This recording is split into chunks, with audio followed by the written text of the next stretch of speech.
Hey chat, how's it going?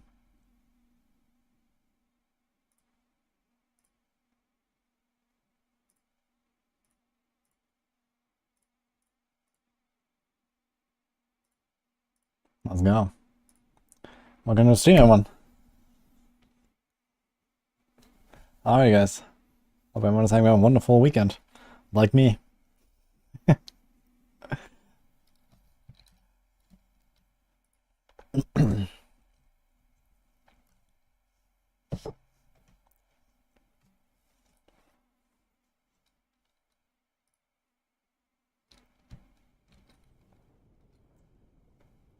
I got Aurelian, Frank, and Kalastaran, Balkeb, running out of Ram, Rafal, Darja, Palas. Nice to see you, man.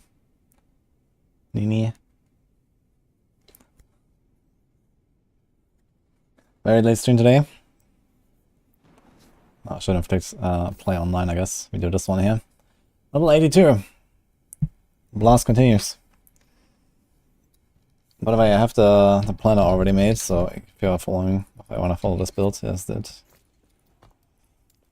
Seems like this bug is still persists, right? The display health bars over players. It doesn't work. Okay, unlucky.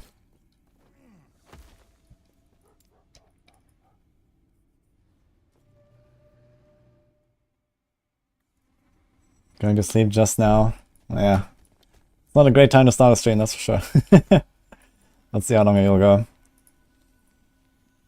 I guess we're in this timeline. Found 3 LP talents. We got hybrid Falcon Ballista build, slammed minions damage there, so we have 51 chance out of 100. 51% chance out of 100. 51% crit, you mean? Sounds good.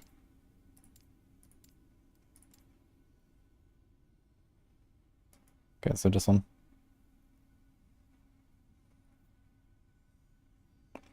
See you, Marlon. Good night. How about Slice 6? You're always at a loss at what to do. Well, I mean, I've been playing a lot of RPGs, so... You know, it's usually like the... It's kind of like similar... Like, you know, kind of ground rules that you try to follow. And, you know, I kind of like have... a good way of, you know...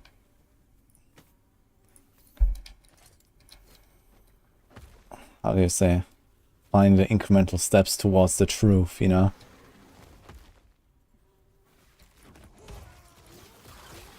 I've been doing this like, you know, hundreds and thousands of times at this point, I guess.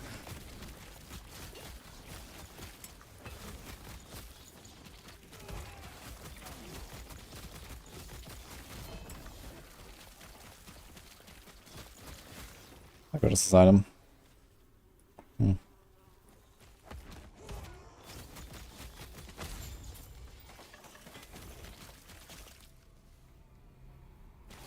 Lost connection to game server. I had it a few times, yeah. Yeah, Jacob. Can't wait for the modus shot Demon Hunter version of Barrage. Yeah, I'm probably gonna do a bit of default plan later as well.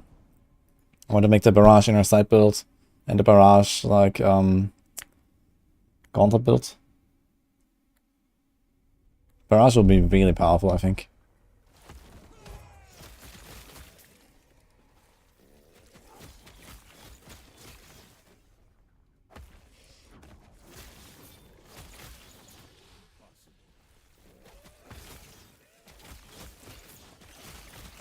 The game has not worked this morning. Since this morning due to this. How do you fix it? Oh, is that like something off with the servers today? I'm playing offline right now, so I'm not sure if something is going on. Didn't try. Maybe just have like server issues again. Although it's been like almost 2 weeks now. 1.5 weeks, I guess.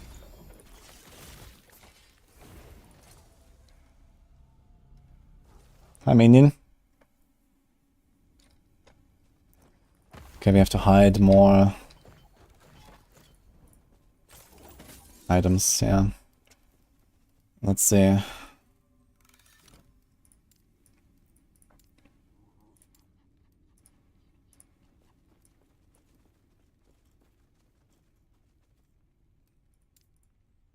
I guess we do Exalted. We don't recolor. Have at least one of them tier 6.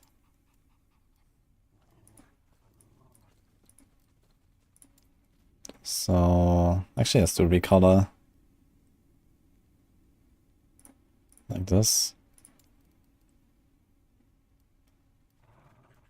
Okay. I need to like fix my foot a little bit. So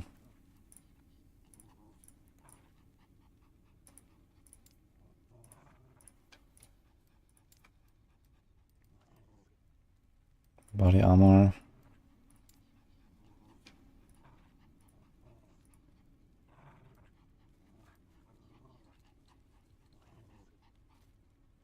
Maybe just okay, we do this. Get the belt.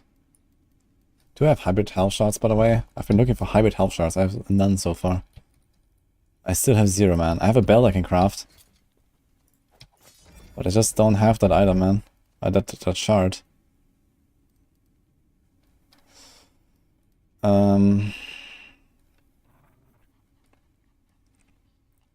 Boots. What's that? Tier 6. Gloves. What's that? Tier 6.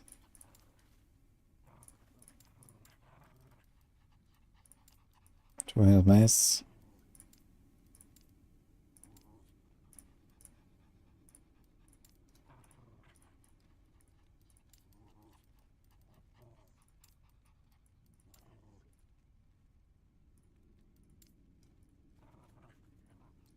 What's that? Tier 6. Amulet.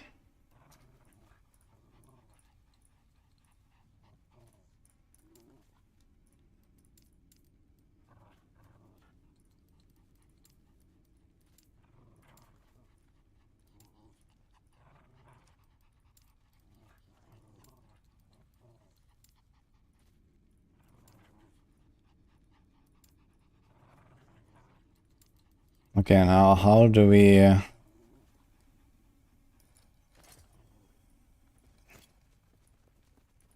get rid of these exalted items here?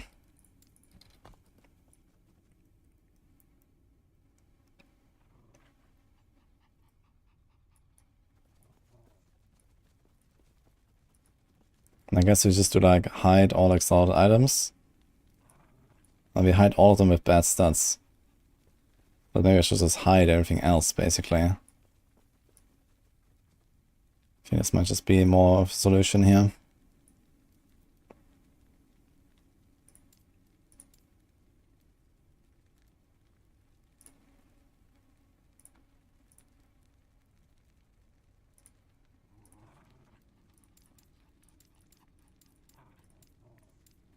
So now it doesn't show, but this one should show. Okay. This one. This one. This shows us salvage. Okay. So I think this should be fine. This shows.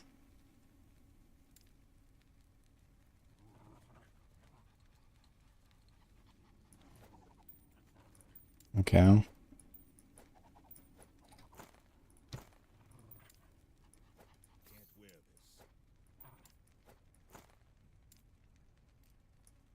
Okay, I think this should be better now.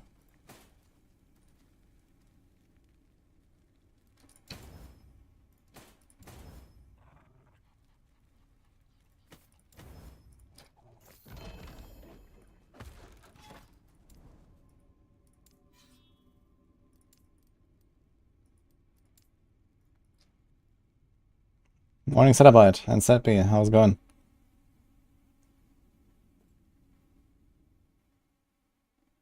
Is there any way to get Gambler's Fantasy without dungeon farming? You get it from a very early quest in Act 1. But I guess you can't get legendary potential there, or maybe with like only a very low chance. I'm not sure exactly how that works. But, I mean, it should be very easy to get Amulet. Because it's a very low level item. So you can do like some COF prophecies, I guess, and try to get amulets or Rune of Ascendance amulets.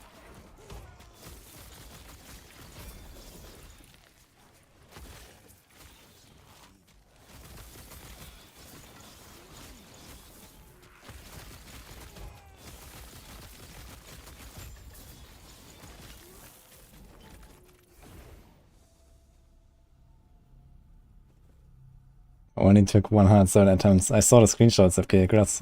Did you do everything now? Also the last one? Or what else is missing? Can't complain.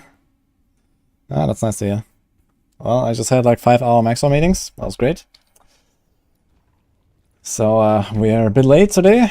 You know, I wanted to stream like 8 hours ago, but life be like that sometimes.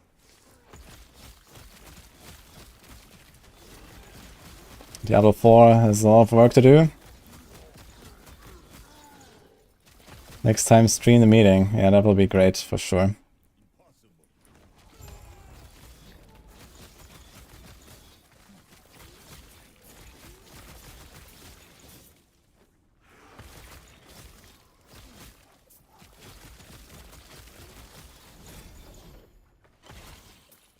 Okay, I need to make legendary potential bases, I suppose.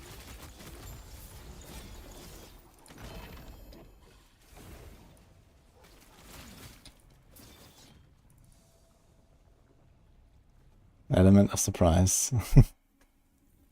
Are we discussing itemization chains for D4 and how to update guides for them? Not exactly. That is something for, you know, a meeting 3 weeks from now or so. But we were talking about generally like how we're gonna update the builds from now on. We also had a bunch of new team members actually. We recruited a little bit lately. And also we're gonna make a new type of build guides actually. At least we're gonna experiment with that. It's called literally experimental build guides. That are supposed to be more high-end and less detailed. Basically like level 100 only guides. For like, you know, one example would be like the boss one-shot rogue, you know. It's like, it doesn't really fit anywhere else into like existing guides. Yeah, okay, we can make like a variant and a rapid fire build or something, but realistically people want to see exactly that build and nothing else really, sometimes. And for these kind of cases you might do like, you know, a special build guide filter and a special build guide template. So this is like something that we are gonna work on and see how that will go. Or, you know, certain items that, you know, enable builds, like, you know, uber uniques, like Andariels, actually enabling a build that you cannot otherwise play, or these kind of things. So you can't really put this into like existing build guides because, well, 99% of players will just not have that stuff, but, you know, for someone who's like, oh man, I do have that item and I do want to make that build or something. So yeah, this is kind of the idea. So it's like one of the things that we are maybe gonna have more of.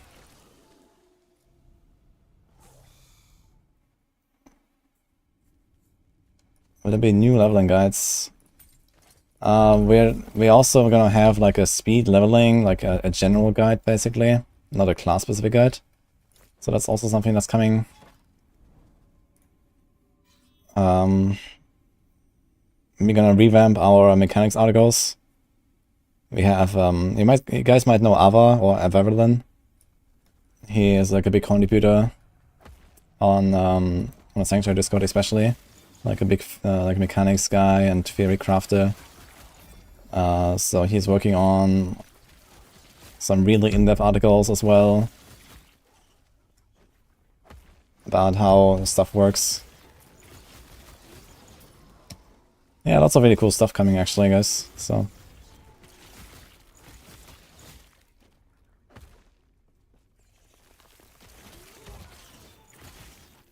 yo, Il Ninu, thank you for the sub. I'm hopping back on the 4 and the 5th. Yeah, well, I'll probably go earlier already. I have like a bunch of Druid mats still left and I might actually farm a bit more. I'm like very close to finishing my Druid grind, so I want to do that before Tuesday. So we can jump into the Gauntlet. an experiment. Sort of guides light for more specialty types of builds. Yeah, exactly.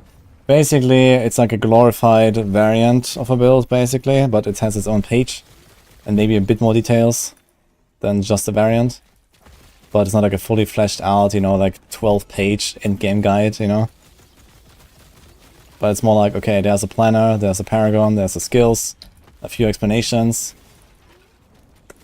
You know, for like, you know, exclusively level 100 and not like, you know, how do we get there? You know, go this, found that. You know, like 4 different progression steps and whatever. So, this is kind of the idea. Is this a 1k corruption build? Well, if you smash very hard, maybe. But currently we are at 100.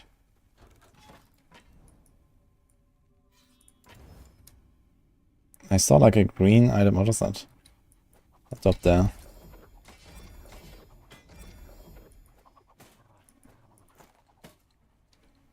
The fuck? Was it, maybe it was the idol actually. Maybe then also with the sub. Thank you for the 7 months. Other community builds on Maxwell. Can't find a single poison marksman, for instance. But on D4, I know we have like this, you know, public build section on the D4 planner, where anyone can just like, you know, save a guide as like a planner as public. But I'm not sure about like last Epoch or something. I'm not sure how they handle that. So I learned today that apparently the Vanguard boots don't work. So this effect of haste apparently does nothing. That's great. So I guess we have to remove that from the filter. I think we also have to do some other things there. So, boots.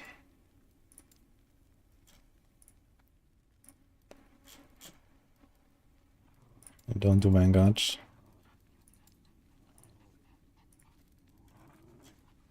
Don't do Vanguard. But we probably also want to like adjust this a little bit. So for example, weapons. I have like way too many affixes selected here.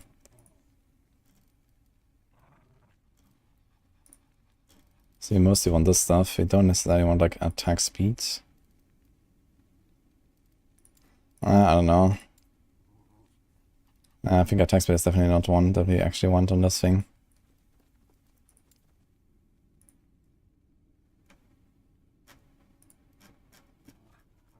But I guess it's kind of...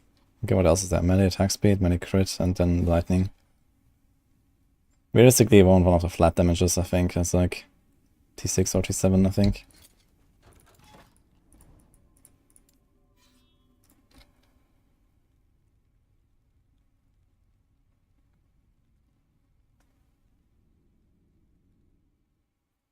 Are people happy about the idea of optimizing the same dungeon for a week? This idea sounds insane. Well, it's definitely more interesting than they did it in Diablo 3 though. Like the Diablo 3 implementation of challenges was pretty horrible. And the D4 version definitely sounds more engaging because it's your own build and you can actually make a strategy. And well, back in Diablo 3 I guess there were like some mild strategizing involved, but it was relatively shit. So, you know, the interesting part is that it doesn't come exclusively down to your build and your ability to play the game, but also to your ability to make a route.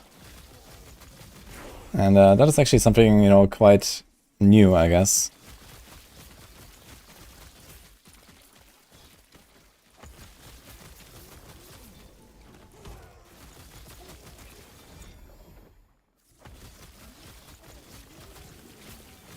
I should tell that to speedrunners, Kappa. Good ways to power level people. I don't really think so. I guess you can carry them through the dungeons and like, you know, get them through the acts and give them waypoints. But I'm not sure if we can like power level. Hello, Sickle.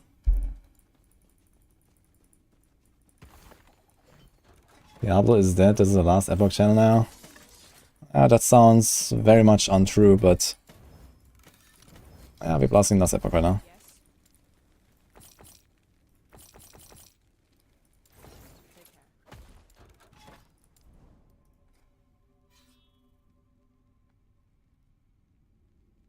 Being way to squish Hectic into Barrage build as the new Barrage aspects. Yeah, I wonder actually if you can benefit from more than 100% chance to ricochet with the new Barrage aspect. If you put it on two-handed weapon, you can get 120% chance to ricochet. So I wonder if there's actually like double ricochet, but I doubt it. So I guess you'll put Barrage aspect generally on the neck. But I mean, Hectic on the neck would also be pretty juicy, to be honest. 6 seconds off every 5 generators, so basically every 2 combos, even more often than that, basically, you get a Hectic proc. That's a lot of cooldown reduction. Especially if you use like a very fast generator, rapid or something.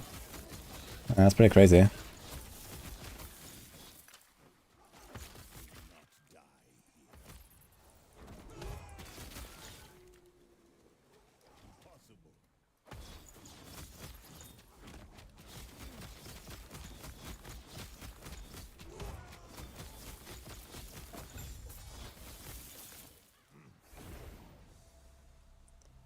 Okay, I need to start showing boots, chest,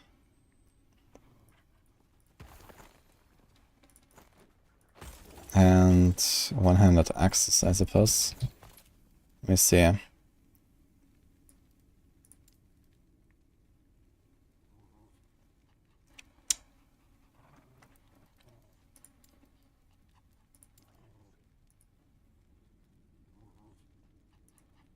Let's do this. But this can be any subtype, I guess.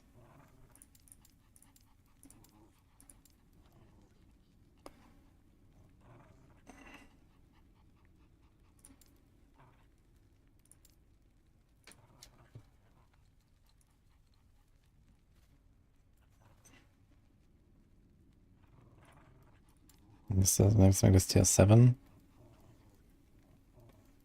Okay, body armor.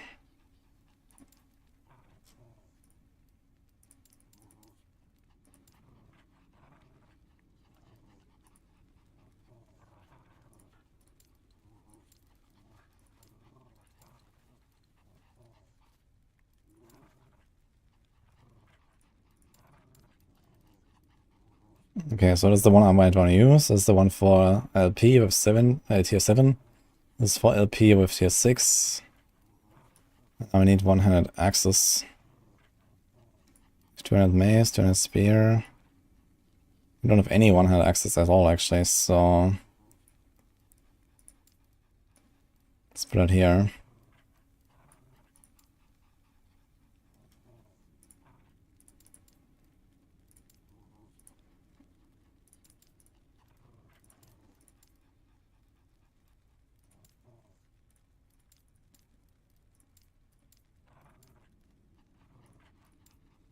Tier 7. Okay. Let's see how it goes.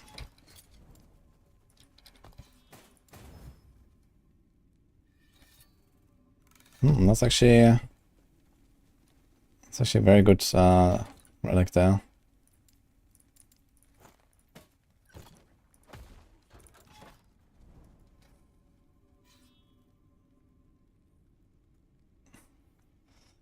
Hello, Sano. I come back to the 4th, the next patch on Thursday. I think you mean Tuesday, and yes. What do you think about Merchant's faction? Well, OP, I guess. Merchant is very strong. Oh, we have 2 points, actually. Wait a minute. Am I gonna invest into Ancient Might now? Is there anything else that you would like here? We got this, we got this. Okay.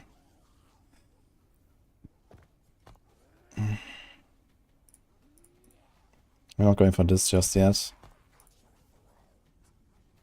I do this, I suppose. Like this. Actually, okay, this is 10, 11, and some strength. And right now, if I put 5 points somewhere here, we can already reach this. We get 5. Yeah, so every level up will outskill really hard here. We have 200 mace equipped right now. This only works at 200, by the way. Okay.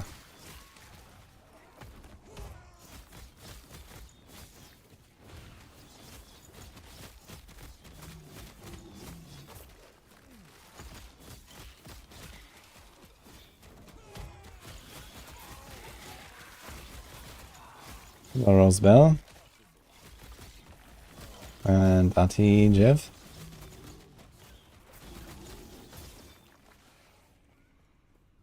Are there any spellbuild builds that don't suck? Yes. There's a bunch of builds on Spellblade that are actually pretty good, it seems.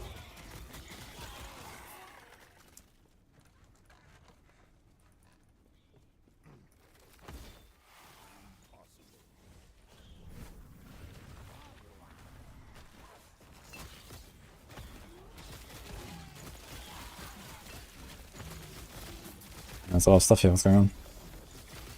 Oh, are we going to get Glyph of Despair again from the Scorpions? Let's see.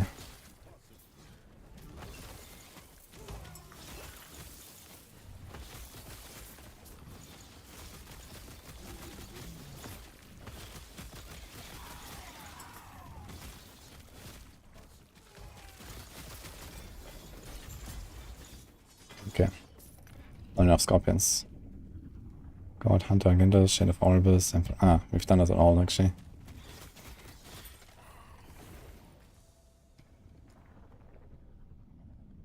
How many hours gonna play? We'll see. I mean, I started extremely late today. So I might more do like some off-stream work later and stuff. I have a bunch of things to take care of as well. That means it's plus 50% crit. Okay, that's fine. I think low-life war builds are too tanky. Yes. Like this whole low-life ward stuff seems like completely broken, man. Like, what the fuck? Like, I pushed my rogue to 1000 corruption and it worked. And that was on a live version. Like, if I go ward, I'm literally 10 times as tanky or something. Or like, you can make it, you know, somewhere along those lines as tanky. I mean, that's completely busted. Because honestly, the main interesting part about the gameplay in last Epoch is that stuff is dangerous, you know, that survival is difficult. And if you don't make survival difficult, then the gameplay is actually not very great, I think. Like, if everyone just like face tanks everything, then it's just not really exciting. I mean, it's okay to have tanky builds, but it's important that monsters are more dangerous than, like, to you, than you are to them, basically. Like, you know. Like, if you become like a fucking tank and just can't kill anything, it's just gonna be boring. So it's better that monsters are dangerous on higher difficulties. Like, you know, if you go like 1000 corruption, monsters should be dangerous, but, you know, they're not, because people have 50,000 ward.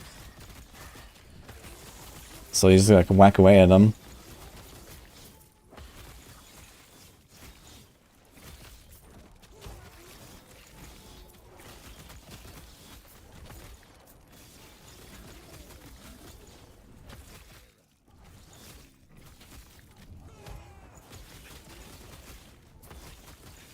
You watch Queen 69 kill Maven for 40 minutes, facing everything.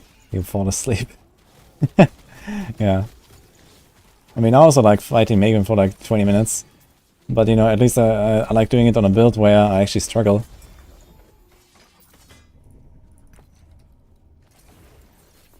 And I have to dodge everything. Do you have a guide for this build? Not yet, but I will make one at some point.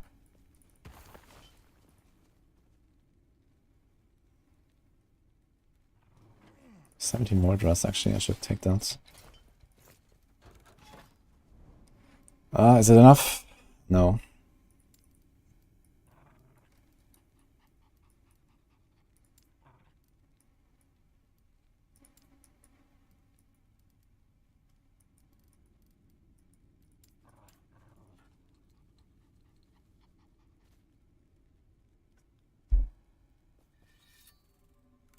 Next patch, ward cannot exceed 8 times your HP. I mean, I think what they really have to do is they have to do something with the last steps of the living boots and the exsanguinous chest and the experimental mods. Like, they're just too crazy, I think, with like how much water. Like, the thing is, they also like passively generate all this water, right? You don't even have to do anything for it. I mean, okay, there's also like some active skills and some classes that are pretty busted right now. Like, Paladin has some weird shit that is like really OP, and like the Warlock's also. And then there's like this ward gained on Shadow Creation on the Rogue. That's just like buggy with like the infinite smoke bombs. Yeah, okay. So not everyone actually even uses these mechanics, but I think, you know, like changing these stats that give you like this ward all the time based on your missing health is just like a bit crazy.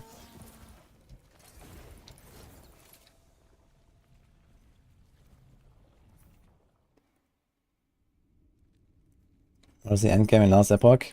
Is there a competition or something like that? No, I mean, there was a race and season launch, so I guess there's always gonna be these races. That's like, you know, how most RPGs roll. And then there's also the arena rankings. You can push in arena. There might be like more future leaderboards and stuff at some point, but not yet. So for now, just like making builds and stuff. Shackle and the T7 experimental glove gives an illegal amount of ward. What is a shackle? Again?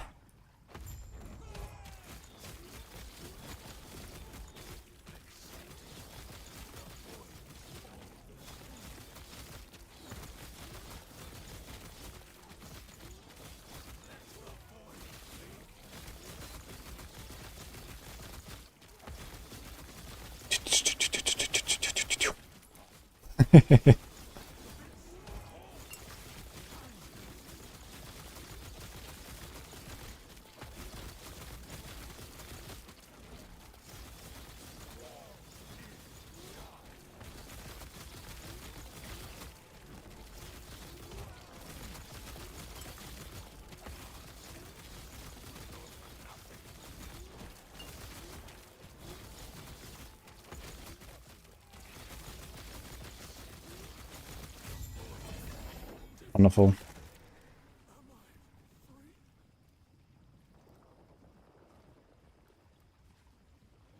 Relic shard drop rate.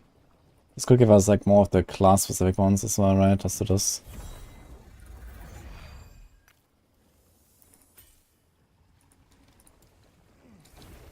Okay, we got this done. Shackle is 1% water retention by code. Ah, yeah, true. What item type is that again? I remember that item, but I don't remember it well enough. Okay, so we've done everything at least once. Great. So I think it's time to upgrade our good blessings here. So we don't need the mana whatsoever. So here I think it has shock or chill. I kind of want the shock, I think. Or the lightning res. That's the, I think this is crit avoidance or poison or necrotic res. This is cold. I think this is armor actually, 1% armor there. Okay.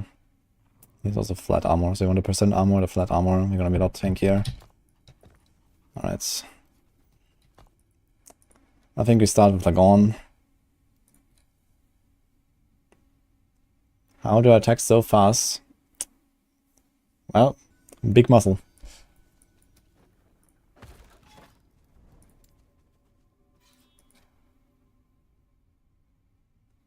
Hi, Malte.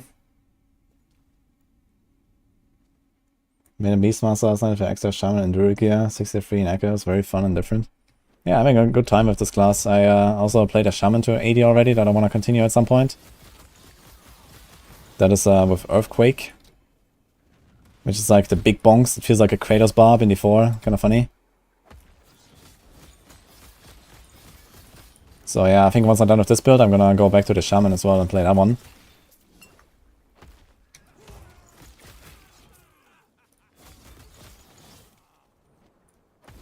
Ah, it's the gloves, the shackles, okay. So I have to try to get this with LP and then put the experimental mod on it, I guess.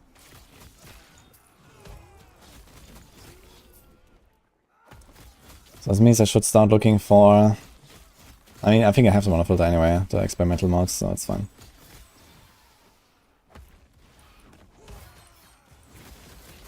Can you target them from them from a boss? Shackles. And the plan is on this build I will use the cleaver solution.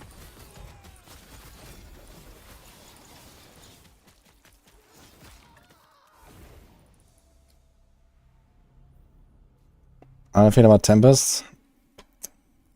Well, I'm not really using Tempest Strike for its intended purpose, which is like proccing Tempests. I blocked all 3 of them.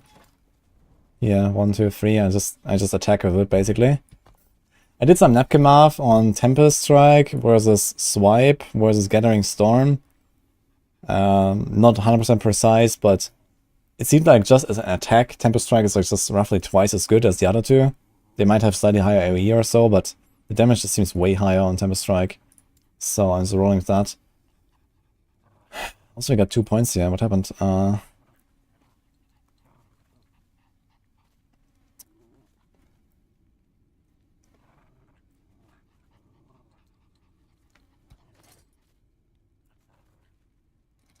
With this, apparently.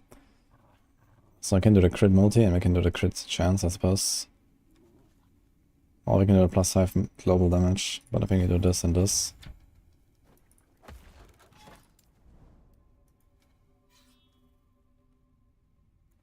How many good boys? I have 5 of the good boys. Ah, the shackle drops on a Blood, Frost, and Death. Okay, so basically Blood, Frost, and Death is just like the timeline to farm for all of the low-life ward stuff, right? You just farm that timeline and get all of the boss loot. Okay. Yeah, that's nutty. I have the Exsanguinous of 2 LP already, so I'm just waiting for some good stuff to put on it. Maybe I can try to snatch like a T7 life roll or a, I don't know, some other like good T7 roll and try to put it on.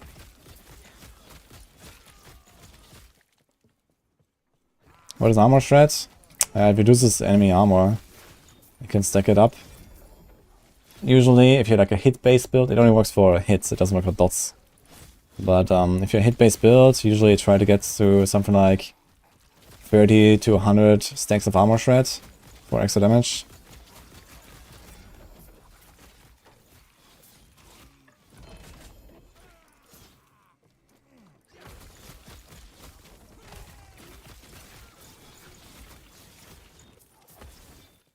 Yo, CT mad, sex supply man.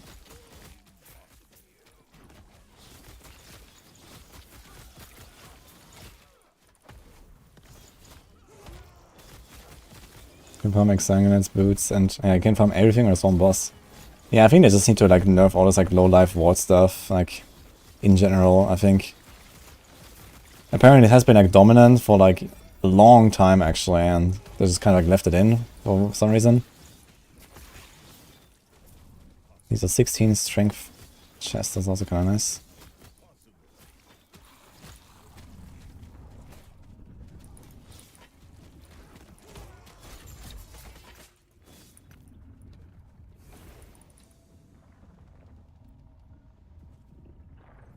Looking for a build with whole screen clear, no ballista place. I know, some Rune Master stuff perhaps.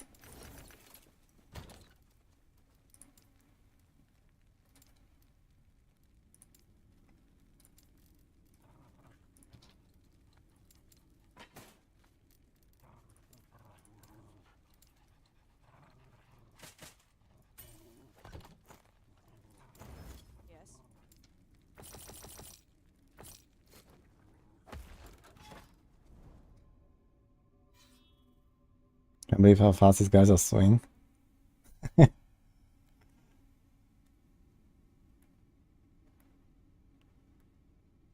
Got a T7, 35% in the Xang, second roll is bad, mana T5. And mana doesn't sound like something you want on most builds.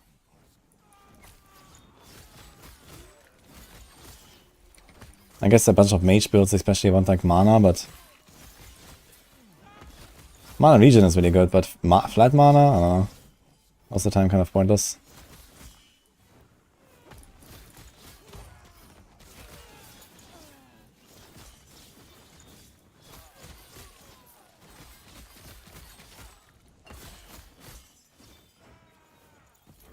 Did the rogue die? Yes. Well, the rogue died twice actually. So once I killed it off in the arena. Wave 440, I think I'm still rank 1 in hardcore. And softcore solo included, I think. And then the second time I went on the dead rogue basically on softcore, like it doesn't actually die, it's like on softcore then. And I did a corruption push, that was yesterday, and we went to 1002 corruption and then I died. That was cool. Yeah, I also did like another softcore arena push, I went to wave, what was it, 620 something, I believe. So I think I'm number 2 on overall softcore leaderboard right now as well or something, or number 2 rogue at least.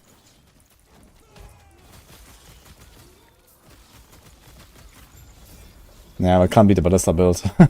I checked out like Beastmaster run, he did like 1000 something waves. Yeah, and can't beat that, man. Like he's just like standing in the middle throwing his explosive ballistas, they just explode. They clear the entire arena, like literally the entire map. Off screen. Like he's never in danger basically. As long as the monsters don't get like extreme amounts of HP.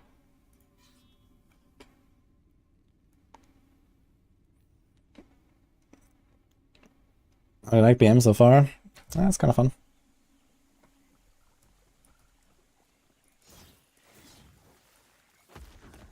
I feel like I took on too much and couldn't fix it in 1.0.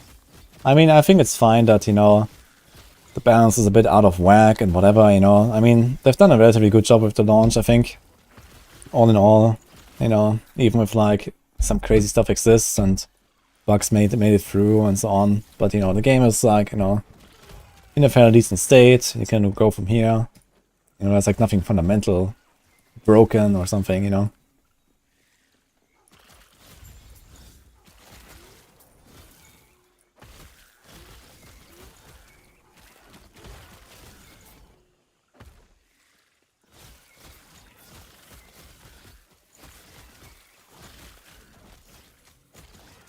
FPS is tanking again though.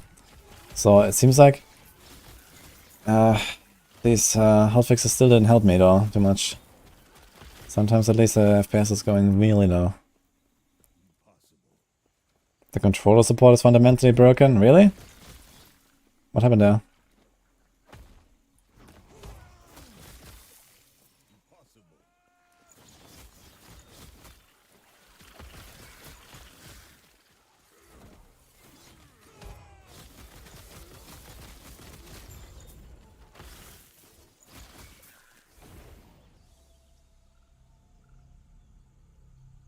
The Druid is highlighted in the inventory. In the inventory. In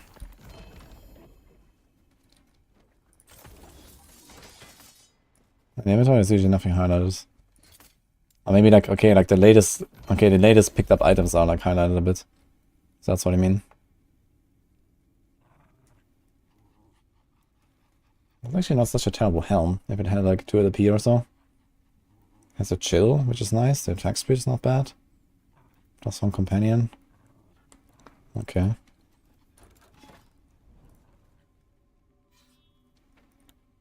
Hello, Takajero. I heard bleed build on Warlock is good. Yeah, bleed Warlock is very strong.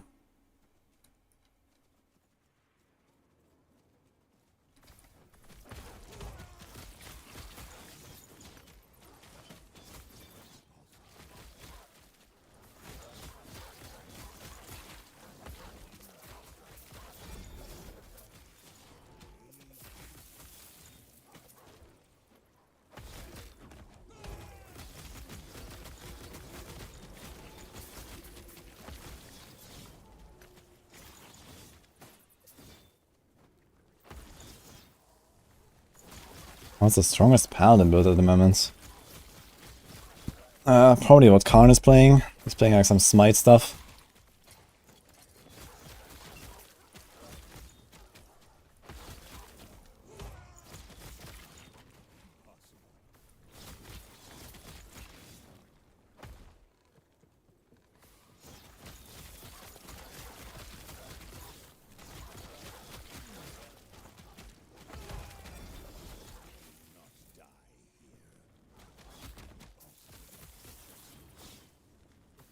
All part water and class of 2 would be fine, but it's literally every build just going ward. Yeah, I mean, like, people seemed very surprised when I was just playing a live build on my rogue on hardcore. Like, I was like in Rise's chat or so, and he was like, what, you're doing 500 corruption?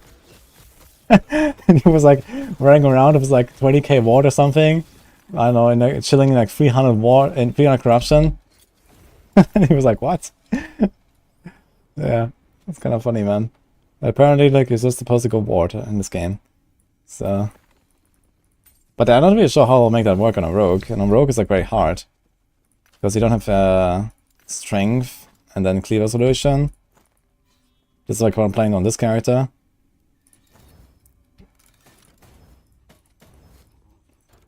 And you don't really have like any ward retention or any int or anything. Okay, in B you have 75 plus 90 ward resistance. You get only a build that gives you 38. Your ward resistance goes down from 165 to 52. I have no idea. Maybe you have like some other effect that does something with your ward res.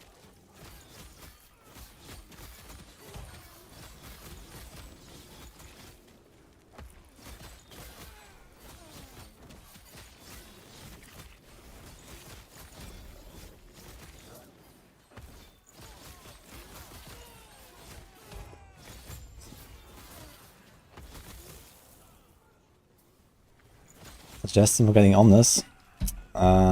You farm Orbis a lot. Drop some Orbis at 200 plus corruption.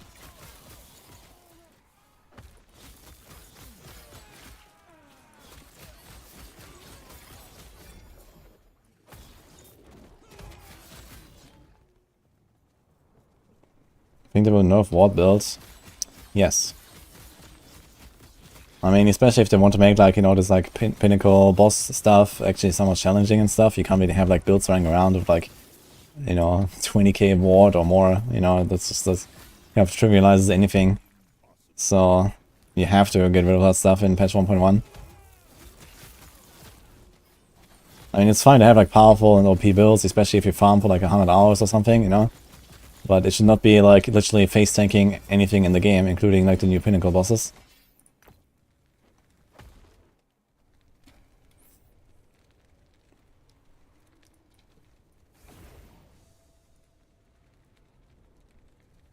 God, it's at 55k ward. Let's go.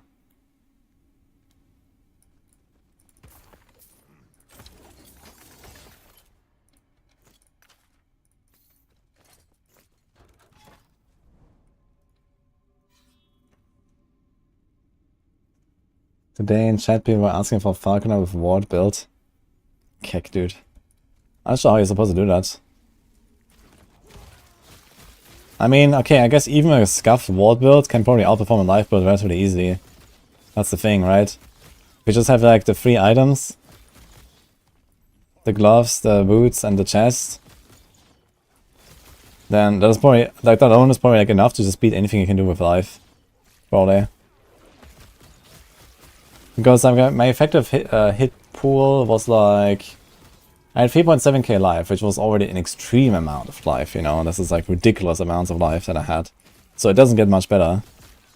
And with the endurance, yeah, it was like effectively like near 5k or so against one-shots and like 4.5k against non-one-shots. So yeah, getting to something like 5k ward wouldn't be that hard, I guess, without really giving up too much armor damage reduction. So... maybe I would have to get to like effectively 6-7k ward. And the thing is, you also have like ridiculous amounts of recovery in that, right? And not only that, for example, you can use aerial assault on a falconer. And every time you use aerial assault, you get like, you know, up to 50% of your missing life as ward as well. So every time you jump, you get like another, like, you know, boom. you know, 1k in the ward or something, 1.5k ward. So it's just a bit crazy.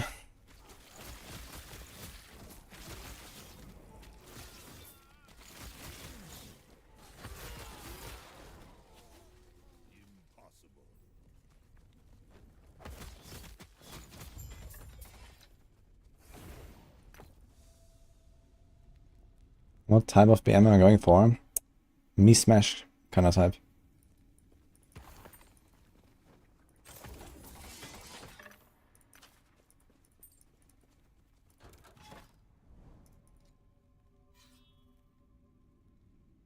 Hey, good stuff. If you're blasting with Warpath and Void Knight, can you push further corruption? I'm not sure like how far Warpath can push exactly, but I know it's a pretty popular build. I guess it's not really like the best for pushing high corruption, but I guess it's just like, you know, a nice, fun farming build.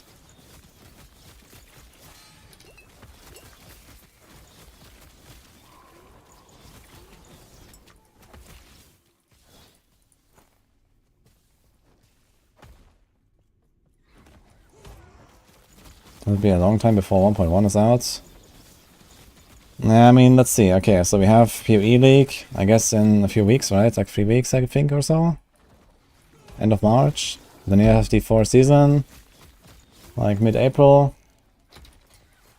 And then we have PoE 2, first week of June.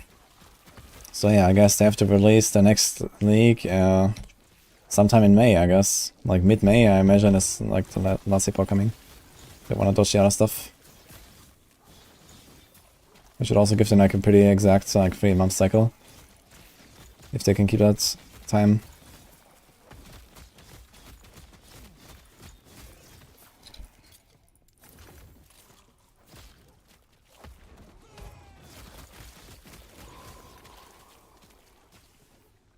At which point I impart monoliths?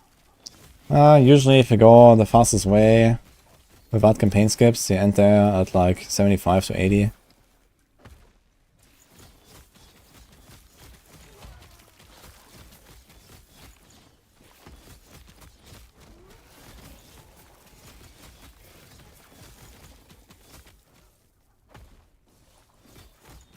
I mean, 1.1 will definitely be a big update, so they said that they're focusing on like just expanding the end game a lot in the first patches and stuff, which is the right thing to do.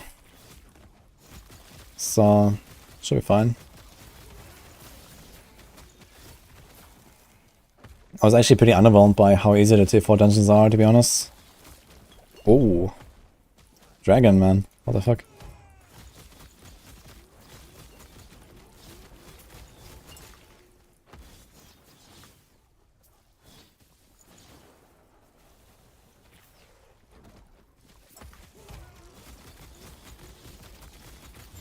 This guy doesn't mess around.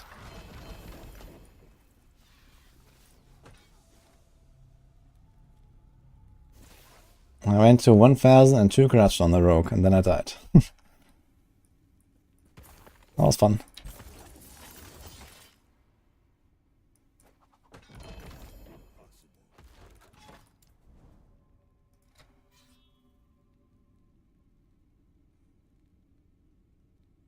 Oh, Boardman's plank said that would be with Tempest Strike. A Scepter, huh? And they usually for like some hybrids, like melee and spell builds. It's like a pure melee build here. But maybe you can do some stuff. I mean, Tempest Strike does have some hybrid options, I guess.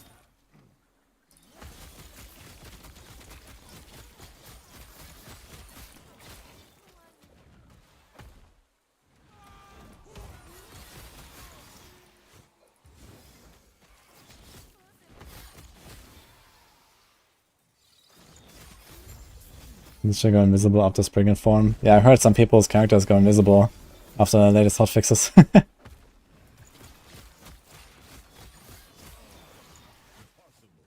See you, Klein87. Thank you. Yeah, the goal was 1000, and then basically right after I hit 1000 on my way to the next Orbis, I ripped. To be fair, it was buggy. It wasn't really my mistake. I could have avoided the rip, but it wasn't really my mistake. But yeah, whatever. I'll take it.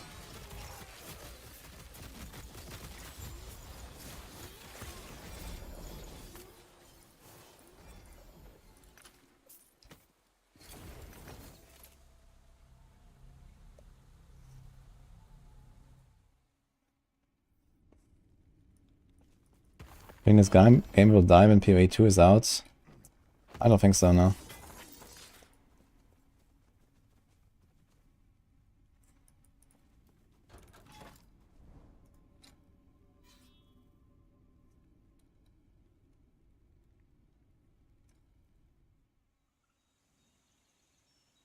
I don't think this RPG or any of the new RPGs will die. They'll just share the same player base. In the grand scheme of things, yes.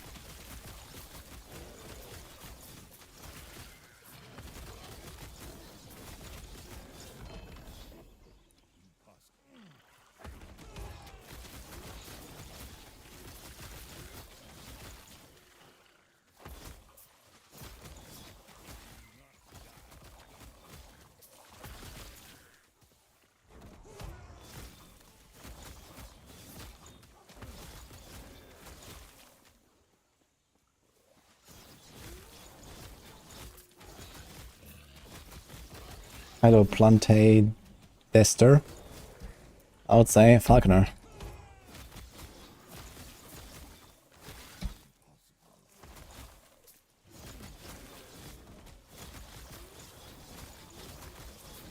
And there's definitely a lot of people that will play all of the RPGs, like myself included.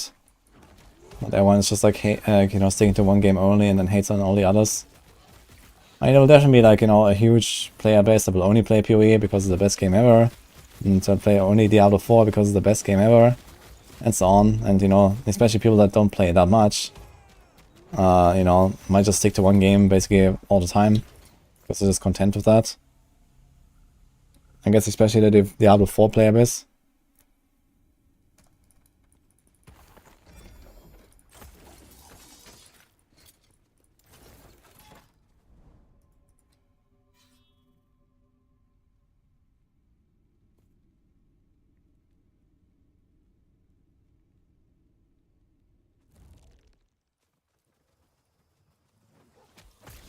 Shots fired. No, I mean, it's just like, out of all of the player bases, Diablo 4 is by far the most casual, right? Overall. So, that's just how it is. And this probably means that, you know, number one, they're probably not even aware of the other games. Or if they are, they don't want to play them because, you know, they're too crazy or whatever. And I mean, a lot of people that, you know, play Diablo 4, they will just like play that one character in a season, get to like level 90 after 3 months, and then next season starts, you know. So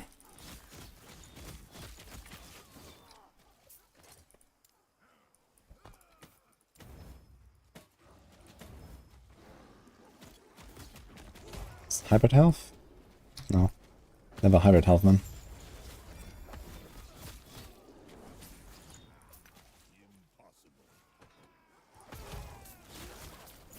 Dude, how can it be that I'm level 83 and I have not a single hybrid health shard, man? I had it on my filter for such a long time, man. Level 84, by the way. That's insane. I also need to respec.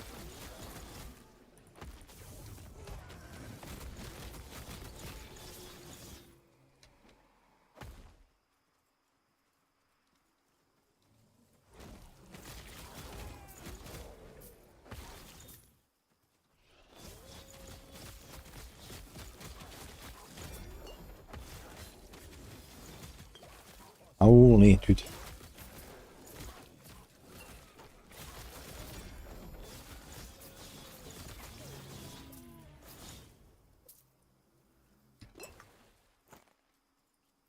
all my doggies are dead, man. What the fuck? Look at all these circles here.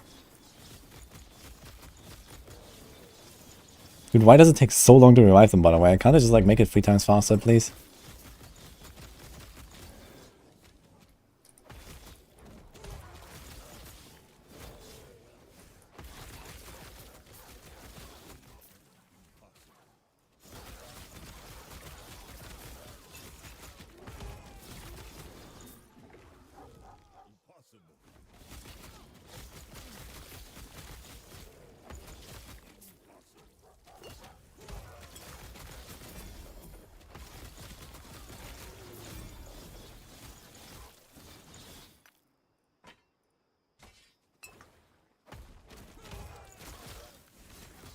So, bonus corruption, yeah, what the hell.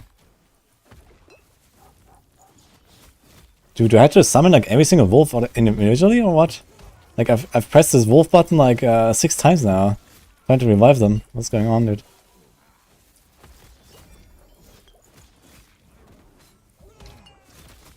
Dude, this is not looking good.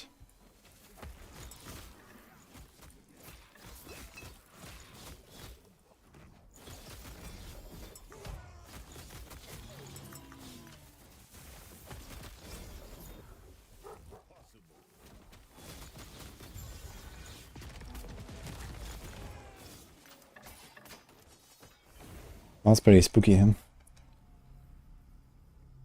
The dogs and squirrels die a lot later on.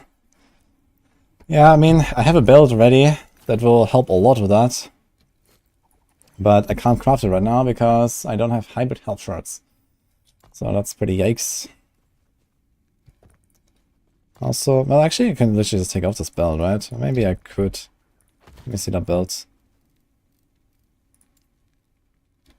Yeah, is it actually more health already if I just equip it? It's actually 90 more health. With 8 minion health regen. So it has 21 force potential, which is not too much. And you still have to craft an entire tier 5 hybrid health and then craft out the minion health regen. I guess the minion percent health is not that bad. To keep it at the low tier.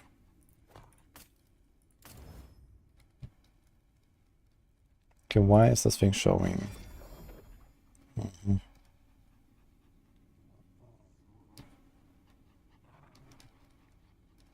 Healing, effectiveness, endurance. Okay. That is kind of nice, actually. If I can YOLO this into crit chance, for example.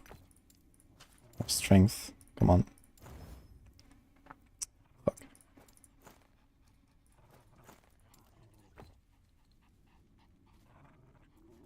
It's actually not badly done.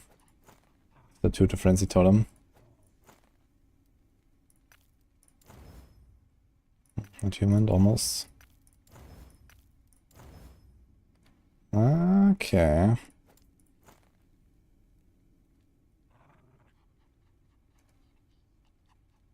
Free to summon bear.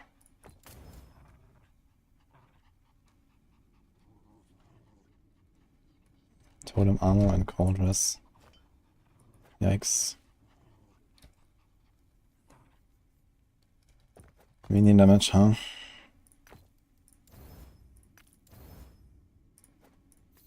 Fetch. Yes.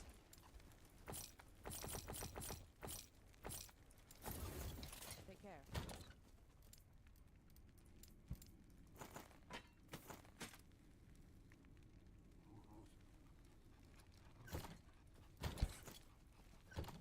Okay, we have to make a special shatter.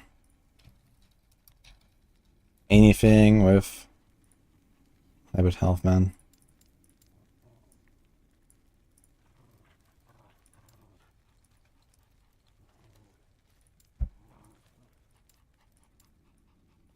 So let's do that.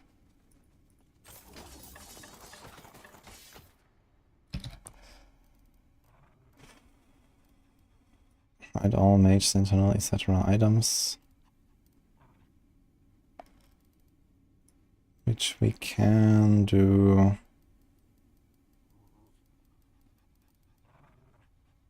here. We can move these down a bit.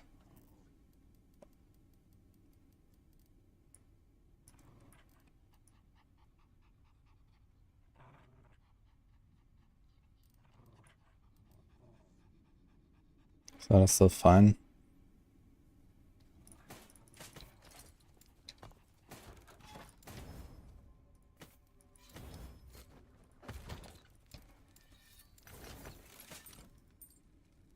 But for example, this doesn't show as white item anymore, right? It shows us this now.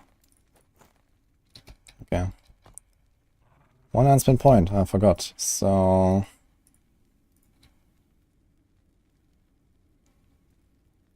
over 30 ascendance runes on bows and 0 talents. That is very unlucky, actually. It's like a 1 in 8.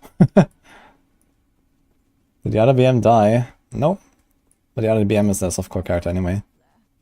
And the other BM is also a shaman.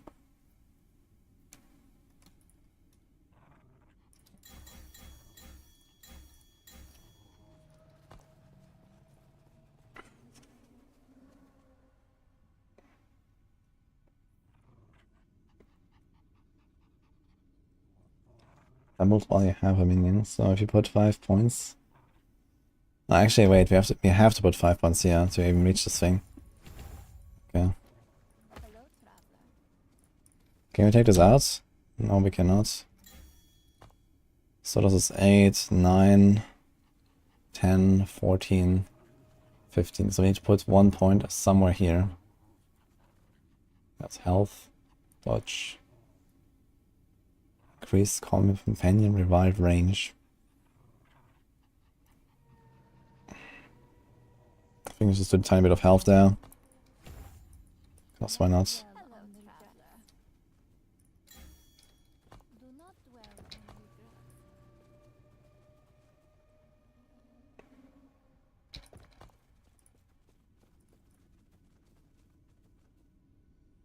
Increased melee damage, melee damage, melee damage increases health. And here we had 1.5, now it's 2.5.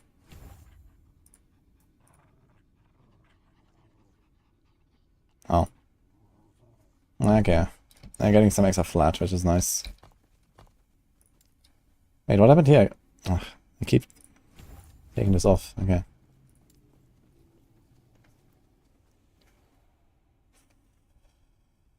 I could take one out here. Put it here. I think that would also be slightly better. It's 5 flat damage. Still costs 0. Melee damage per 2 attunement plus 1. We have 16 attunements. So actually I might take this. I'm gonna get 8 flat damage, so I should just do this one. Okay. We're gonna have a lot more flat damage.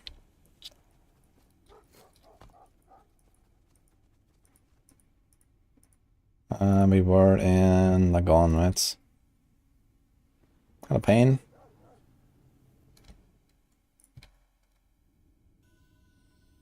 It's not a stupid zombie dragon. You won't get a crit rest blessing, right? Yeah, I killed this guy a lot as well, just to get slightly better crit avoidance, so that was also fun. Could try some shard prophecies. Yeah, I could actually. I kind of want to save my favor for one-handed access. I mean, okay, we're somewhat far away from doing unique, like a low-life warp build. Like we still have to go through a lot of timelines actually. So I did this now, I did this now, and this now, so they are all kind of okay.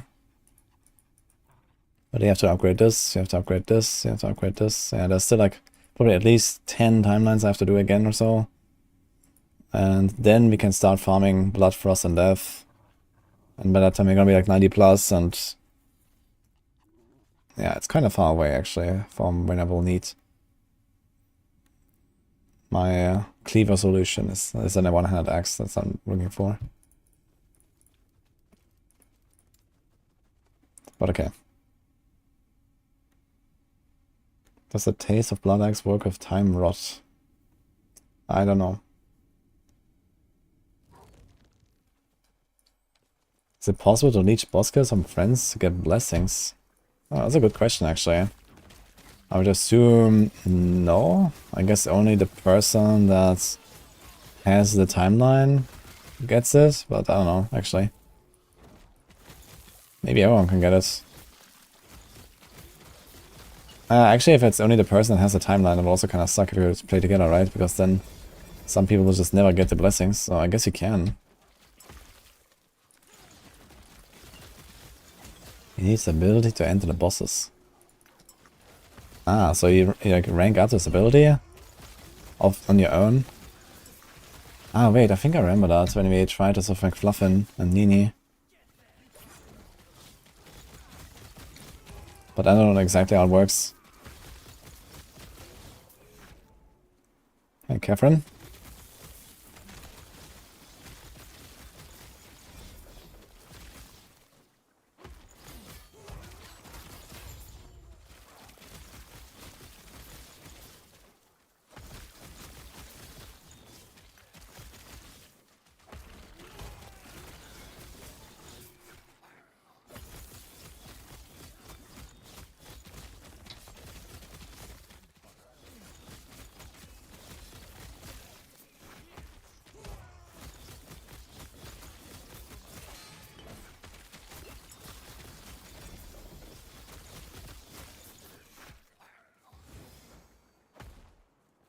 Yeah, this is the kind of movement speed I need all the time, man.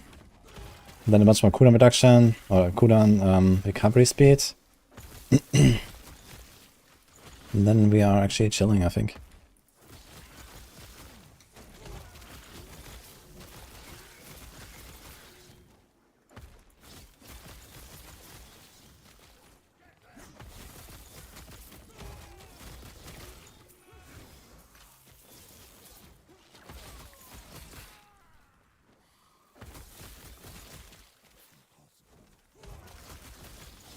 Oh, you know which items I should use my runes to convert it to unique? I mean, either you follow build guides and you know, have certain uniques that you're striving for, or you make your own build and you can, for example, look at the planner and see, like, okay, which uniques can fit into that slot. Is there something you want? That's what I do, you know, like when I make my builds, I just, you know, check every single slot and I see, okay, is there like any unique that I would like to use? Just like, you know, take a look around for like 5 minutes. Then I learned, okay, I want to have this boots, I want to have this chest. Oh, look at that. Also the best base. Oh, that's kind of nice. We can work with that thing. Tier 4.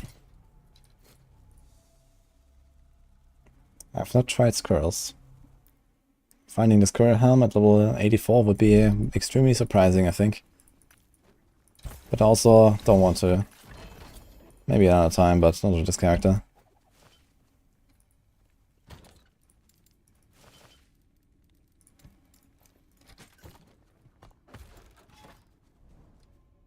Okay, see, 8,300. 8,500. Okay, it's like 300 damage. It's like 4%. Not too much actually, but maybe eventually you're gonna get more attunement, especially when you have opal rings. You're gonna get 2 and 2. Then we'll see, I guess. I'm not gonna have that much attunement, I guess.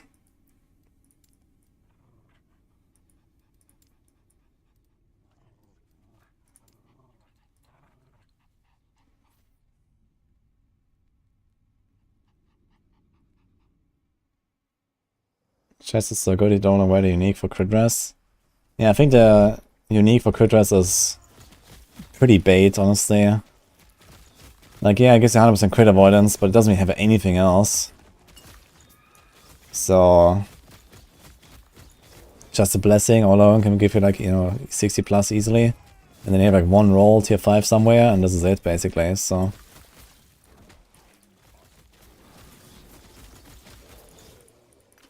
I mean, if you're like a two-handed build, it's relatively easy because you can just get damage reduction from crits. That's what I have. I have 72% bonus damage taken reduced from crits. It's also the new boots.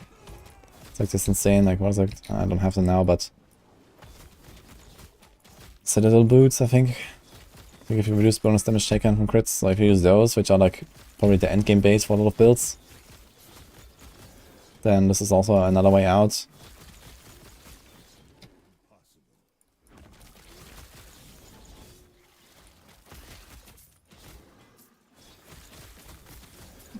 Are the wolves genuine damage dealers or are they just meat shields?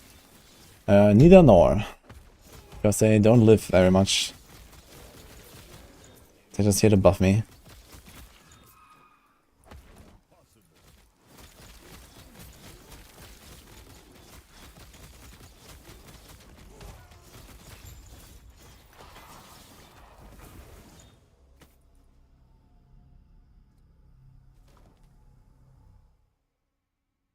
What boots? They're called Citadel boots. Let's see if I have one. Yeah, those, yeah. They have up to 50% reduced damage taken from crits. So you can use these, and they also have like the most armor. They have 185 armor, up to 80 movement speed, and then up to 50% reduced damage taken from crits. So you just take this, and like one good roll of reduced damage taken from crits, and you're chilling.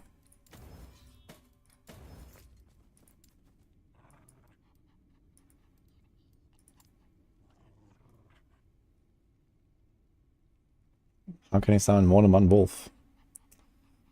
There's like some stuff on the wolf tree, especially where it says you can summon wolves up to maximum companion limit. There's also a extra maximum companion limit on the Beastmaster passive tree. There's also like some items that increase the maximum.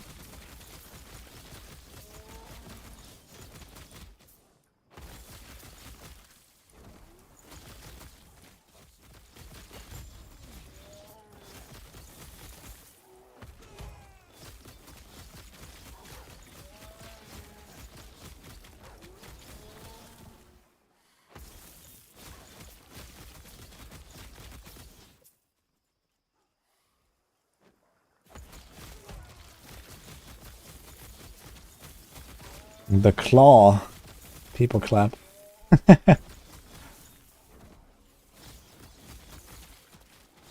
look pretty tanky. Yeah, I mean, the wolves, it gets better later. Like, early game, they just die all the time, and then later on, you can actually invest a bit in, like, minion life and minion health regen. And it seems kind of okay. They also scale with your levels a bit and stuff. But yeah, like, if I go to, like, 500 plus corruption, I have no doubt that these wolves are just gonna be perma-dead again, I guess.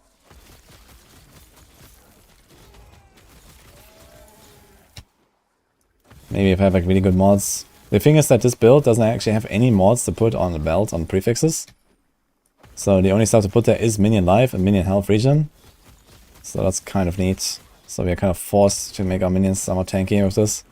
Versus having a belt that has decent stats. So you just need to get a good suffix on the belt and then try to get the minion health. But even if you don't have it, it's not so bad.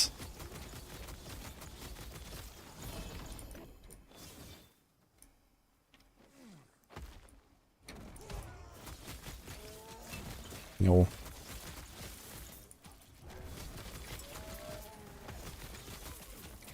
Mippy raided us. Hello, Mippy and friends. Thanks, alright.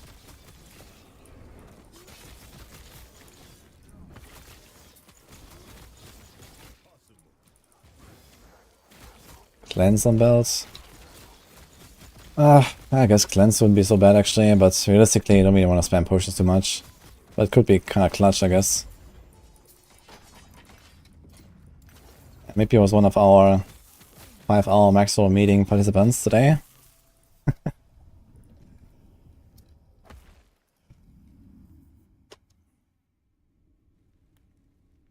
Felt like we were the only one on the server. Well, what if you are? Yeah, I think Rob is also on the server somewhere, but he's softcore, right? Wait, he also softcore. Oh, never mind.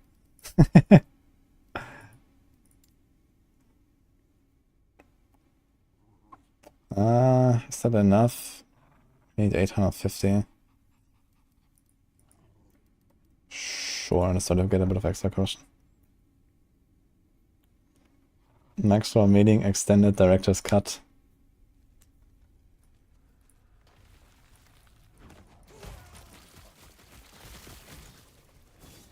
How do you have damage over time? I don't know, I don't really find damage over time to be very dangerous in this game, to be honest. But you can get reduced damage taken over time with armor reduction. Also there's an amulet base that does it. So there are a few things. Or just like enough recovery, like if you have a leech in particular. I mean, maybe bits also have health on hit, which is nice.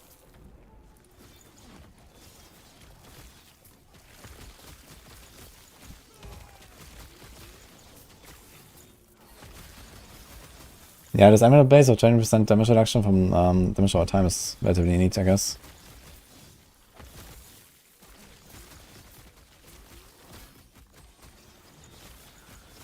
I guess it also applies to stuff like ground effects and stuff, right? So that makes it kind of nice.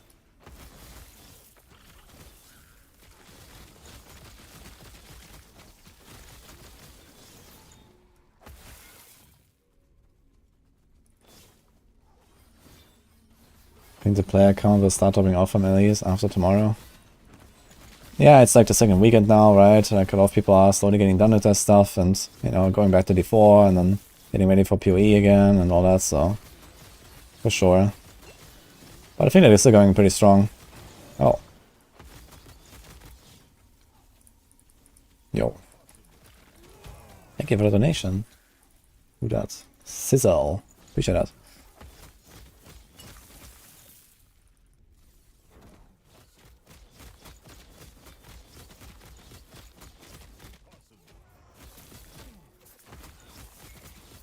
Who's going back to D4? Well, me for sure. I mean, I'll probably still blast like LE and D4, like, you know, the Gauntlet doesn't really have that much to do, I guess, to like blast D4 all day, every day, but also I realized I had my music quite low all this time. It's up a bit. Any jammers?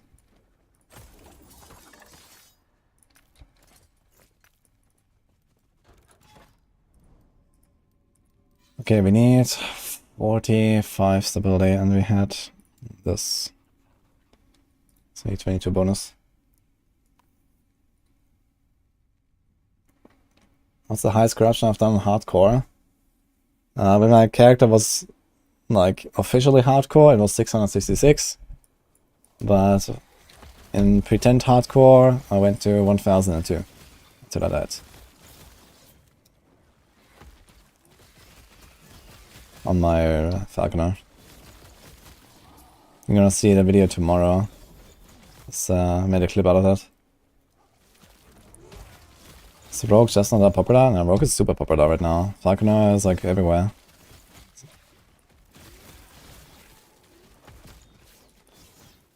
There's no Rogue with more than 50 viewers. I mean, everyone has played Falconer for like, you know, 1.5 weeks, so this is why.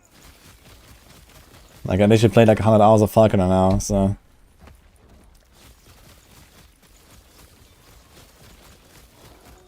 And I guess at this point, everyone is like jumping on the, you know, infinite ward bandwagon of, you know, Warlock and whatnot. So... I'm the only one going marksman or hardcore. That's actually pretty true, I think. Apparently there's like exactly 2 people on the arena leaderboard of marksman or something, I heard.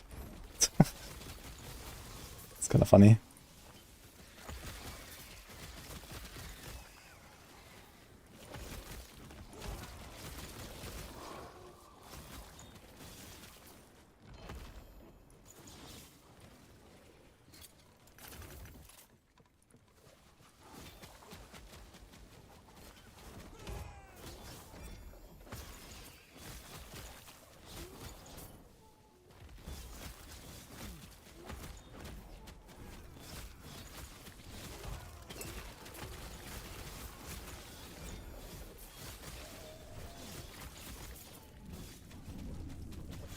Left does not end your hardcore character.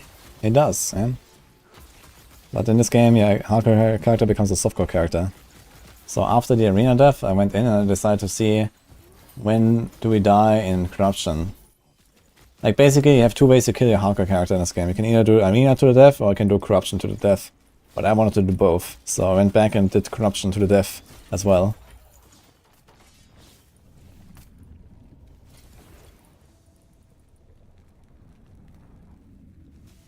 See you, maybe.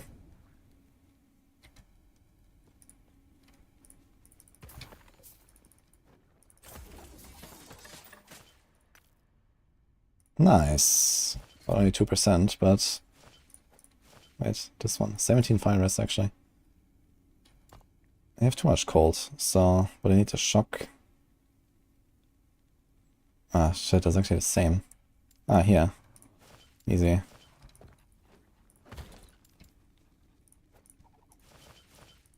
I think I have to update my idle filter a little bit. Shows a bit of too much shit here. Minion cooldown recovery speed, for example, is probably not something I want. Chance on kill to refresh a random companion ability. That could be interesting, but probably don't really need it. Shark effect, shark duration, this is fine. Boar effect, we don't need boar duration though. Lynx effect maybe, duration no. Crit avoidance, melee damage.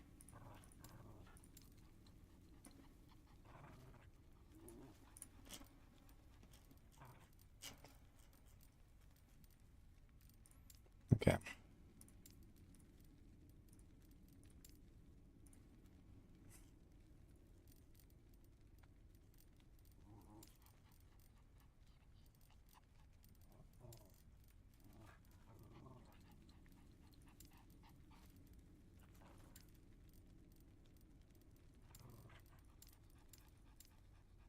Alright.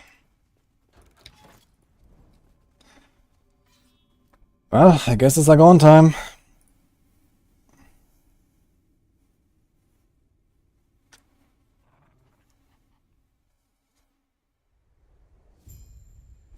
Guess hardcore is the same difficulty. Yeah, it's the same game.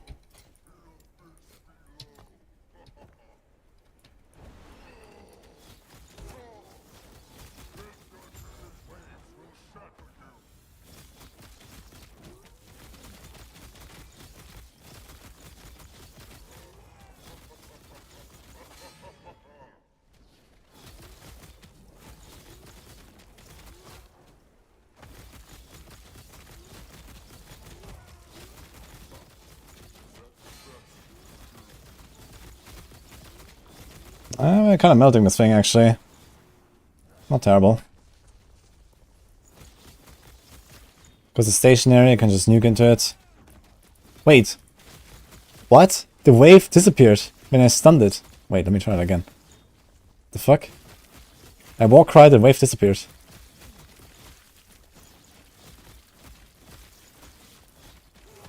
Look! What? The waves just disappear when you stun them. What the hell?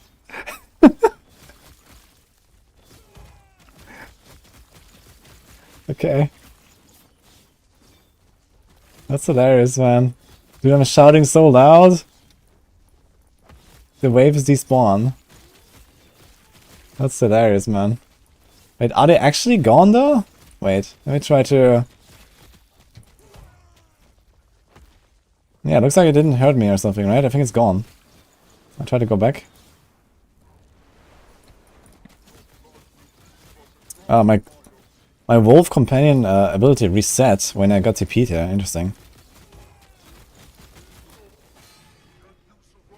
My god, the stun is so long that I lose my stacks.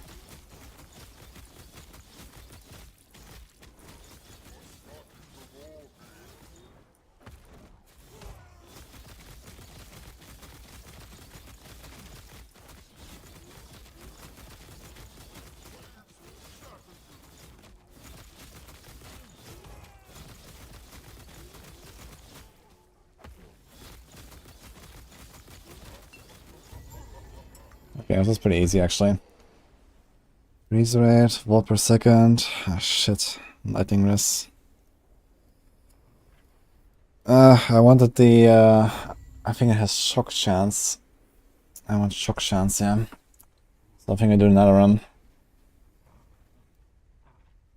Can get really high shock chance here, which will be very nice, but let's take this for now. Can also watt per second. I wonder how much water we'll get. Since we have the lightning wrist right now, right? We have plenty. It's literally minimum roll. I'm gonna try the watt per second, just out of curiosity. With our 6 int.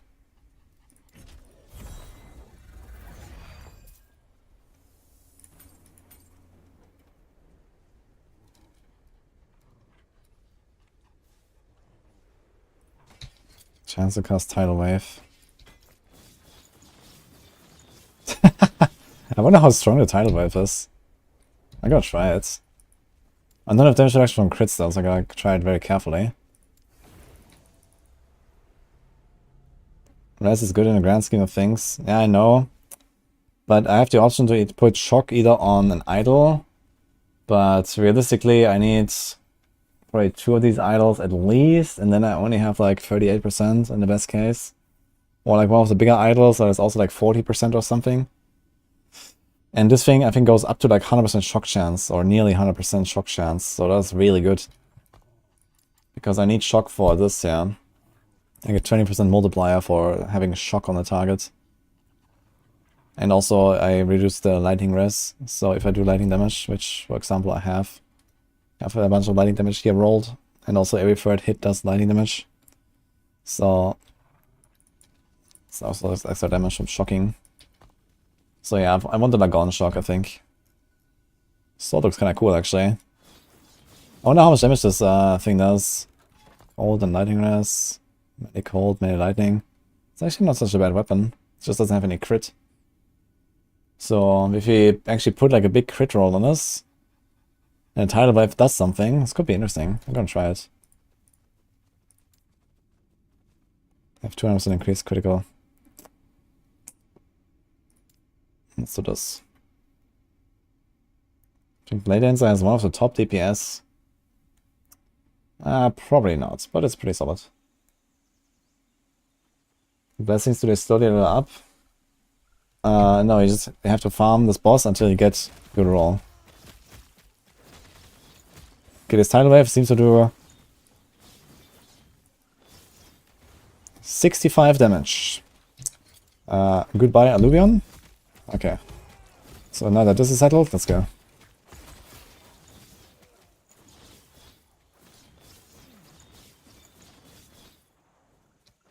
I guess it's considered a spell.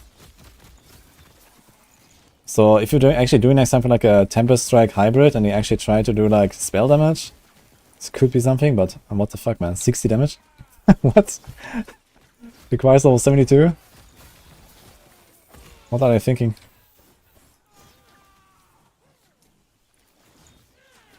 Blade Dancer is S tier in all content. Like, can you do like easy peasy 1000, 1500 corruption? And like, you know, 800 arena waves or something, or what?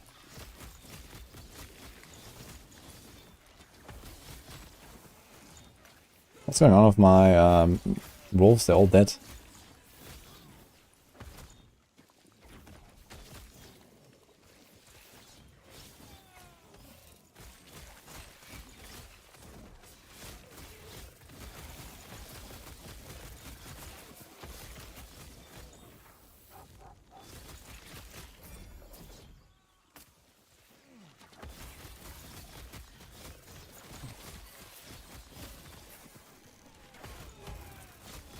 Next class. First we're gonna do this Beastmaster, and I think afterwards I'll go on my Shaman and finish that one. And then yeah, I have my level 95 Blade Dancer sitting around. So maybe I'm gonna go on that one as well.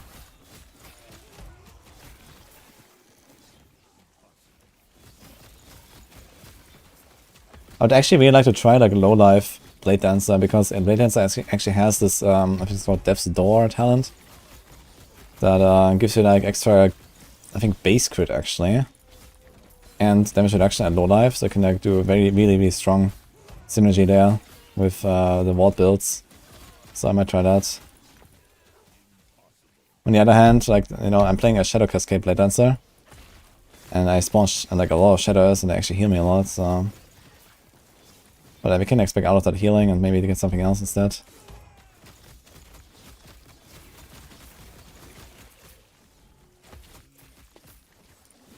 That was definitely a cool perk of playing that build.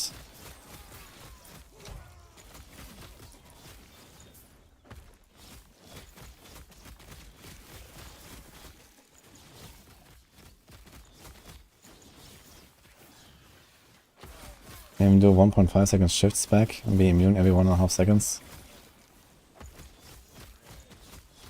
I mean, Blade Dancer seems fine, but I feel like, you know, a lot of people are playing like this Falconer, Shadow Dagger stuff. And I guess the best build on Blade Dancer is Shadow Dagger, like Armor Blades. Maybe that's like other really powerful builds. I mean, I want to do the Shadow Cascade stuff, I guess, since it's like the character that I've been working on since like 3 years ago. It's like my first character ever was the Shadow Cascade Blade Dancer. And that's pretty nice. So I'll probably go and finish that character, I guess. Now that I know more about the game.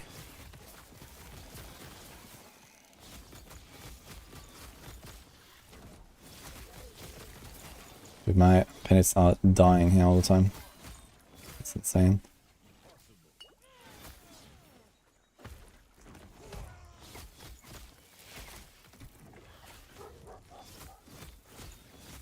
So I just summoned my wolves, but for some reason I only summoned 4, so I have to press the thing again to summon more wolves.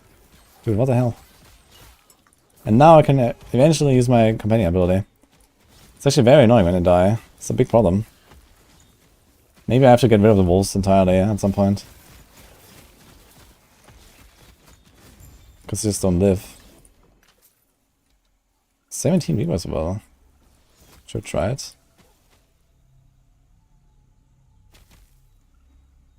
Wouldn't it be better to use swipes or proc spirit wolves? I think that only works with a cooldown though, right? Summon spirit wolves on hit, so I have 2 seconds cooldown. This is considered an attack. Physical, melee, minion, strength, attunement. It scales with the stats of the wolves that released it. I have no idea how good they are, and I don't really care very much.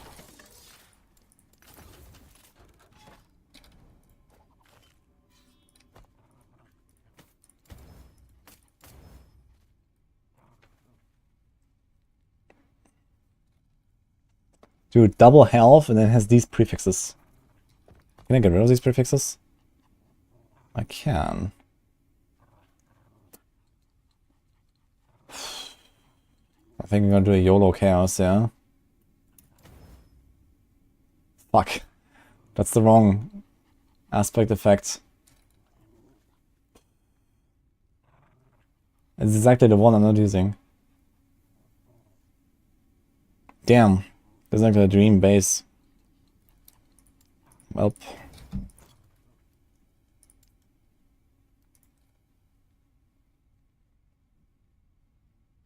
I'm gonna check out No Rest for the Wicked.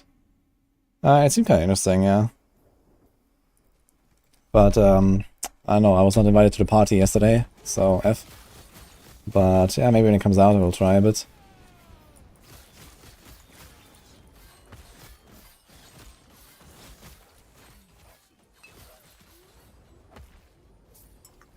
Is it like an explosion, or is it just like fire? That's just fire, okay, it's no explosion.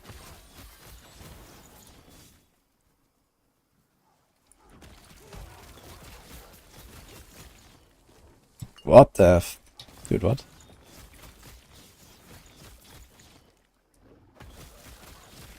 I need to up my damage reduction a little bit, I feel. They have 55% armor, almost 2k life, you have to swap per second, so... I don't know, it's not that bad right now, to be honest.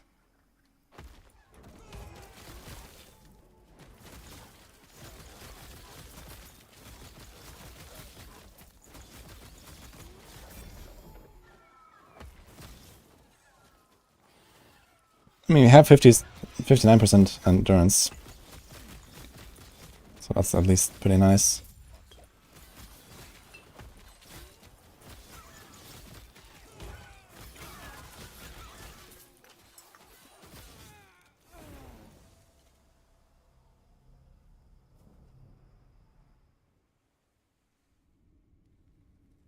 You see someone speedrun LE in under an hour, they set their own rules, basically get to COF. Yeah, I mean, you can get to monoliths in like half an hour or faster, right? And then you just farm a key. And then you do the Temporal Sanctum, and then that's it, right? I mean, yeah, sure, I guess. I didn't see it though.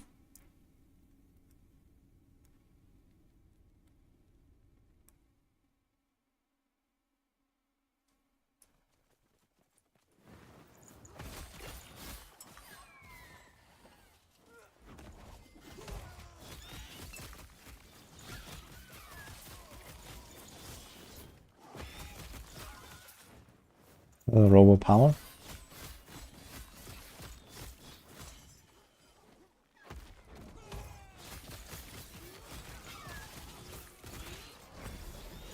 Wait, does the Tempest like also have Spirit Wolf procs? I mean, if it's on Tempest Strike, I can try. But yeah, I did some math, and it looks like Tempest Strike is just like significantly stronger of a melee attack than Swipe or Gathering Storm. Let's see, Spirit. No, there's nothing against Spirit Wolves. So I guess this will be Swipe.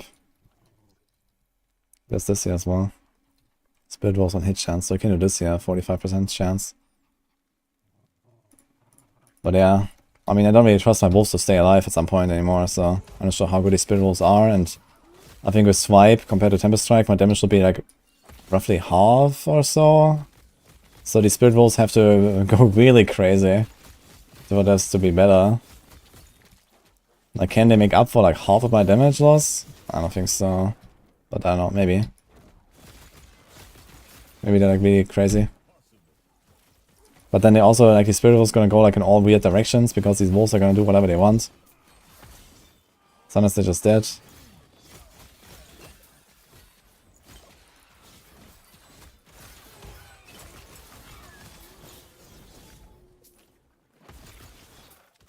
I guess the swipe stuff with the Spirit Wolf only makes sense if you run something like the Squirrel stuff, right? Because you're gonna have double the amount of wolves.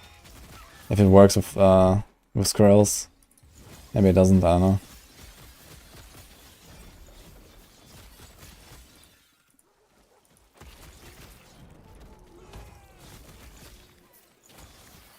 But I can't believe that I actually reduced my strictness on the filter for my hybrid health shards, and it still doesn't show, man. It's crazy. There's no hybrid health items. I can't shatter anything. What is going on?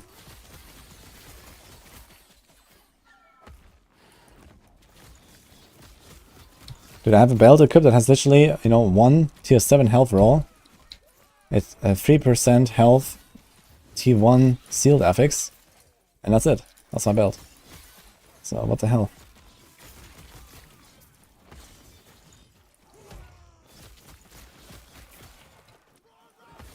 Because I can't craft anything on it. I don't have hybrid health now. I guess we could do percent health instead, but space is so good, I should do the hybrid health.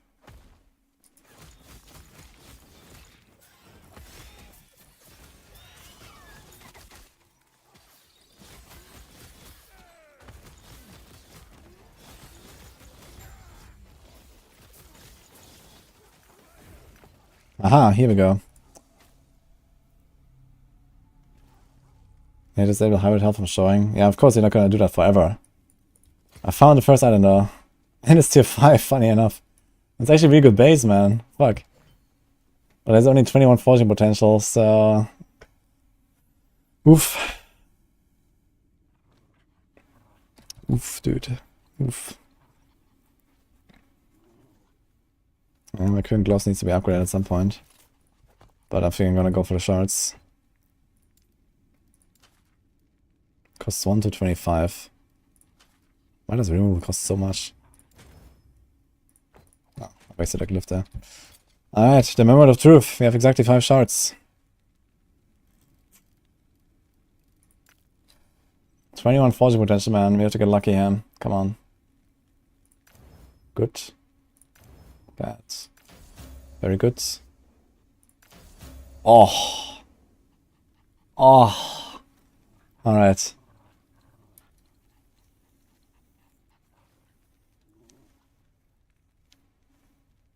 I have 13 left. I can do this. Nice.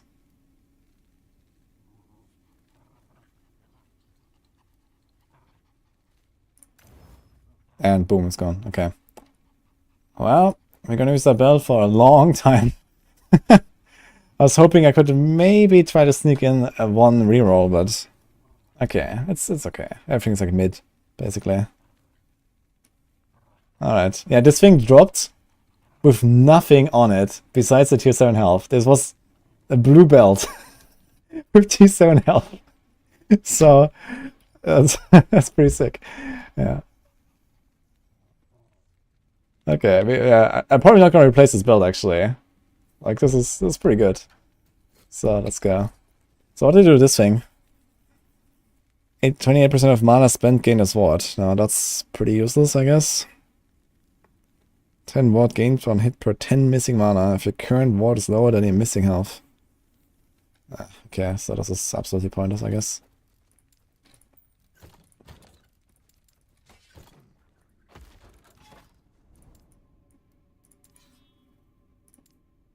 There's a lot of arenas.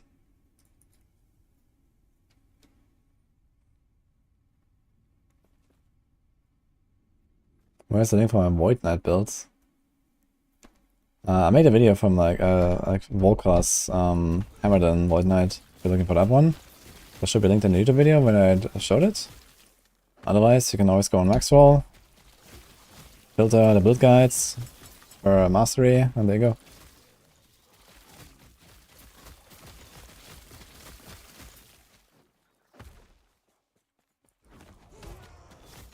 Well, we have 2100 life, that's a decent upgrade.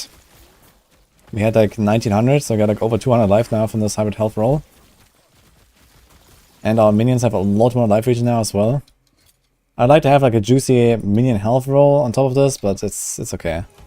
I think for now, it's not so much that they just die one shot, but they just don't have enough heal. So the health regen is definitely more important, I think, just to like recover their health. Oh, that's a good base. Poison rest, huh? We can actually upgrade our chest at some point. So this thing brings 10% health, good on recovery, more armor than my current one. You can craft a prefix. Can maybe seal this other prefix. How much forging potential? 42. And we can do some stuff with that actually.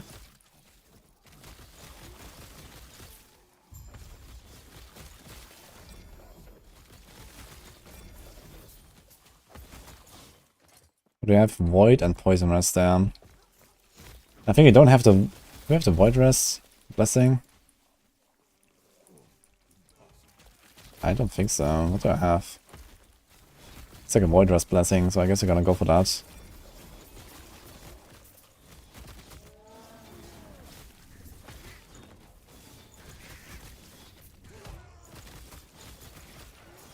I believe how early you got into powers of this build, like level 70?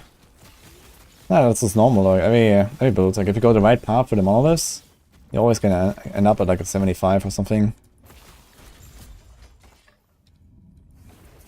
I mean, okay, maybe some people are actually like farming normal monoliths in level 90 a bit. You have 1480 health at 280 corruption at the moment. That's a bit low.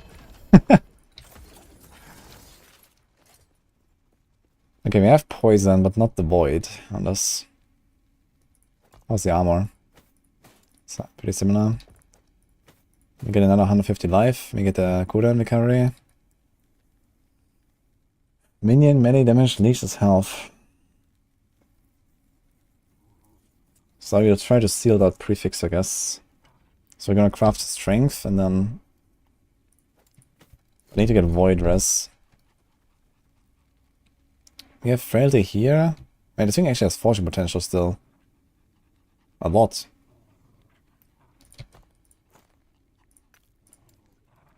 YOLO? Despair? Ah, too bad.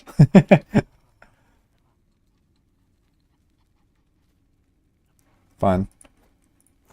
Yeah, in that case our gloves don't really need much. Do we have some gloves? They just need to roll endurance.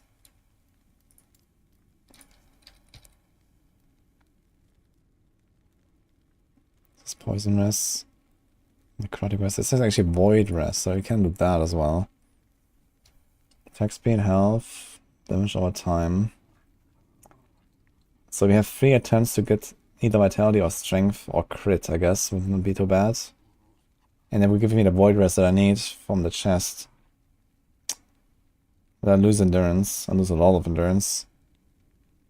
And endurance is relatively useful. I think it's time for a bit of an upgrading session. Yeah, I'm not going to replace this thing anytime soon. This helm, though, has lightning rest.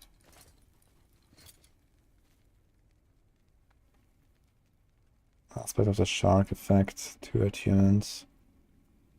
Still has a bunch of forging potential as well.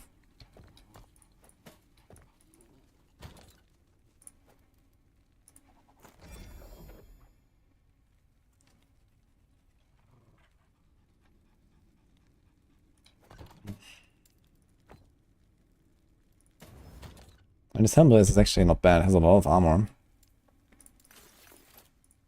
But yeah, this thing would allow me to... But it has necrotic rest that we don't really need. Yeah, a bunch of necrotic there. Where's the rest of the necrotic coming from? Ring.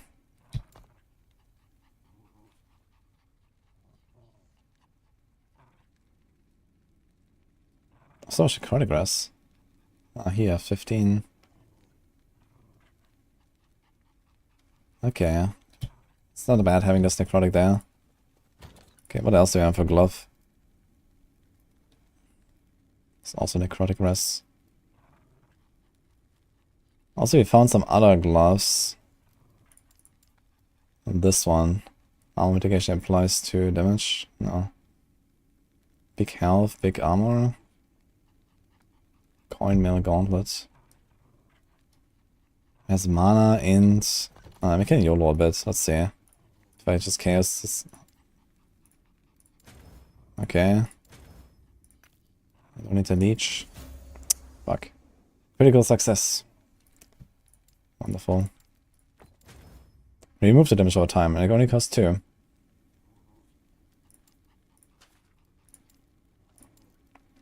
This will be crit here, I guess.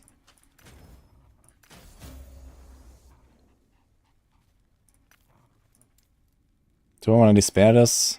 Fuck. I don't think so. We don't have that many. There's Void Rest.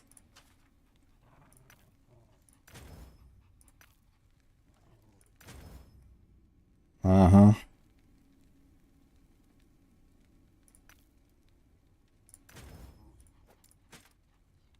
It's actually not terrible.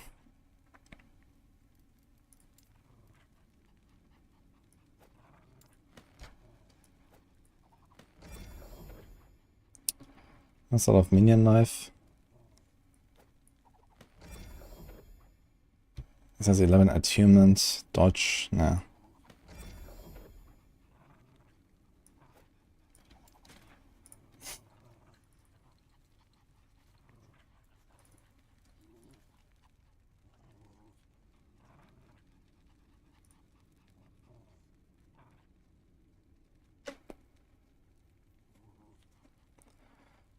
Uh, 280 corruption. Yeah, I mean 280 corruption is already getting kind of tough. If you play it with like 2k life, you have to dodge most things in order to live. That's just how it is.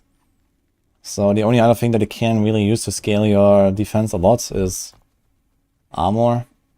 So the best way to do that is usually the blessings. So there is one blessing here in Spirits of Fire that gives you flat armor. And there's another blessing here that gives you percent armor in Age of Winter. So this is like usually a combo you try to get.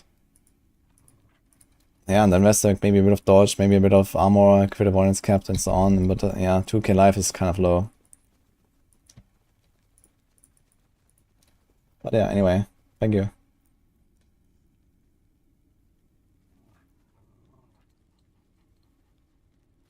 Any thoughts on the number log AFK? There is a video from a smaller YouTuber, AFK in last Epoch, showcase Falconer Shadow Autobomber.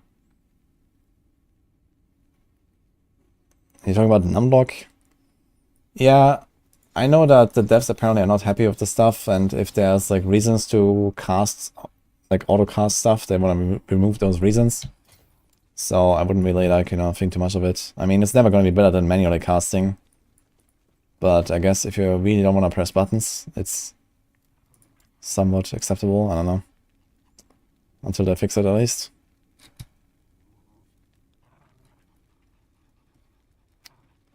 Lightning Cauldrons.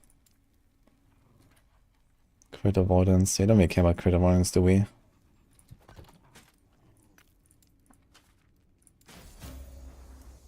Okay. Chance to shred armor. Nah, this is not really what you want. The rest will be kind of good on this.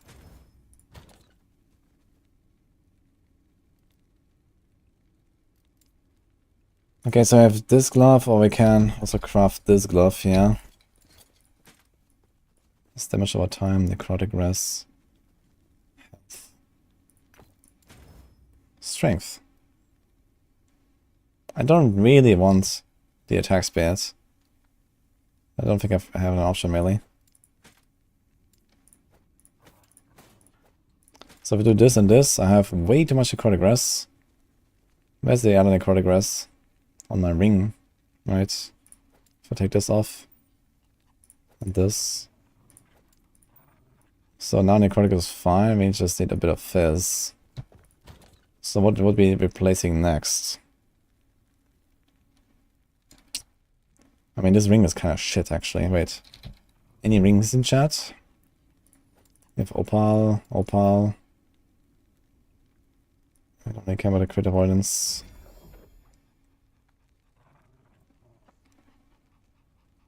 It's physical rest, but a really bad base.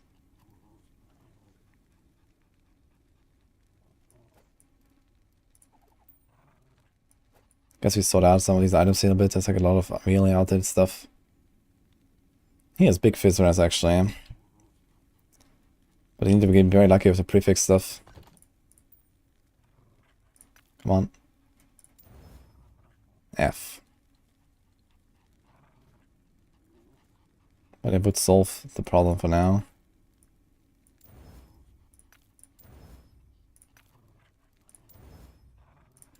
Okay, goodbye.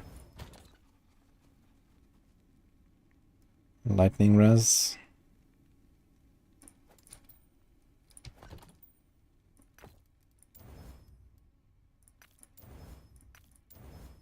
Strength. Way too much lightning res. You still have to craft the fizz on it. This one is actually kind of nice. If we can roll the stun avoidance into something useful, yeah. Void res. That's a pretty good ring actually. 12 strength, you can craft the prefix you want, which would be crit, I think. Strength and crit are the two prefixes that you want on the rings. Doesn't solve our fizz problem though. I mean, this thing has forging potential. I could try to roll the prefix. Let's see what happens. The implicit, I mean. Okay, that was an upgrade. It helps, but it's not enough. Do we have fizz res in idols?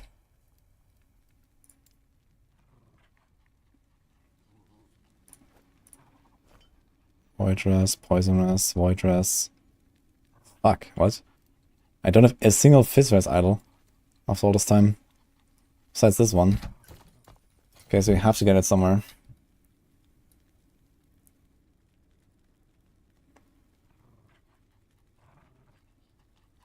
So if we take this thing off, I'm missing a bit of elemental res. So we can have a ring that has elemental. Basically just need a gold ring. Instead of rolling elemental res, we need a fizz res. Maybe we have that. Well. I guess we start with this. Not terrible. That was terrible. But he has also minion dodge rating and that human, which is not really great.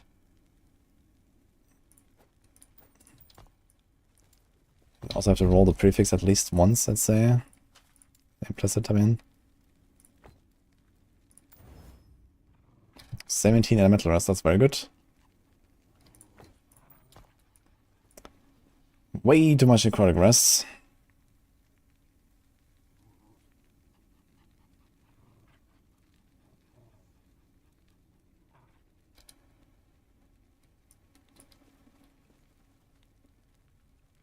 We have 17 vitality and then the two rolls there.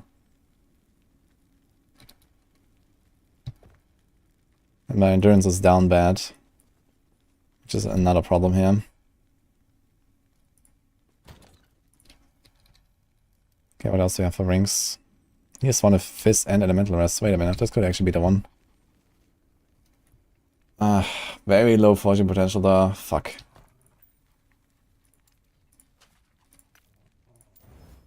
Attunement. Fuck. This could have been a pretty good ring for me, actually. Here's 25% endurance. And health.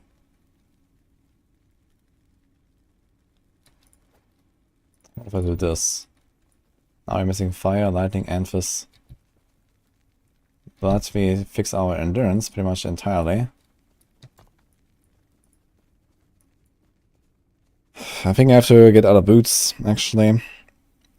We don't need D-res on this. We do want to reduce damage taken from crits, though. Kind of badly. So what do we have for boots?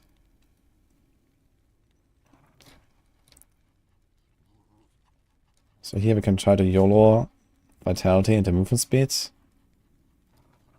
Here's Vitality and movement speed and life. And these things actually have reduced damage taken from crits, so this is actually perfect. Here's also movement speed. Okay, we have maybe a few options.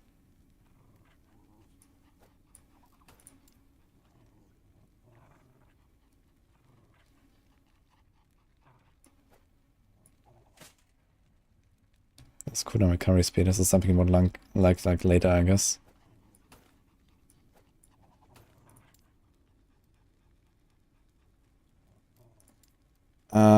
Well, we can hope that we don't ruin all of these boots, but we have many of them.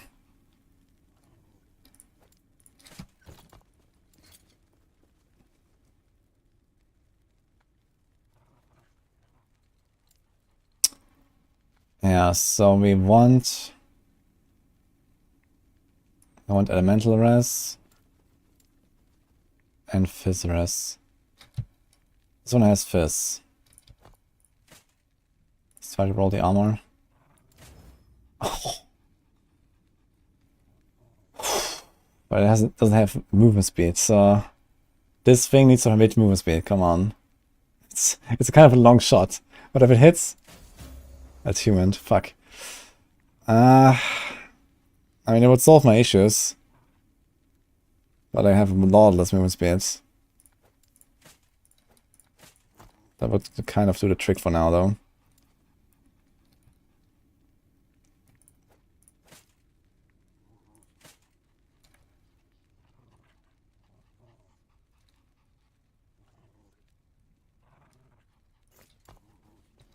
We can try to get some more res on something. So we have a lot of fire. There's health, that's elemental res. Yeah, we want to have, like, you know, some of the idols. Here's 3 elemental res. 3 elemental res. What about fire?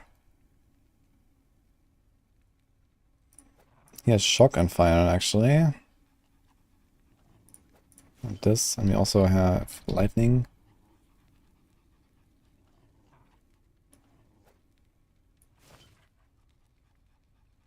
Shock and cold. Crit and lightning. Crit and lightning. So maybe we can make it work with just these things and not actually go for a mental. So you just craft fizz on this. We have vitality. What do we have here? Necrotic, movement, elemental. So I can YOLO this. Actually, let's do strength. Yeah, the chances are not great, but I'll try. It worked. And it costs 1 fortune potential. Holy. Okay, so maybe this is the boots. Let's not get too unlucky. Come on.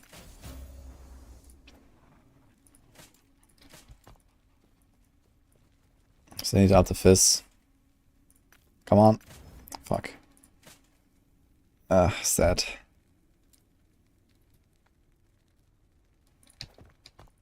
What about these? So, YOLO. Health regen, goodbye. This one has elemental res, also has health regen.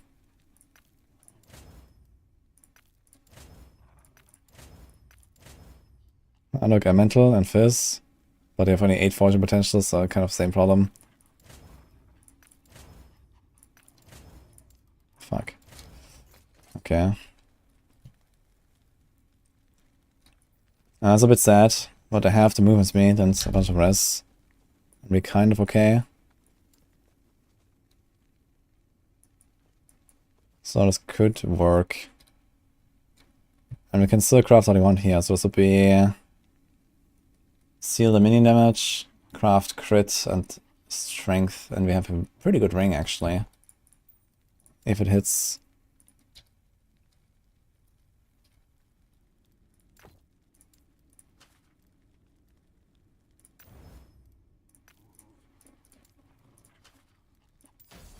Okay.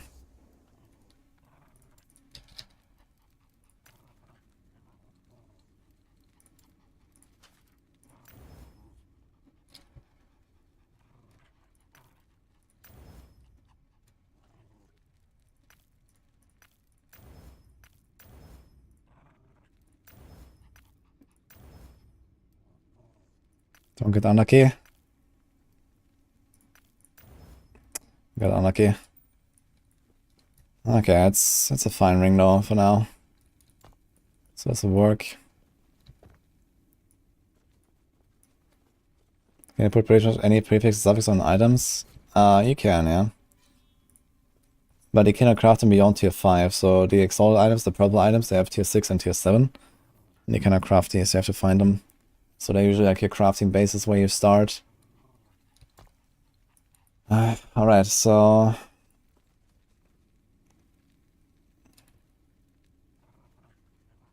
You can still craft this thing as well, by the way.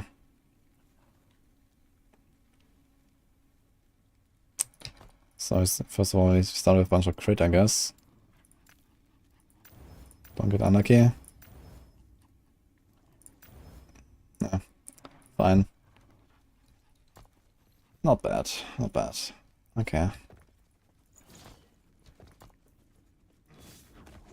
81% crit chance with all buffs. Seems kind of nice. Now we have to fix our chest, which is actually still not done. So here we put... Actually, what do we put as prefixes?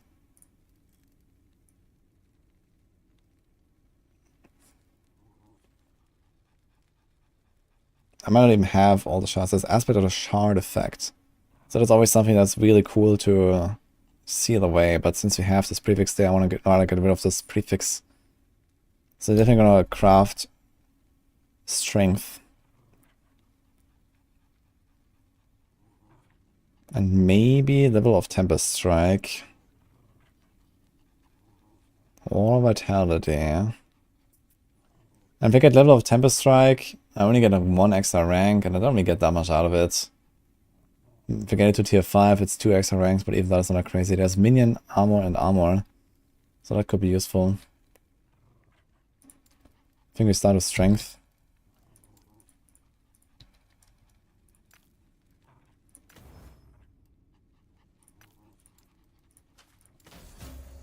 Okay. Need more glyph to spare, by the way.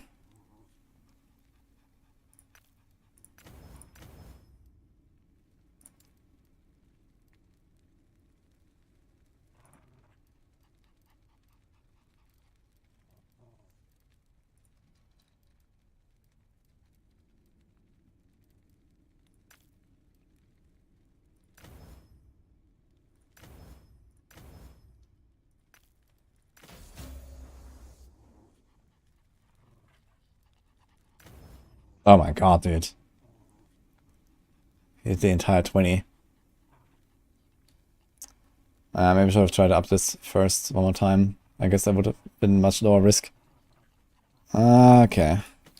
It's all of armor though. So... I guess it works. Also means get a bit of leech now, which may help them a bit.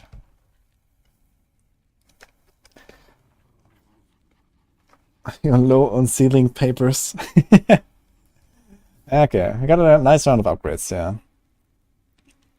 I can still up this aspect of the shard effect. Let's just keep this thing. We have 8 shards now.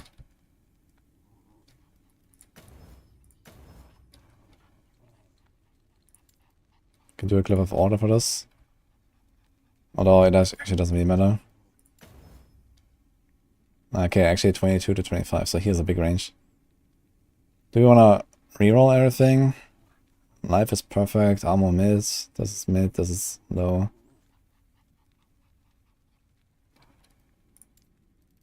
We could YOLO. Roll all affixes. Okay, didn't really change much. Alright.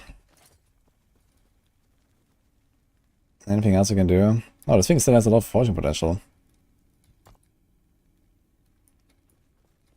Sure, I guess. Yeah, I would really like to have crit here instead of the attack speed, but I'll take the attack speed for now.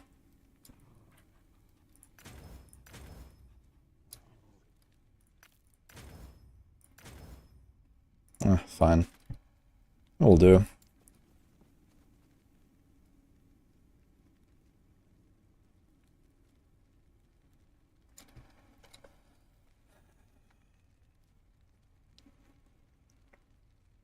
And the only thing that's really high rolled is the crit. The frailty is low. Frailty is not low, actually. Endurance threshold is not that crazy. We have 58% endurance with 525 thresholds. Resistance are looking fine. I'd like to have a bit more fizz. Do you have like a small fizz? Is this cold? Elemental, cold. Void, poison, void. Do you have like maybe some random idols? Here, for example. Okay, maybe there's like actually some stuff where it should not be.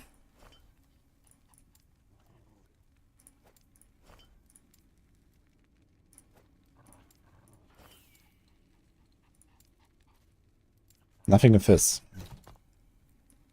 You want a bit of fire though. We have fire. Can we? We can fit in something there, so. I don't really like that I don't have capped fizz res, to be fair, so I would really like to have capped fizz res. But I guess we can't right now. Chance to shock and fire res, that's kind of neat.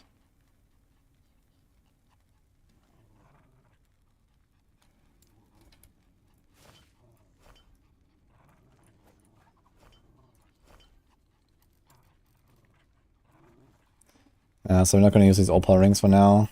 We need some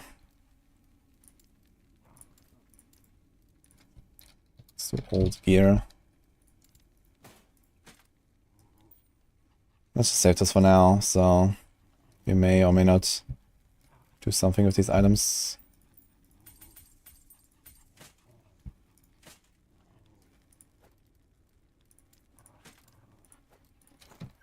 Okay.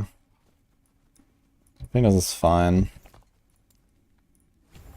Oh, we were actually missing.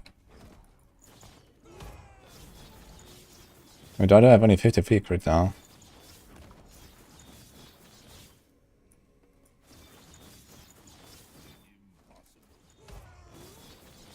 $88. Okay, 88% crit chance of all of us. It doesn't matter which order I activate them. If I do like 4, 1, 2. Actually, it does. Really? Wait, why does it matter? Oh, it doesn't matter at all to the Warcry. Okay. Let's try it out, guys. We have 2,250 life. Missing a bit of fizz res. But should be fine. We have damage reduction from crits. Plenty of it. I think maybe long term I don't want to reduce bonus damage taken from crits here. But right now this is kind of nice.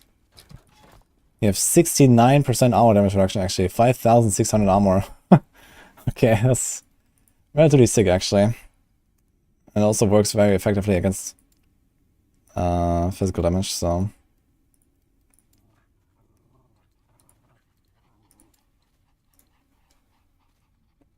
I chose Temper Strike over Strike, over Swipe, giving Give him Wild Calling. Is that the Spirit Walk stuff? Wait, let me see that swipe. Yeah. I don't know, I don't trust Spirit Walls to really do anything. I haven't tried them. But, yeah. Are they good? I don't know. I just wanted to make a melee build, so I didn't want to have like any reliance on my pets at all. I just wanted to make like a me smash kind of setup.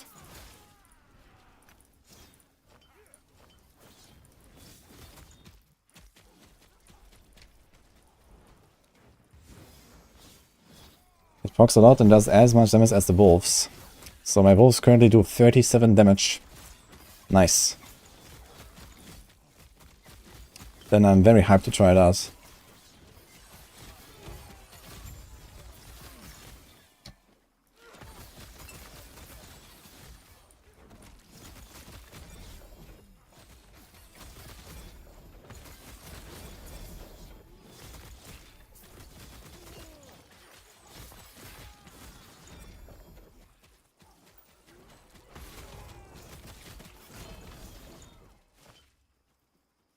I'm 31.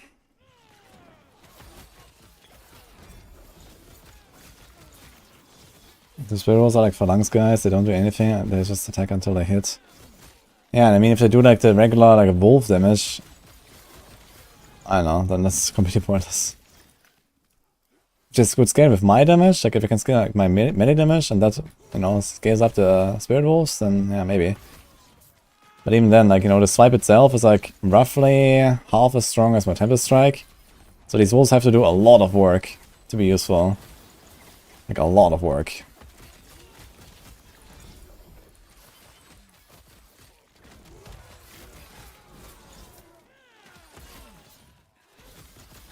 And if you do the damage of the wolves, just in AoE or something, then that is literally useless. Because I'm critting for like up to 20 plus K or so at this point. And my wolves do like 50 damage maybe.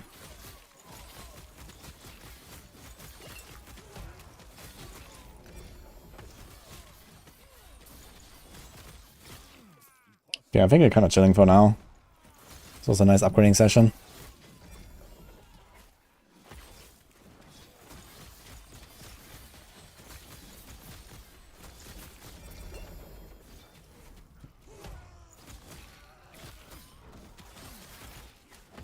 To use the marketplace. No, this is offline actually. FPS is tanking again. Oh, there's a tier 7X. That could be interesting. Okay, seriously, what is going on?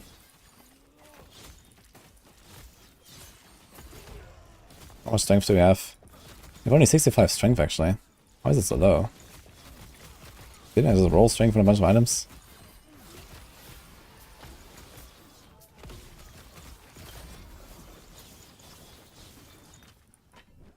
Sort of crit multi there on that tier 7 roll. Which is not exactly what I'd like, but okay. Oh, it's a 70% singularity.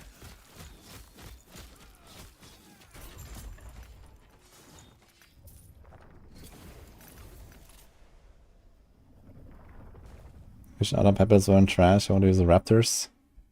Have you tried to make raptors good?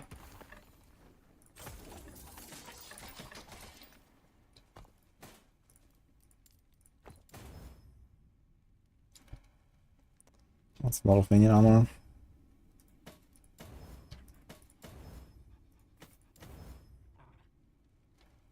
Tier 4.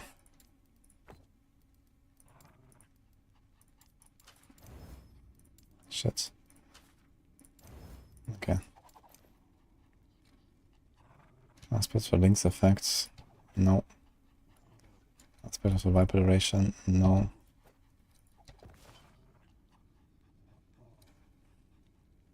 It's actually small idols with water tension. I just realized. It's like one way to stack it, I guess.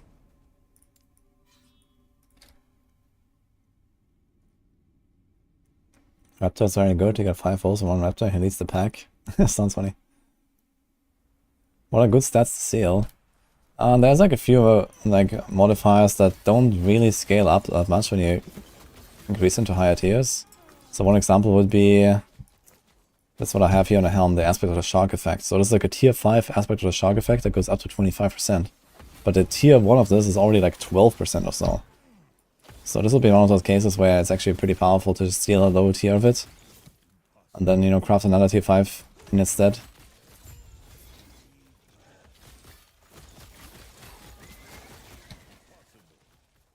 Or, you know, it's just like something that you don't want on the item, but you don't want to risk using Glove of Chaos. Because you need something very specific. So usually if you have like some shitty tier 1 or tier 2 mod on the item that you don't want, you just steal it away. And you make space for something you want to craft.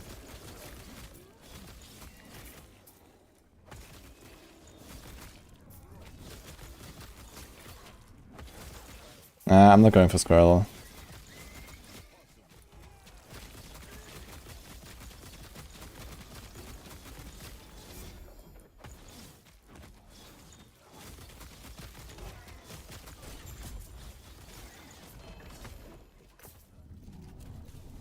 Damage is only looking good.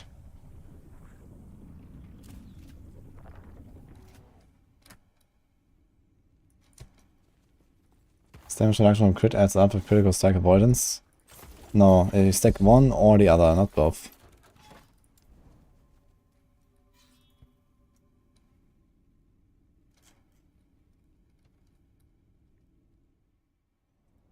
Can a melee rogue work? Yes.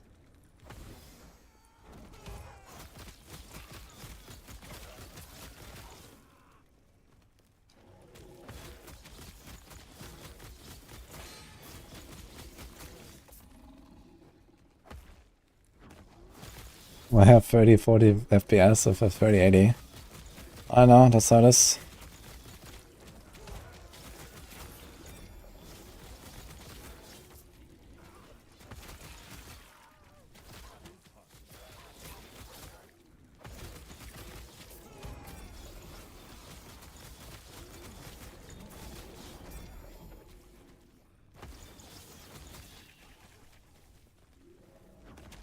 And number one tip for last Epoch beginner. Don't neglect loot filters.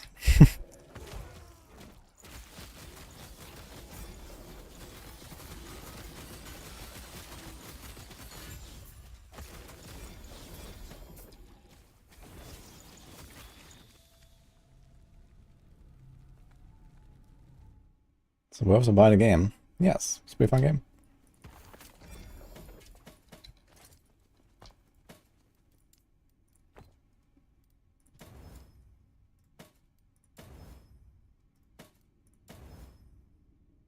Free to summon wolf. Oh, he's a double. Tier 7, tier 6. Look at that.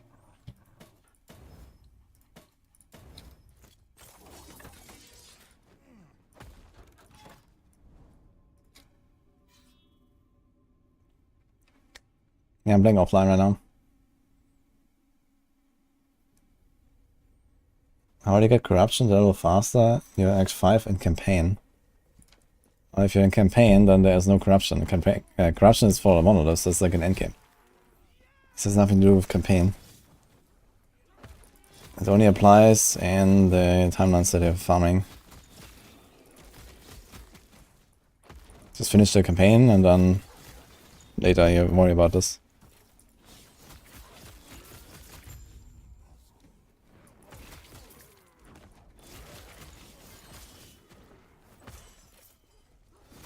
And it's offline leaderboard push.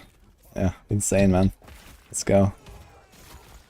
Nice spin point again. Boom.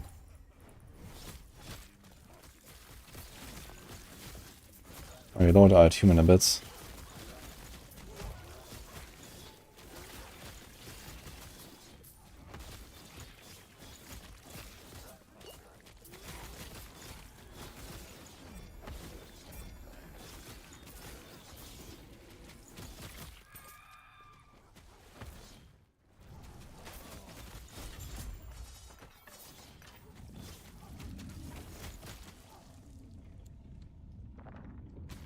How did I get primers so far?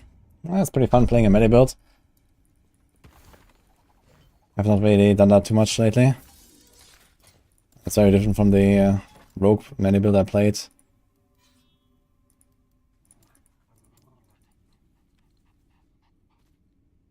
Your campaign seems to be corrupted. Want to level a shaman. I mean, shaman is a bit different from this. But yeah, I was also playing a melee shaman with Earthquake. That's kind of fun. Can do some big bonks with that. Like boom 100k, boom 200k. That's kind of funny. Movement speed, cooldown, elemental rest, vitality. It actually has 4 decent stats. Could YOLO try to steal the vitality? If that doesn't work, we can YOLO try to steal the elemental rest. If that doesn't work, then we'll still try to steal the cooldown. But it has not that much forging potential, sadly. Damn. Does it have more forging potential? Would be kind of interesting, just like try to steal this, try to steal that. Anything would work there.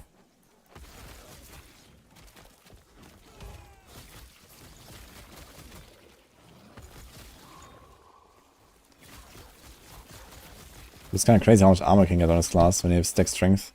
5,600 armor, man, what the hell. And this is not even close to what I could have.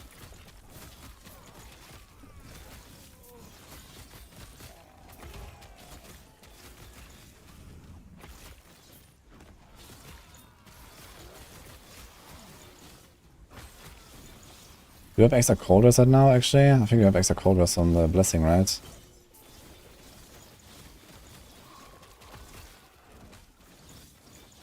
So I can't really remove that so early now. No, okay, 28 cold rest, that's not too bad. I can make up for that.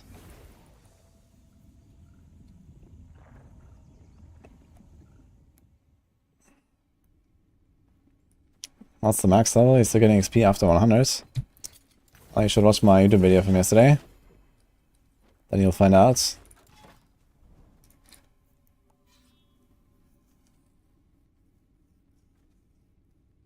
The purple bars around the blessings.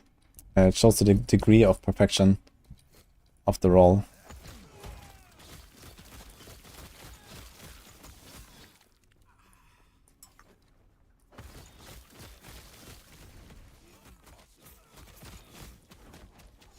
Gears are leveling at 37. Well, get boots of movement speed. Get your resist up as much as possible. Don't really care much about more than like life, resist, and movement speed, honestly, in the campaign, I think. Get a good weapon, I guess, that has a bit of damage. Sleepy D, thanks for the prime.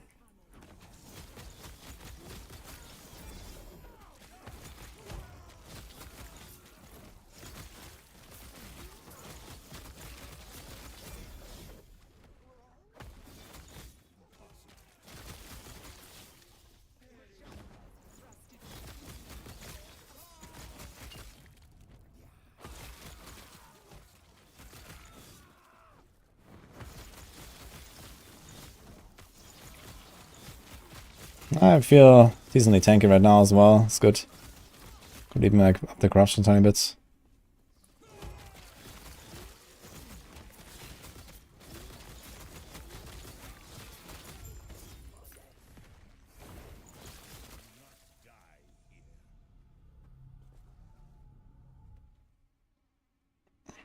Sorry, Monoxide, I have no idea about that build. But if you're following the guide, I guess we'll tell you.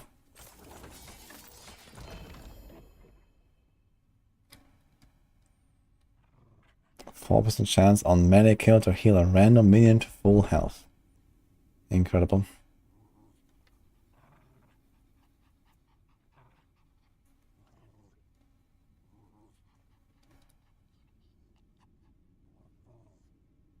Does that stack? The double?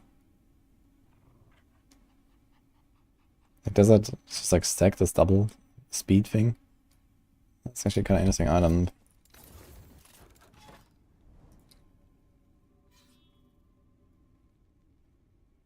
It's good to play as a heavy tank build.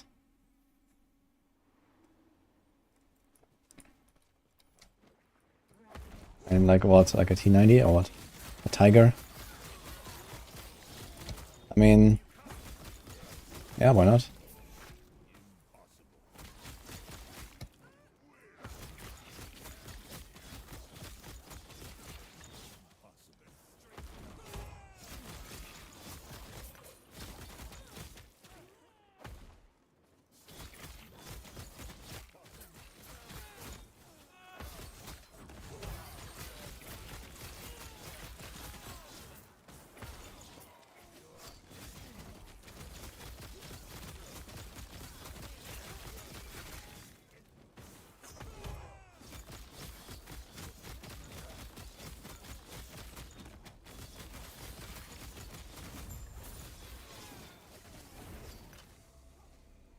It's very chill right now, actually. I feel kind of tacky.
Staying in a lot of explosions there, and it's actually fine. Feels good, man.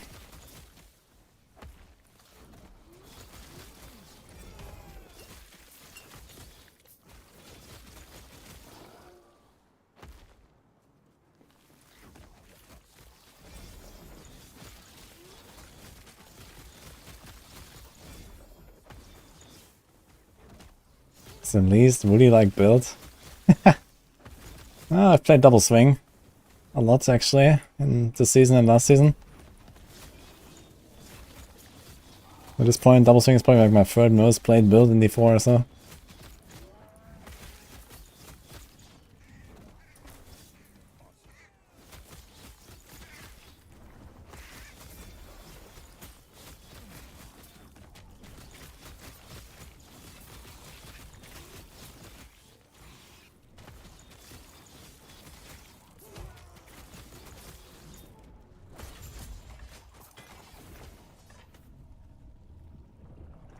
Lime dogs. The dogs are just decorative.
Isle of the Wastelands. How's that? If you wanna, could you have all the pets on the bar and out at the same time?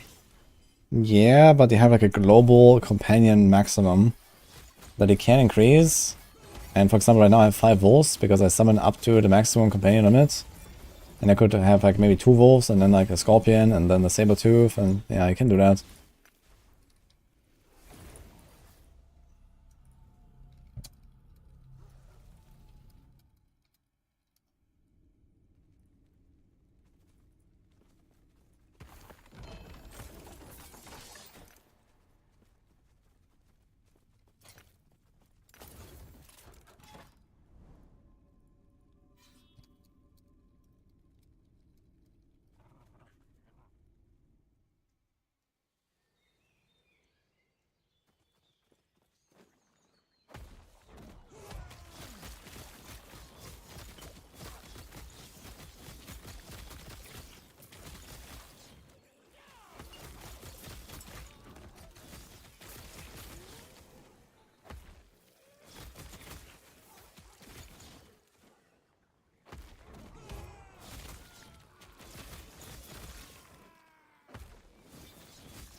A chance to add lightning melee damage to a wolves equal to my lightning melee.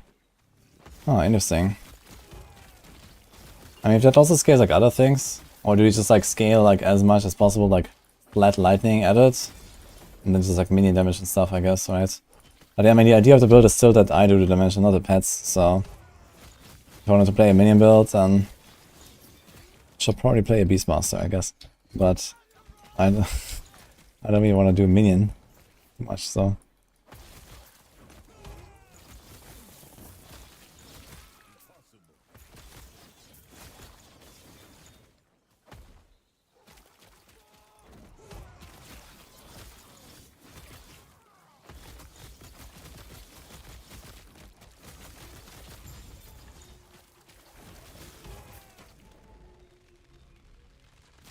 The good boys, yeah.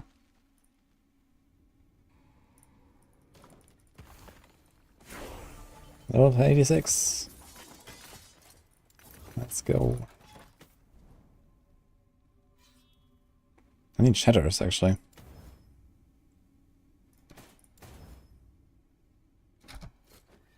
Yes.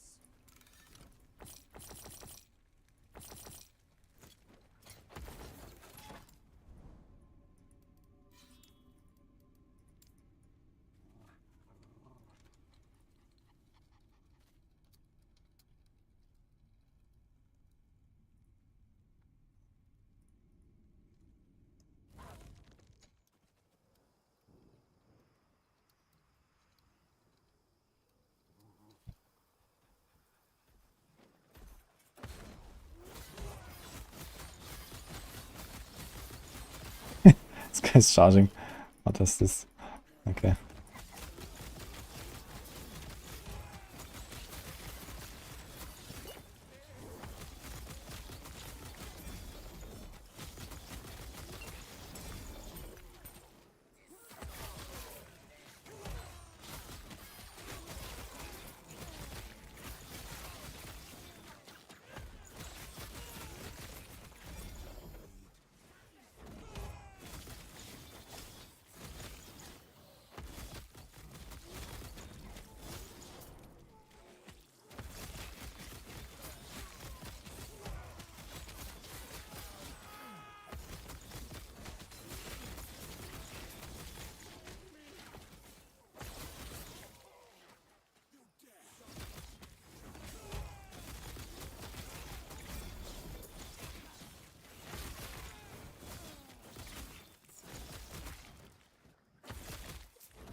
Just tank the beam.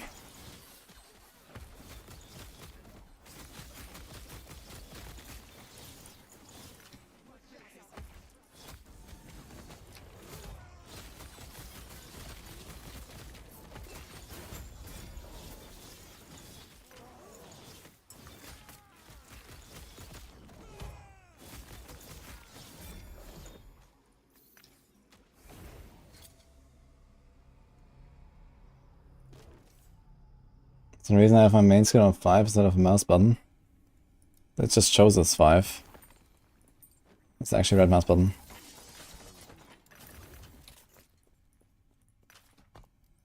Does it have both maybe? What if I press 5? Yeah, 5 works.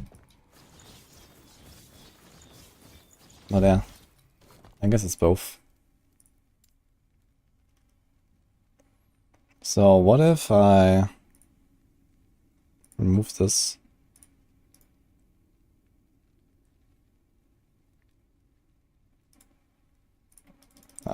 Still doesn't work.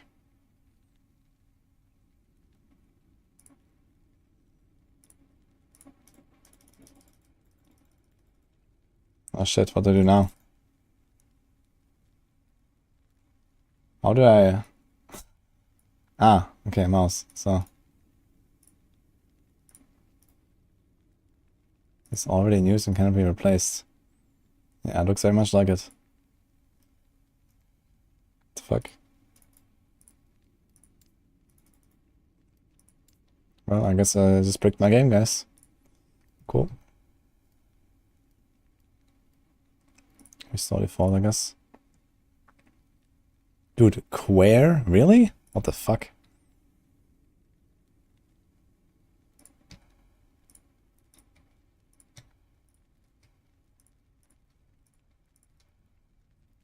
I was gonna do this anyway, just in case my mouse ever breaks.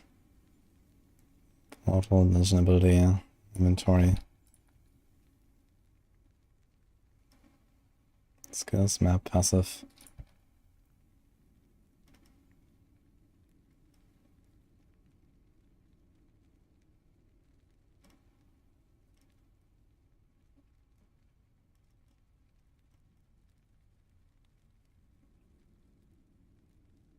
Okay, that should be fun.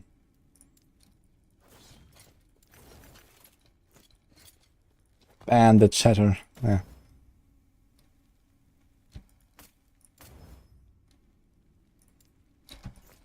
Too much stuff here, man. Slipping up too much little film.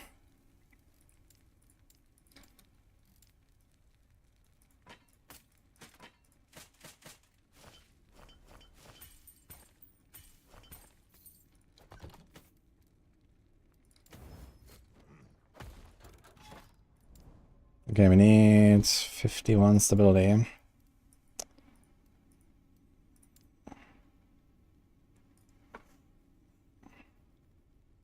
So 8 and 28.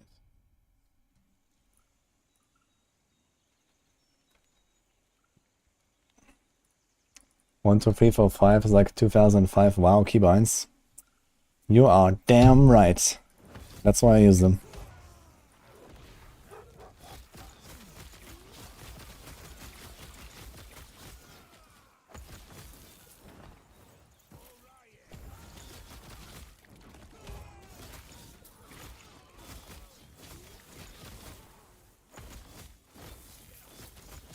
Why can you not like assign right mouse button, man? Maybe if you relog, I guess there might be some weird snapshotting bug, I guess, of the settings or something.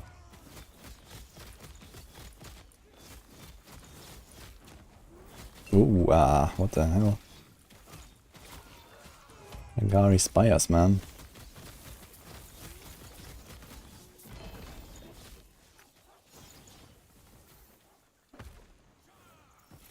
I'm playing WoW hardcore as F right now. With 1, 2, 3, 4, 5 or with Quare? That's the question. Okay, WoW with Quare sounds yuck. Unless you steer your character with a wheel, so that's an option, I guess.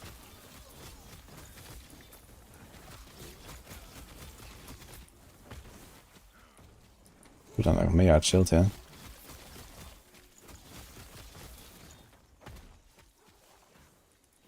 Is any death broken in this game?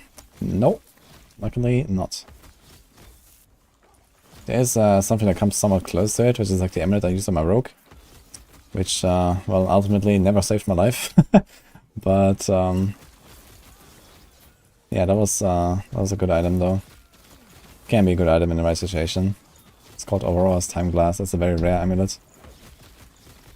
It gives you a shield and a heal when you drop to low life and live.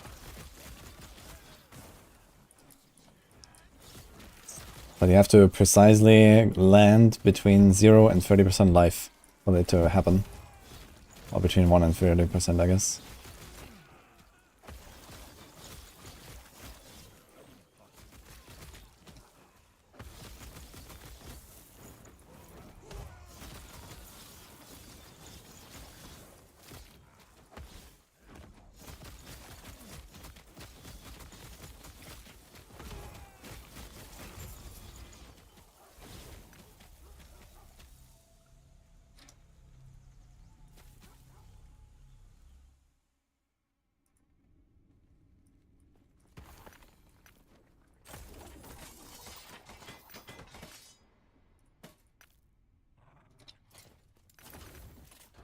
I know what I want to do here, so where's the shatter filter?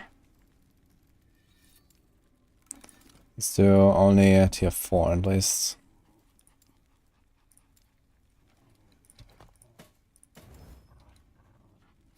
'18 strength.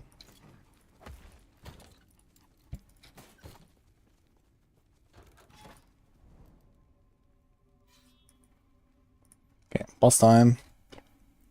Let's hope we get the shock chance.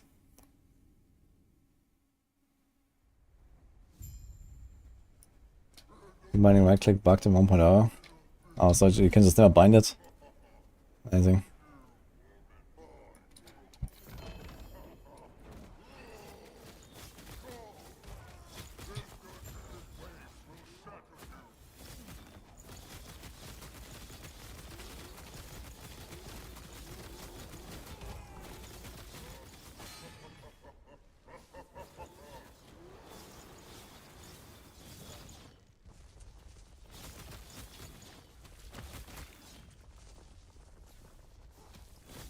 I mean, I can actually just stand and nuke the bosses. I do a lot of good damage, actually. It's not terrible. It's only 100 corruption, but you know. I should up it slowly. I have 2 gaze already. Time to do an Orbis. We also have some prophecies for Orbis. And we're soon rank 6, so we can start trying to get uniques. Only 40k favor though.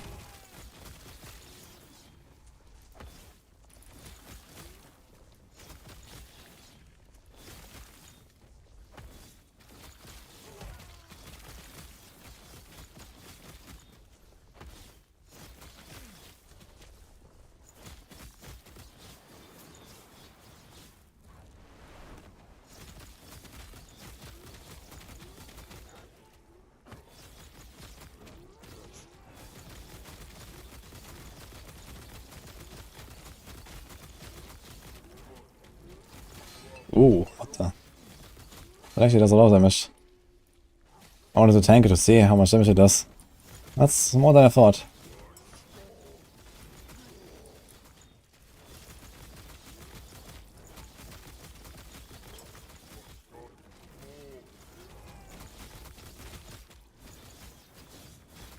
So my wolves just tank this thing? Kinda crazy.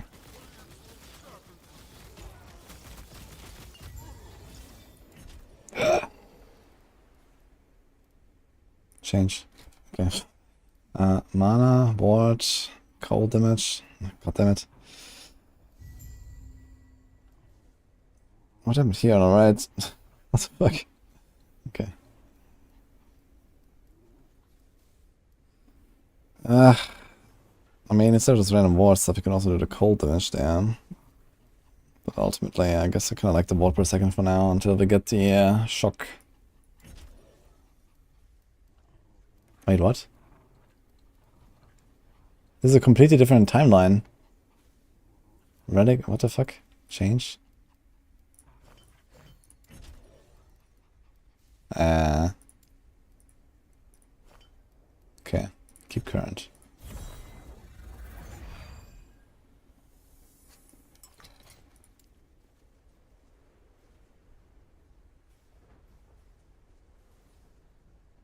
Okay. Oh, strange.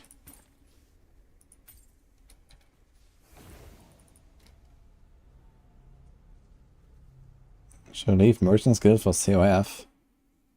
Well, if you hate trading with other people, then yes.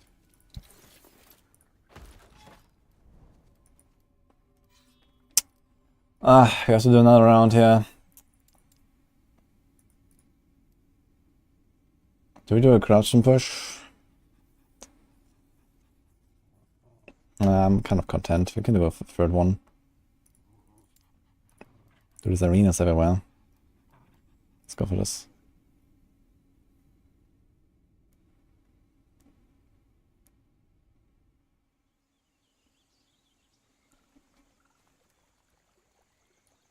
Am I already ahead of one of your only character again? I know. Maybe you're slacking.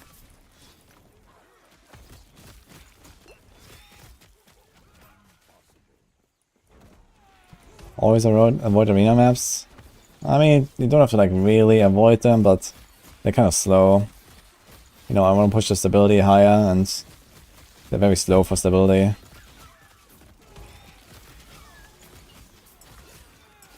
But yeah, sometimes you can do them if they're like in the way, or if they have a good reward, or something.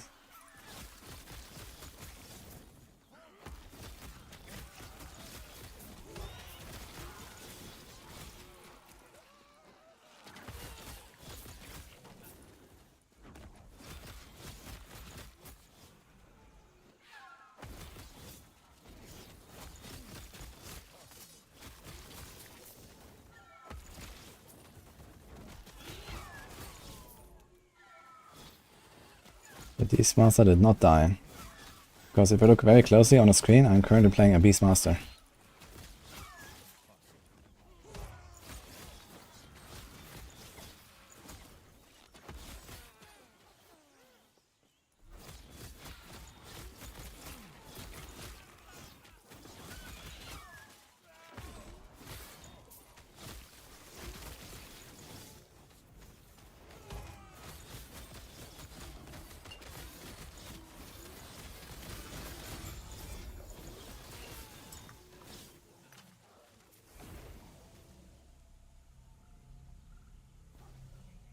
How do you know it's Arena? You can click on it and it will say the name Arena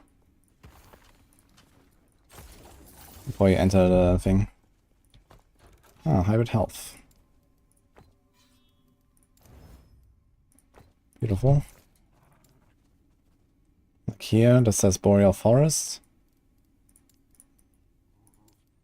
This says Frozen Sea, Midnight Strand, Frozen Woodland. And here says Magma Arena. You can also like remember the icons, I suppose. Like each map has their own icon as well. Like here, you know that okay, this thing is like not arena, for example.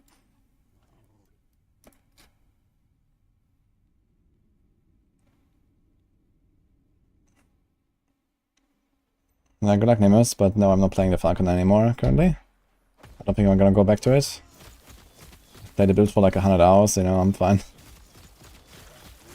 I have a lot of other things to explore.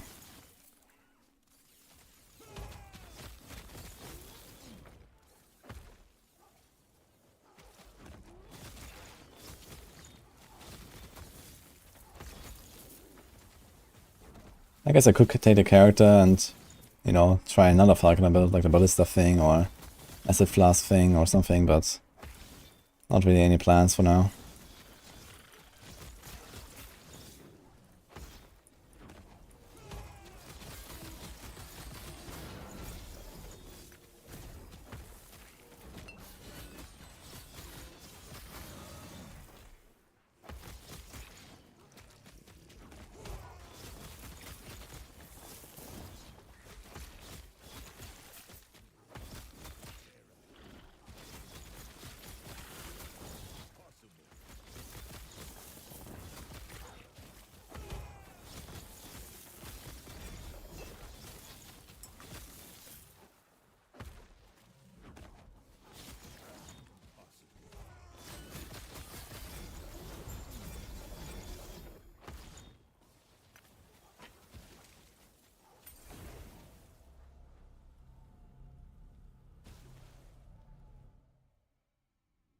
When his Falconer damage is so high, he said that it was boring to try the bosses.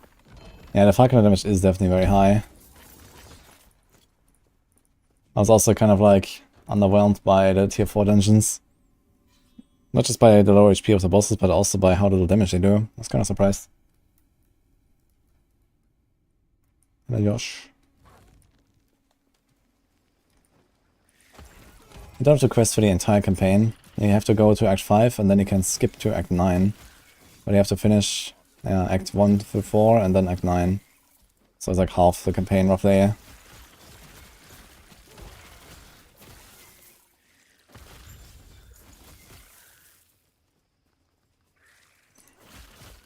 Yeah, other skips don't really help you, right? Like the Lattice Arbor, I think goes from like Act 3 to Act 6 or something. And the Soulfire Bastion, I think. That's from Act 4 to Act 6, I don't know. And Lightest Arbor is like Act 2 to... Where does it go? Like, do you want to do multiple skips? I'm not sure exactly where you end up after each of the dungeons. Can check, I guess. If I remember the campaign correctly, I'm not sure.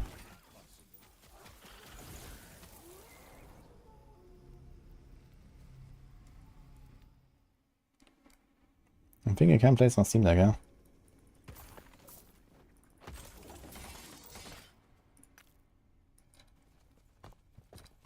So, let me see. So the Vine era has the Temporal Sanctum, right? So we go here to Ruined Coast. This is at start of Act 5, right after you kill Admiral Harton on the Dreadnought. And then you're here. And you go to Temporal Sanctum, and then you're gonna be in Radiant Dunes in Act 9. And then Imperial Era has a Soulfire Bastion, so this is Act 4, I think, right? Because here's a Dreadnought. So that's basically right before, so it's not really worth it, I guess. It's like kind of right before the Sanctum. So instead of, you know, going up there to Soulfire Bastion, you just continue and you're in Act 5, and then you can do the Temporal Sanctum. But here you can skip to, I think this is Act 6, I guess, right? This is Act 6 or 7. I think it's Act 7. Yeah, near the arena. You come out here. I think it's Act 7 where then you have to go to Heorot. And then there is the last skip, I guess, here, Lightless Arbor in the Ruined Era. So I think this is Act 2? Or Act 3. It's level 17. Yeah, I think this is Act 2. And then you go out here and you... Where do you arrive?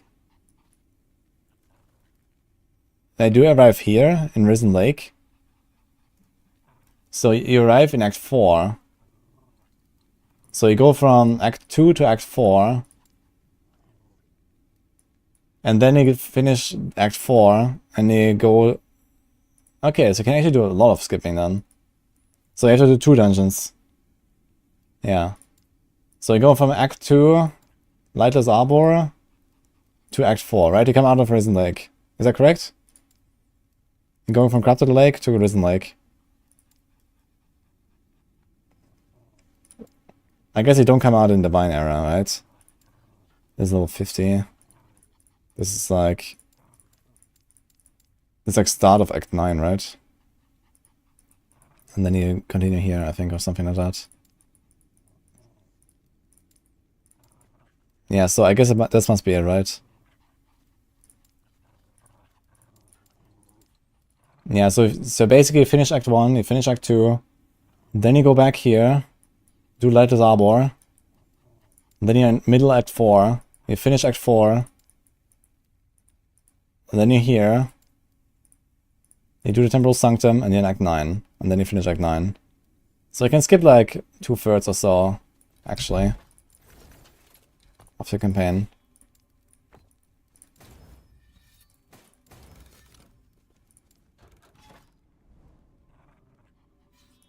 Just need to make sure that you do enough of the side quests. But Act 9 has a lot of side quests. But I don't know them exactly by heart. But basically in Act 9 you want to try to complete all the stuff. Because also the idle expansions things.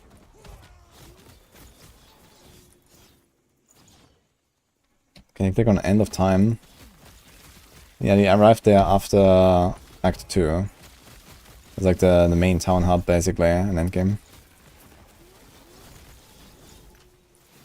Are you not there yet?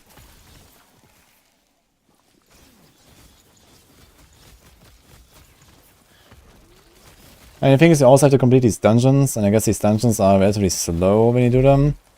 Especially Temporal Sanctum, because it's gonna be like a level 50 dungeon, and you have to kind of go through it and stuff. But yeah. I'd say you probably save like around 2/3 of the time in the campaign, so... If you do like, you know, relatively fast campaign completion, let's say, you know, like 3 hours is like pretty fast. You can maybe bring it down to like 1 hour of campaign action. Basically like, I don't know, half an hour-ish to go Act 2. half an hour for Act 9. And then like a little bit for like, you know, Rank to Lightless Arbor and the Sanctum and stuff, and finishing the rest of Act 4. So yeah. And the rest is just like monolith grinding. Could try it on a fresh character and see how that feels actually, but maybe tomorrow.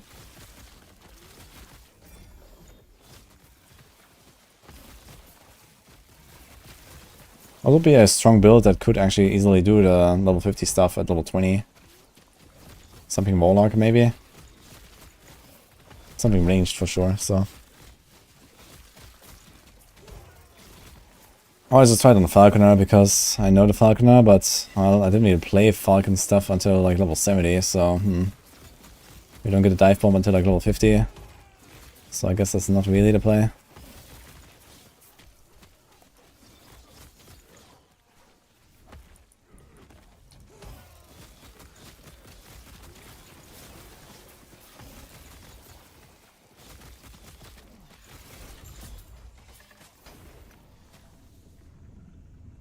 I'm not doing squirrels now. We finally see a speedrun of a Rune Master. Yeah, Rune Master should maybe be also kind of powerful early on, I imagine.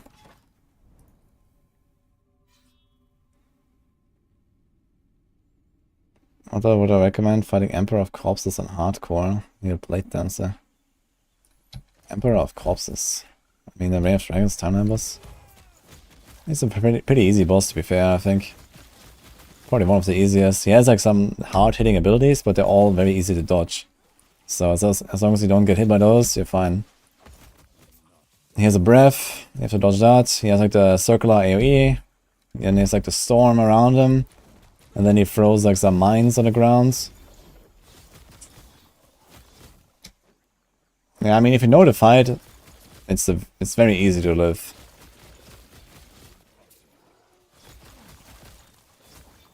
Now, I've killed this guy like 50 times, so if you want you can watch my past broadcasts. Because I've been farming this guy like, you know, on my Falconer a lot. You just see him when I go for the boss.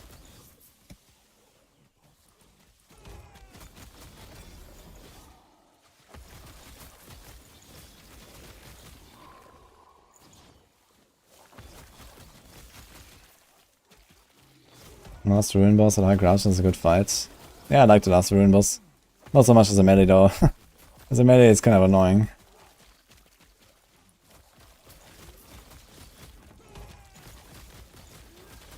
Don't do dungeons before level 50, you can go monos at 15 and light speed fast.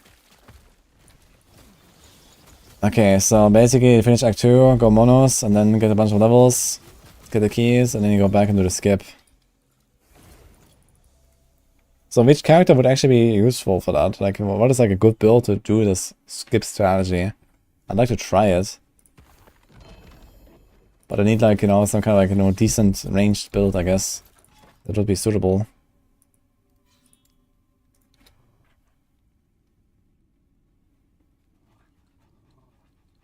I do not have a written guide for this build. And I won't. But we'll make a video on it soon.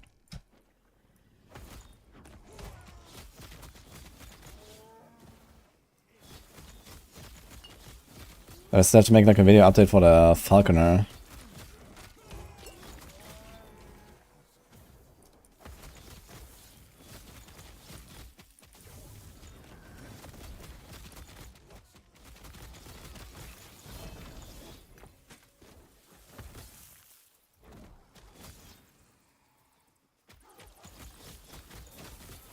Humble Rogue.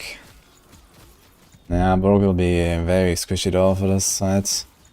I mean, okay, if you just don't get hit for it, it might be fine, because you have to actually have decent amount of damage, but is it enough? Even in campaign can feel kind of sketch sometimes, even being unleveled by like, you know, 5-7 levels or so. But if you go into monos and they are like unleveled by 40 levels.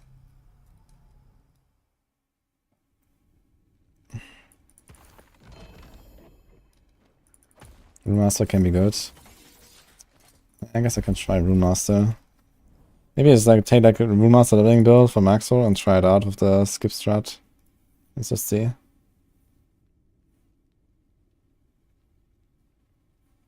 Yesterday a guy was level 1 teleport to you in end of time and he could choose his master at level 1. Really? That's an oversight, I guess. That's funny.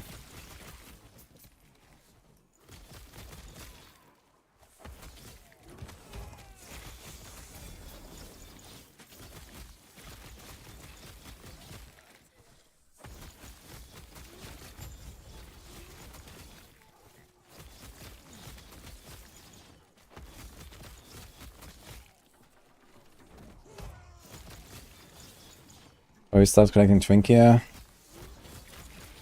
Yeah, I mean, if Trinkia is gonna be very easy, of course. I guess the challenge is to do it without Trinkia. But yeah, that might be pretty rough.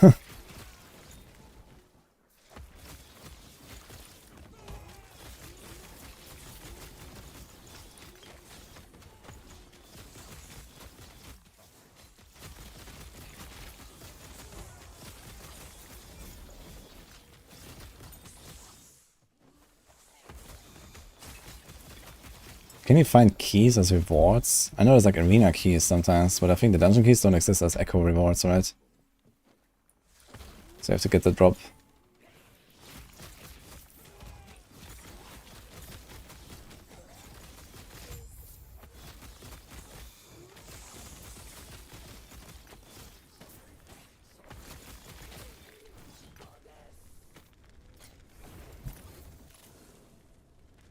You do? Bosses totem or not? Yeah, okay. There's no way you're gonna go in and just kill a boss with like level 20 in monoliths, I guess. So that will take forever.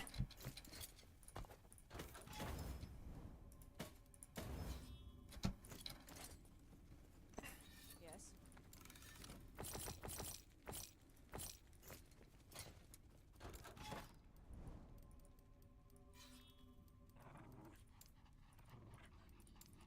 Dude, arenas everywhere.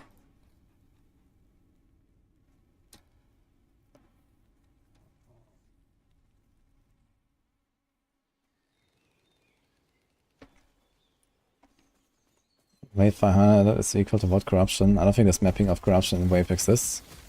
But maybe Tank Lab or Last Epoch Tools has something like that. I'm not sure if this can be data mined. But yeah, the arena waves definitely scale much faster than the corruption, that's for sure.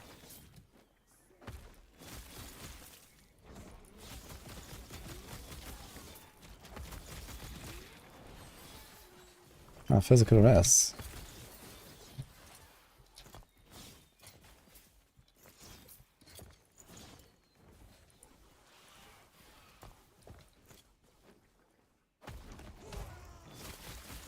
Can you clarify when the windows reset? I think after every run, actually. I'm not sure. They reset very often though.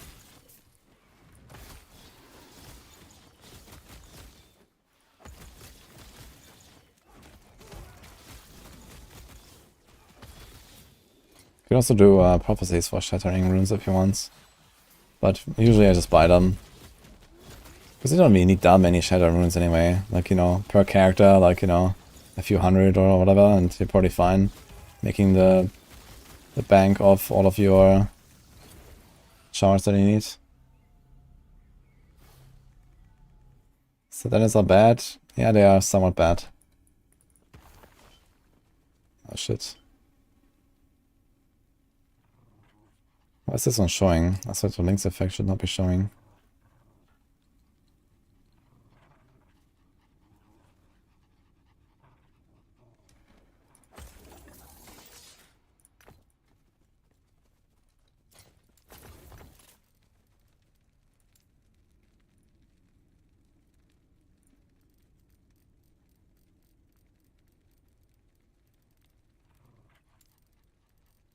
Oh wait, I guess it should. I'm stupid. I confused it with another one.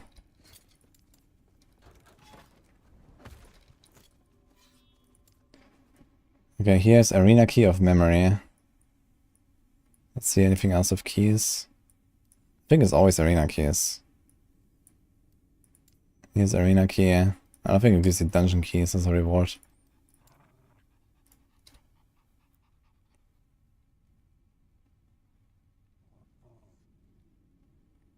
But you can buy the keys for the Merchant's Guild? That's funny.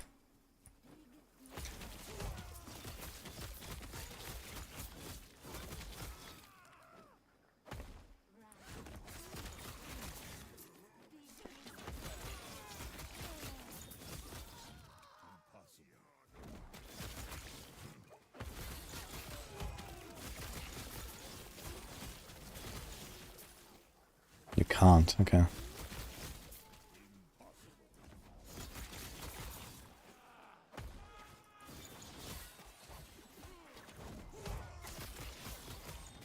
Stormblade still has the same power as last patch. I'm not sure if they nerfed Stormblade, but it's still a thing, yeah.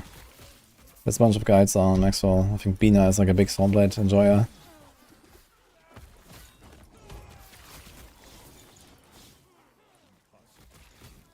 I mean, they are making a system to upgrade set items at some point. Maybe even next patch, I don't know. So set items will definitely become more relevant in the future.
Spear, a bad weapon for rogue.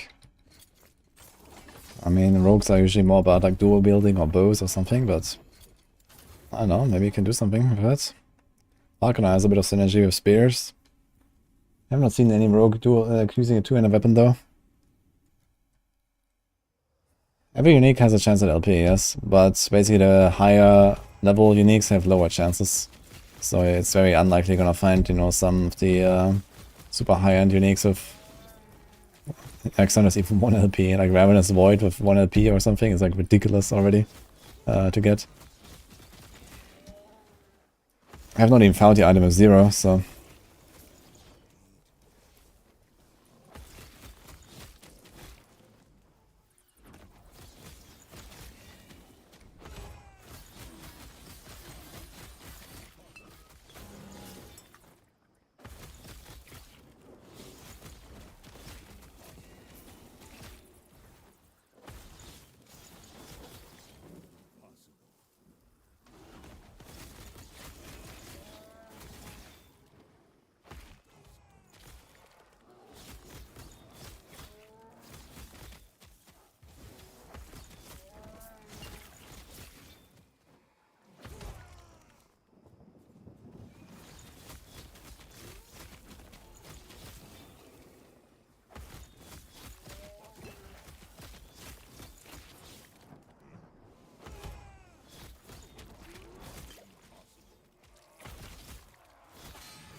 Fuck.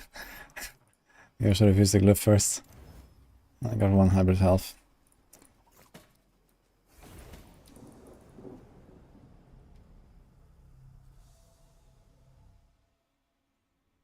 Any build ability that feels a place like pulverized druids.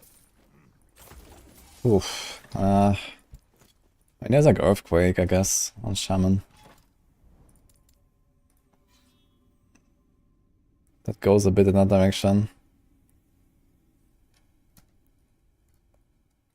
I was actually playing an Earthquake Shaman that I want to go back to at some point.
Less upheaval on mall or Earthquake every second in the mall.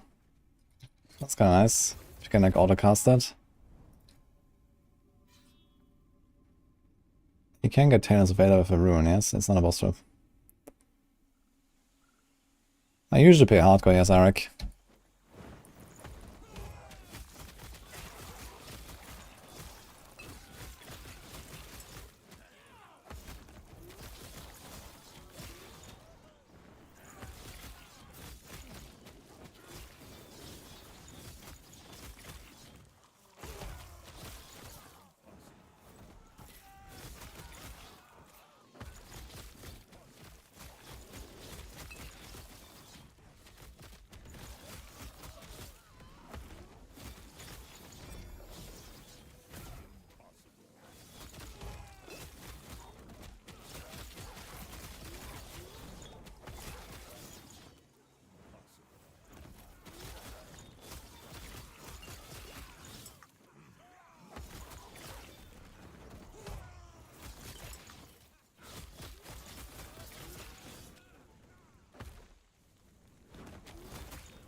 Yeah, man, thanks for 50 mouse.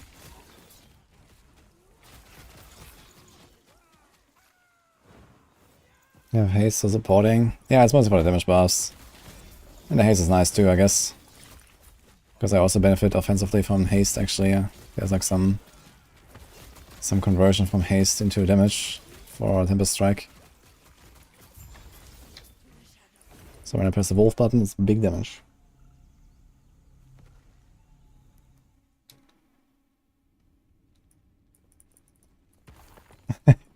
Hello, Alika Bog, by the way. So yeah.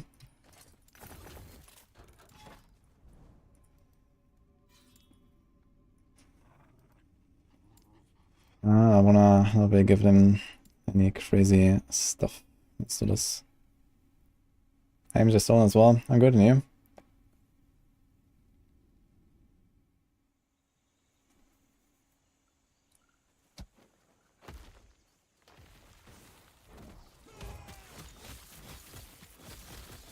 Several times now you had objectives that were to seal a gate and changes halfway to defeat an ambush. Yeah, I think this is intended, you know, this is just like, okay, the ambush is like the surprise, you know? Like, you think you have to go for some objective, and then the ambush spawns. And you have to defeat that instead. I think this is like, you know, labor. But it only works with objectives that you don't actually see from the start. Like here, I see these things right from the start. And here, it cannot be an ambush. But when there's no objective on the map, and you have to find it, then sometimes you can find the ambush.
Is this linked to my build or Maxwell?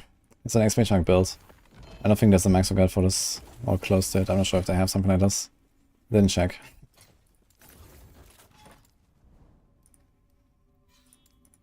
Okay, so this...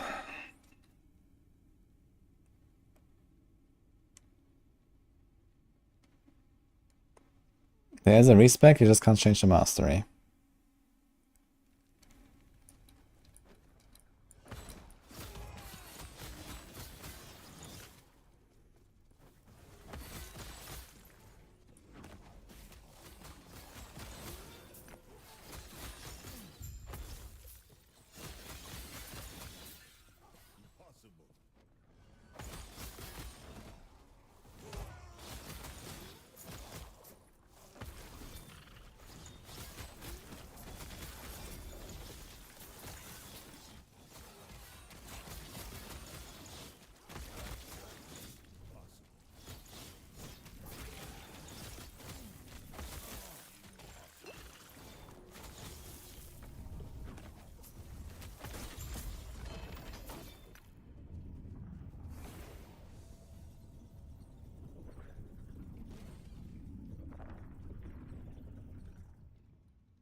Boss time.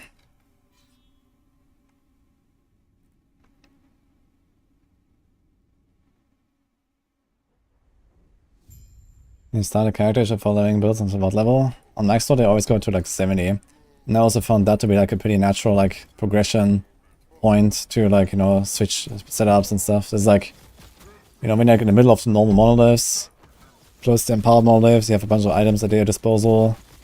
You have enough points to actually like, you know, change your setups.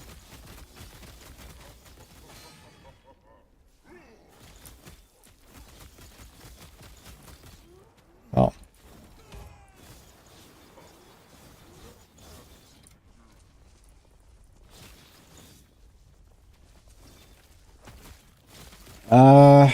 Yeah, I think gold scales with item rarity, like basically of corruption.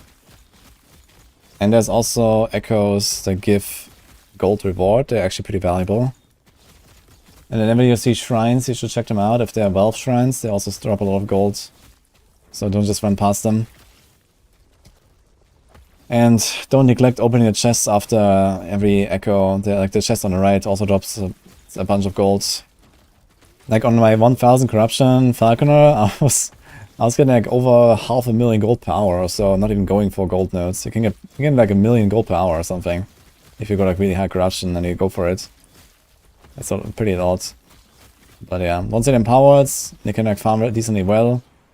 A few 100k per hour is quite doable.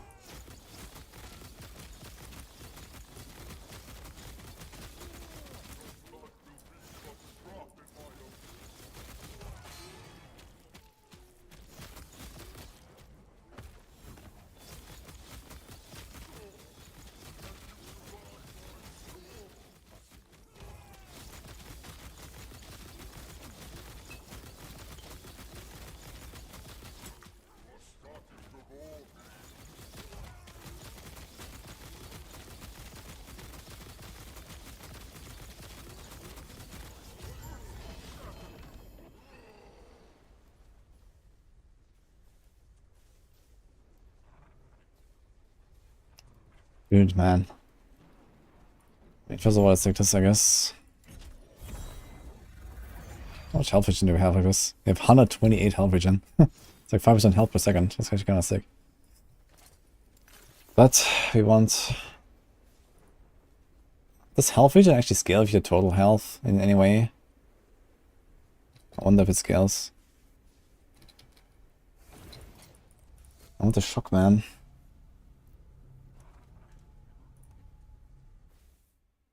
100% crit avoidance means you can never get crit. That's correct.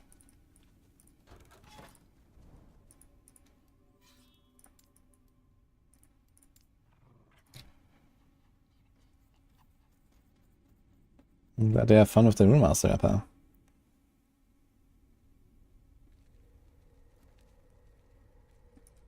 The fastest way to push corruption on the alts.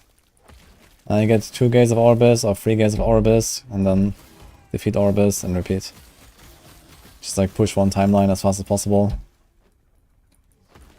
Always go like, you know, to the outside as fast as possible. Try to skip arena events. The further away you're from the center, the more stability you get. So this means you can do the bosses faster, and then you also have a chance to find Orbis.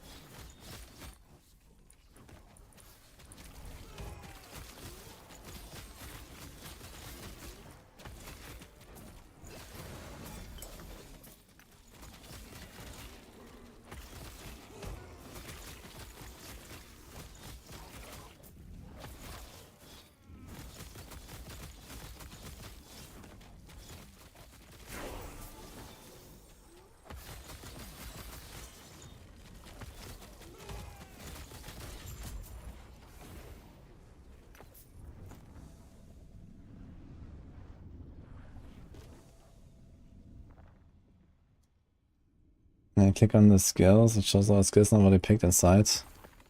There's 2 skill displays. One is like, you know, on the overview, and then the other one is like the skill tab at the top.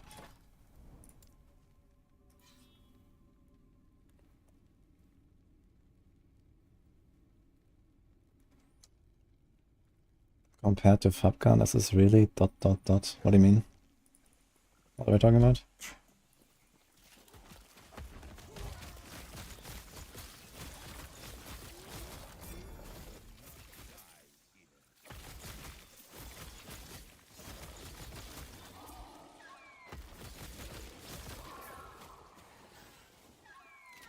I do have a loot for that guy, yeah, I made like a really long video about it a few days ago, I can check that.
Volcar with the raid. Hello, guys. How's it going? Hammer. That's a good emote. That's what we're doing, guys. By hammering. Welcome. How's it going?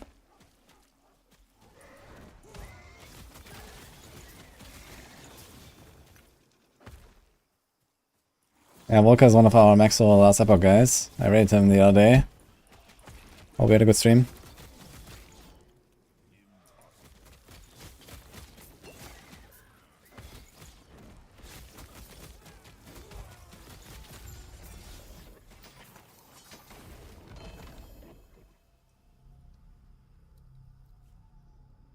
Give me a shout out.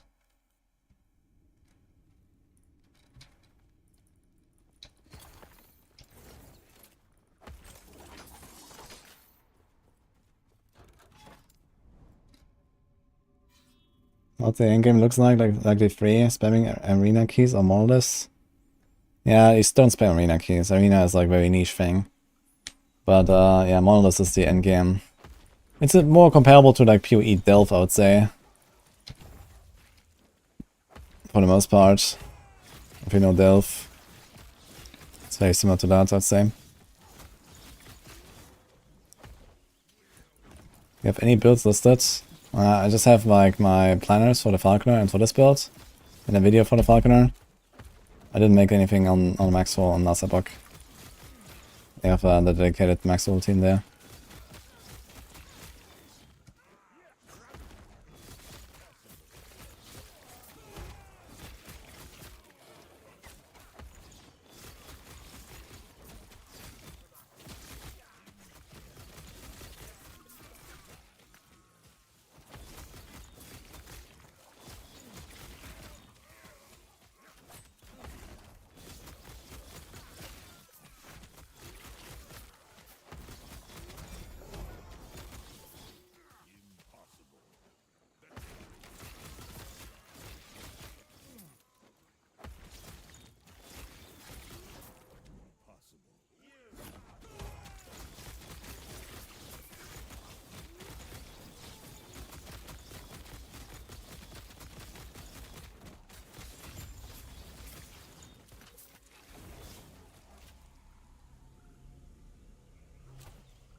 Oof. Yeah. So I have a video for the Falconer as well, but I don't have anything else on this character besides the planner so far.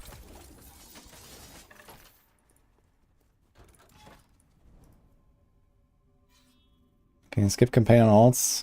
Almost. You can skip like 2/3 of it. With the dungeons, you can do the Lightless Arbor and then the Temple Sanctum. And you're gonna skip like good chunks of the campaign both times.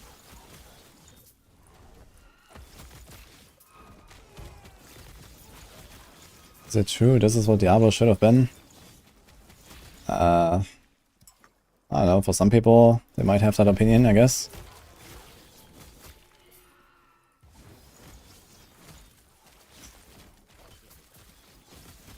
Physical rest, small, eternal. Okay, nice.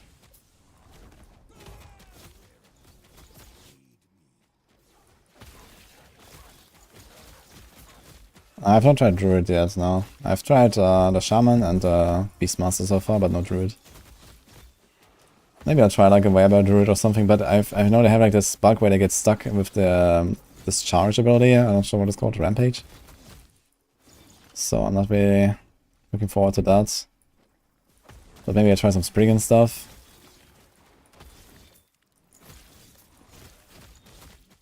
Apparently the Spriggan Fawn Totem stuff is pretty good.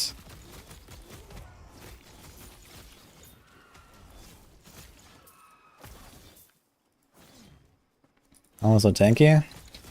I mean, you have 67% armor, capped resistances, 2.3k life, 100% damage reduction from crits. Yeah, that's pretty good. Bunch of like leech and stuff. And what do you expect, man? I'm playing Beastmaster. You know, I have the aspect of the boar. Yo. 5 subgifts, thank you, man. Tonino. Appreciate that.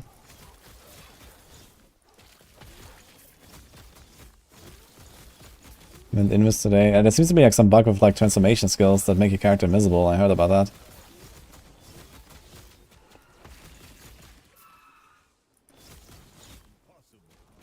That's happened after they hotfixed some stuff to reduce the lags.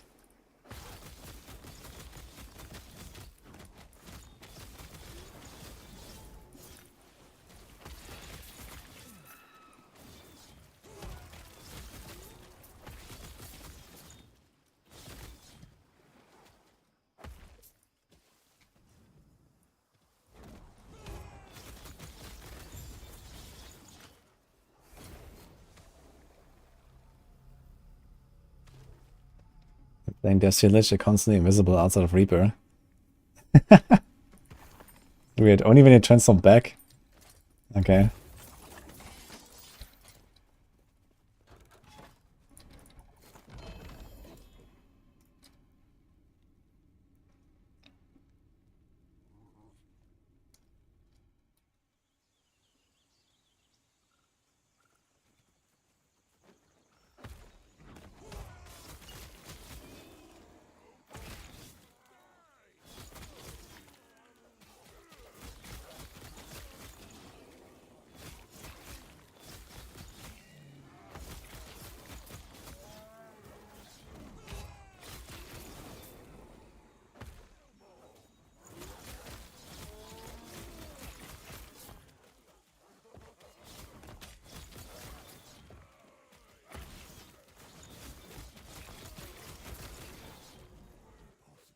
I need to read this again here. How does it work?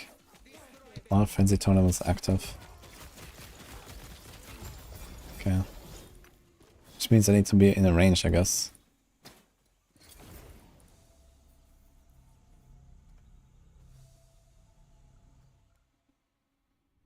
Saw a dive bomb build on YouTube using shadow targets and dive bomb. It was one-shotting all the bosses.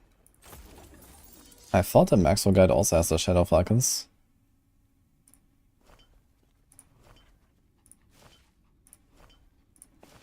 But I'm not sure who's the author of the Maxwell dive bomb guide actually.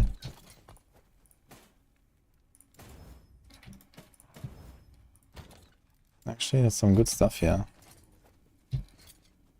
So this poison, necrotic.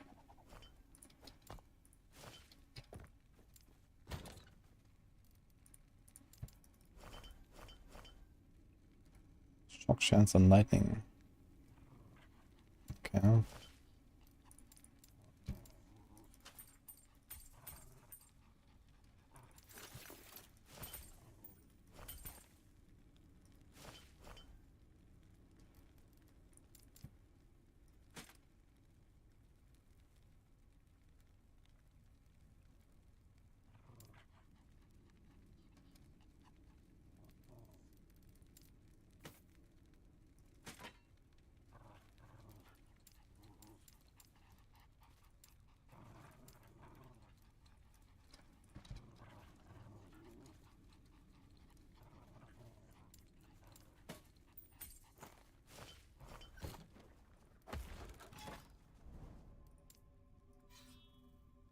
Tarek wrote it.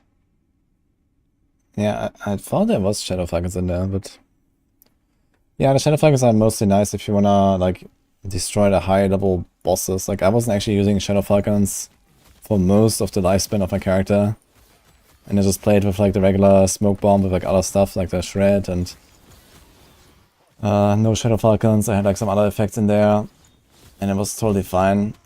So yeah, the boss kills may be slightly slower, but in like regular mapping for speed farming and stuff, it really doesn't matter if you have the shadow falcons. But yeah, like after like 500-600 corruption or so, it definitely felt pretty nice to have the shadow falcons. Just nuke down the bosses faster. But yeah, before that I really felt no need really to even have them, so this is probably why. I mean, there's not very many people that can live on that build, I guess, post 500 corruption anyway, because it's gonna die from like, you know, not dodging enough abilities and stuff. So it's kind of inconsequential to have them. But yeah, for me it was nice because I went all the way up to like 1k corruption and it was pretty powerful.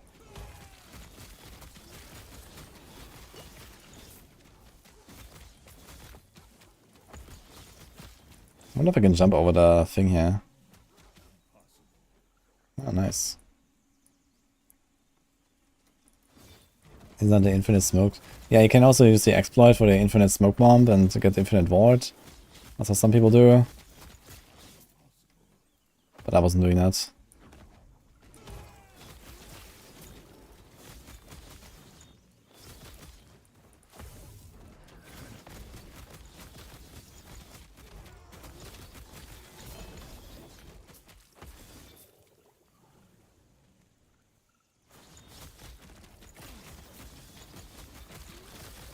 Made 150 Necro Twink with great LP gear and now you're farming monos. 4 levels in 10 minutes. Nice.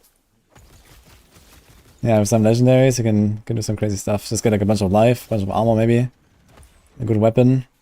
I guess that's probably already enough, just like blast. Maybe with some res.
Yeah, it was really fun to play the Falconer up to the high corruption.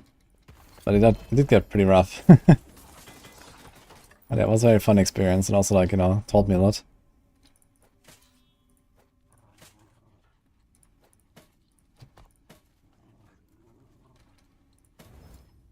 But didn't I see an item here that I wanted to shatter? What the fuck?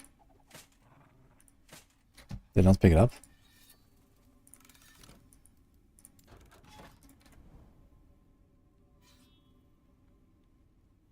Only farm for Moses the Undying. You level up the stability again and go again. You can do him infinite amount of times.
don't even have to kill a Shade. The Shade resets the web. But what you care about for Formosus is the stability. So it's actually better to not reset the web very fast, because you get more stability the further away from the center you are. So you want to make a big web and, you know, just farm the stability, kill the boss over and over. Shade is Shade of Orbis. You can find him on the outside of the web. It's the boss that resets everything and gives you extra corruption.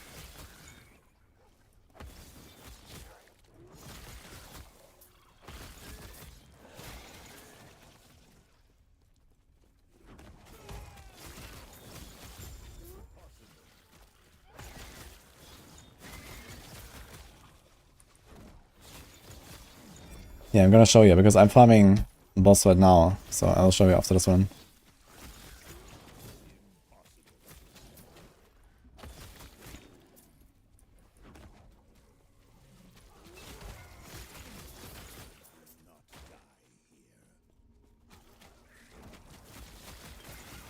Should I get all on power blessings first, or just corruption up?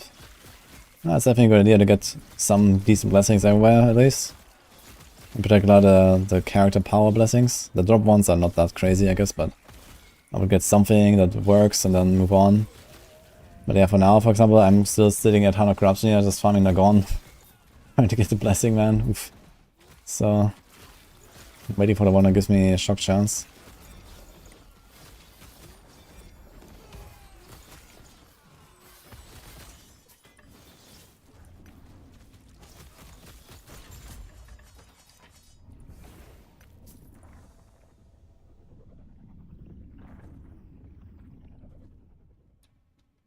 This health regen actually does make me quite tanky, man. 128 my health regen.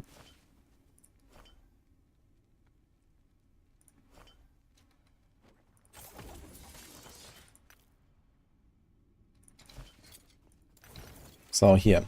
So this is my web. You see how big it is? So the start is here, and we can still go all the way down here and left and everything. So we can make a lot of rounds. But you see I'm trying to stack out the stability to go to the next boss fight. Every time you do a boss fight you get the Gaze of Orbis. And Gaze of Orbis gives you extra corruption next time you defeat Orbis, which is these things here. And you see this is like always like a dead end. There's like Orbis, here's Orbis, there's Orbis. So as soon as you do one of them, everything is reset. Besides the stability. Stability stays. But the web is reset and you get more corruption. But right now I'm not doing corruption, I'm just like farming Nagon. So I'm just trying to stack out the stability like far away from the center. Basically.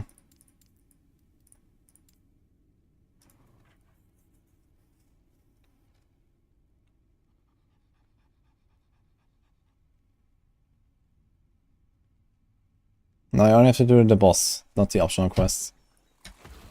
The optional quests, like they're optional, so you have to do the normal monoliths once, but you don't have to continue doing them. Ooh, 27 movements, oh shit. Alright.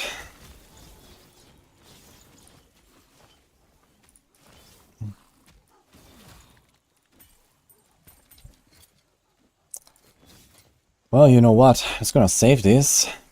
I'm not gonna craft anything on them, probably. Just like YOLO. Roll this to 30% movement speed. And hopefully I hit the movement speed when I do a 1 LP slam.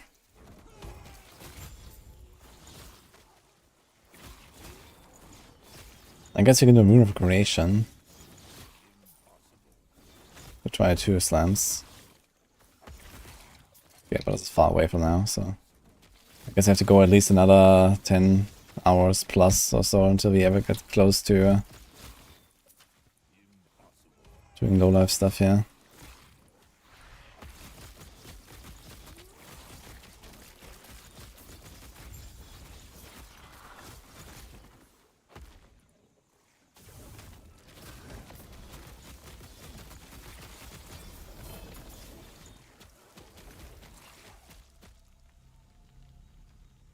I want to use the low life boots from the Lich for and like try to get one that has 1 LP. I guess it's not really realistic to get more than that for me. And then just put movement speed on it. I need movement speed.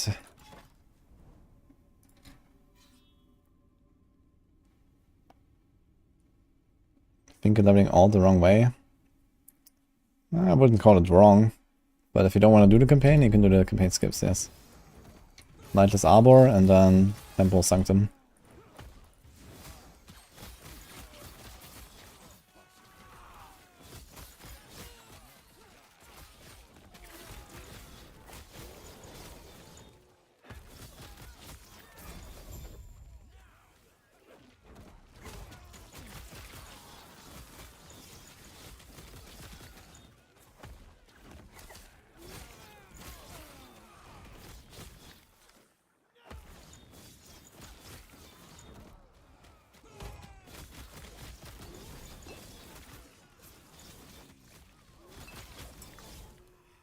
Need to do all the campaign to access Bazaar. No, you just need to do Act 9. So once you are through Temple Sanctum, you're gonna be in Act 9, you get your faction. And then you finish Act 9, do all of the side quests in Act 9 as well for the idols and passive points and stuff. And you're basically done.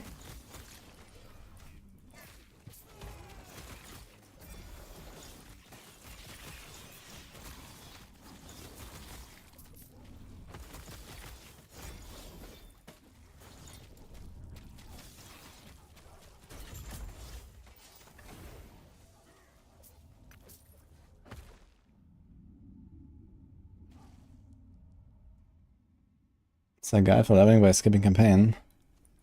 Certainly, but I didn't make it yet. I want to also do that, but I have not actually tried this strat yet. So I know roughly how to do it, but I still need to figure it out. Some very good boots, yeah. Mental, okay.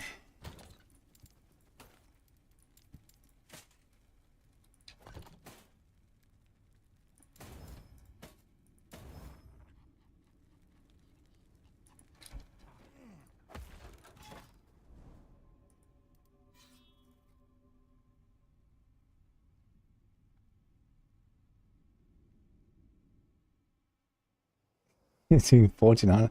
Why do I have 1480 health at 320 corruption? What are you doing?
I had some stuff ready here.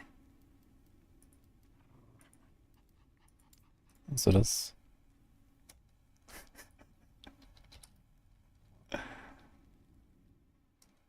Track ID. No longer human, dead life.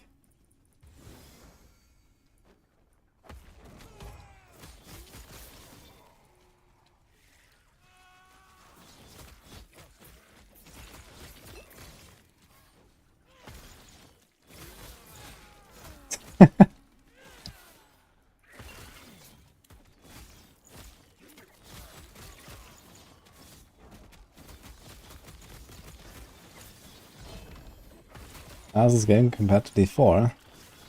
Ah, pretty cool. It's very fresh to try something else.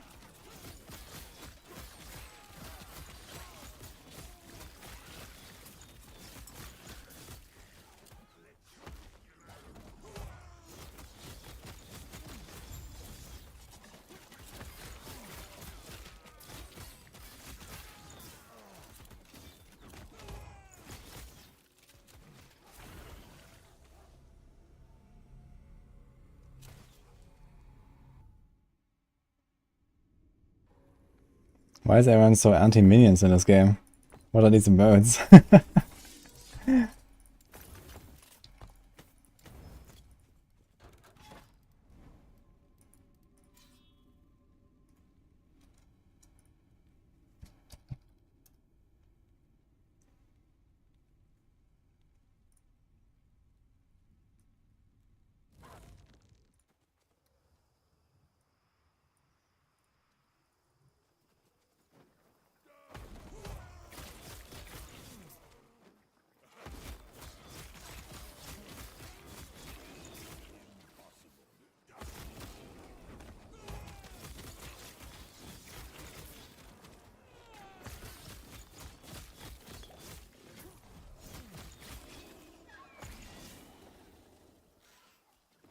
This is very far, man. Holy. It's like on the other end of the screen here on the map. Okay.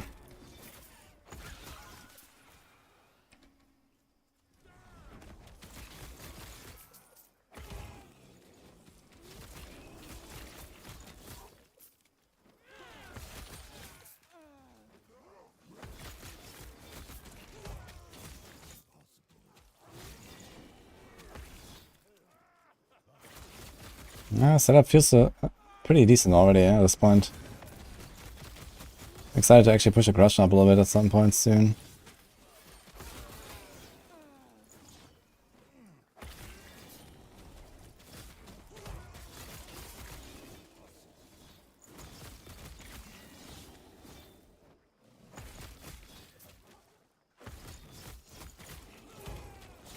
What does shift higher end and area assault lower end mean?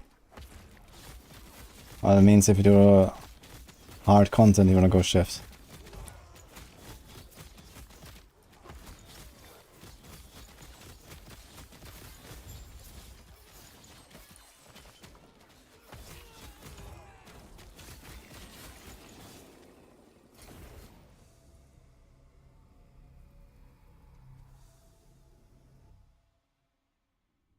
What do you consider a gap? Yeah, I don't know, everything like beyond 500 corruption and stuff, I would say. Probably wanna go shift.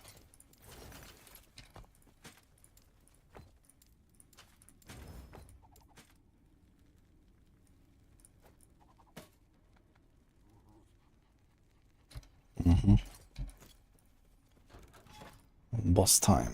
Alright.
Good old Lagon. Yeah. Of course I get stuck farming this boss out of all the bosses, man. I just want to get one time the shock blessing and I'm out of here. Hopefully not with a terrible roll, but yeah, I want to get some shock chance basically.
Liat.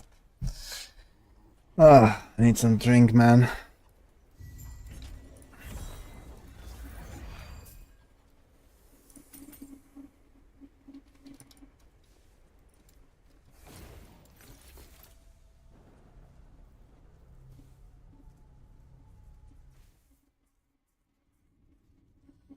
The first 5 rolls are block chance plus 11.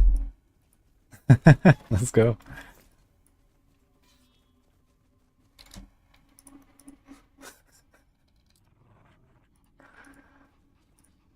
Okay, BRB guys.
Oh, I'm muted. Whoops. Yeah, I just talked about I'm gonna do our friend Orbis. Hello, by the way. Nice to see you in chat.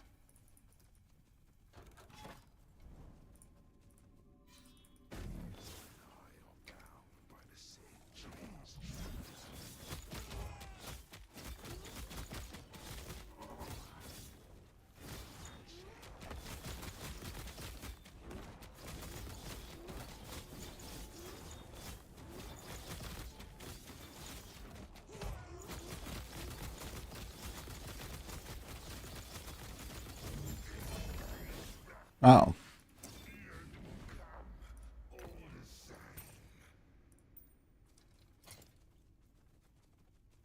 I think Doom would be not so bad. If I get a swing of like 2 LP, I might consider it.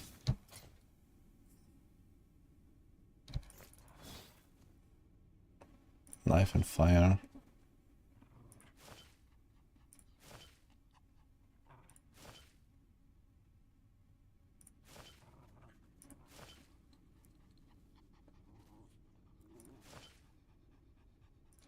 Okay.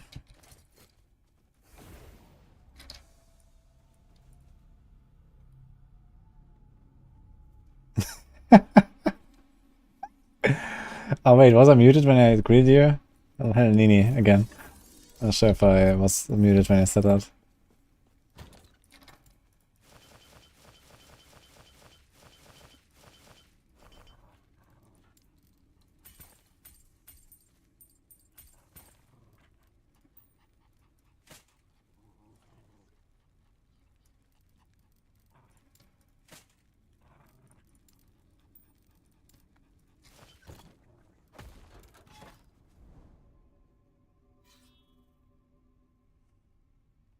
Zero LP Exsanguinous, 1 and 2 LP. Interesting.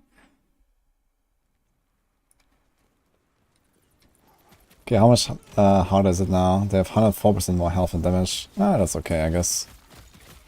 Also, we get like 40 corruption. I think we're gonna be just fine here.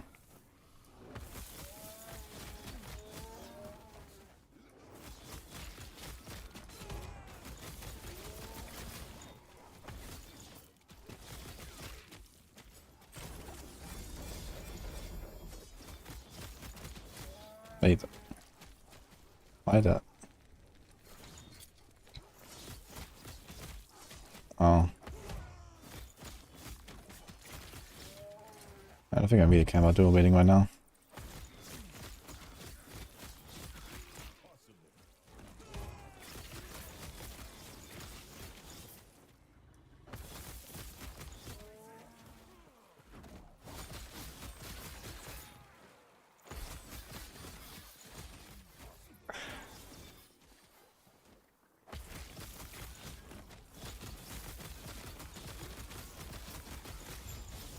And you can't seal 2 stats, you can only have 1 sealed stat. So if you seal another stat and then have an experimental mod, then the experimental mod will stay like a prefix.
I have a very good time blasting now, right now, guys.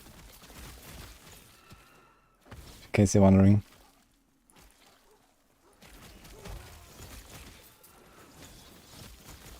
But like Tempest Strike more than Swipe. Yeah, it just seems stronger to me. So, I don't know, I did some napkin math and it seems like Tempest Strike just does like roughly double the damage or so. Plus minus, I don't know what other synergies there are, but just the skill itself. With like a skill tree. So it seems like you just get now more out of it here.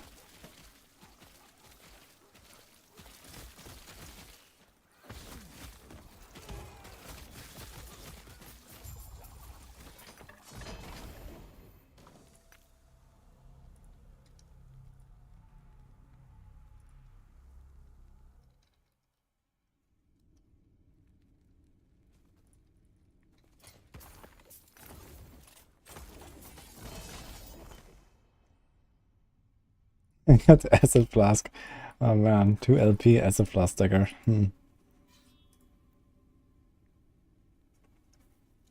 Does not need any uniques. Well, not really. What kind of uniques do I want to put in there? Like, later on I want to try low life stuff. I've not tried any low life builds in this game yet, and I think this is a pretty good opportunity here because Primalist has like this pretty insane Berserker node. It's mostly because of the offensive value that it gives. I want to use it actually. 75% more damage multiplier. It's kind of nutty. So that is something I want to try. With like the whole low life combo. And for this we will need 4 uniques. But yeah, I mean, the baseline, I mean, there doesn't seem to be anything here that is built once, so I'm just not going for any uniques.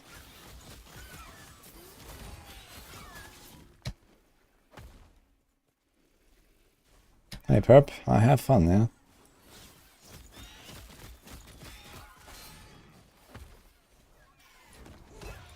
What brownies are you guys talking about? What brownies?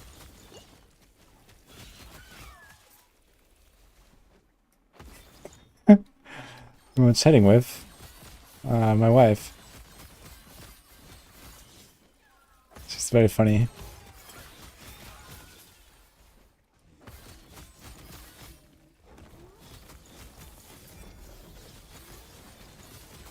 Keeps me entertained at night.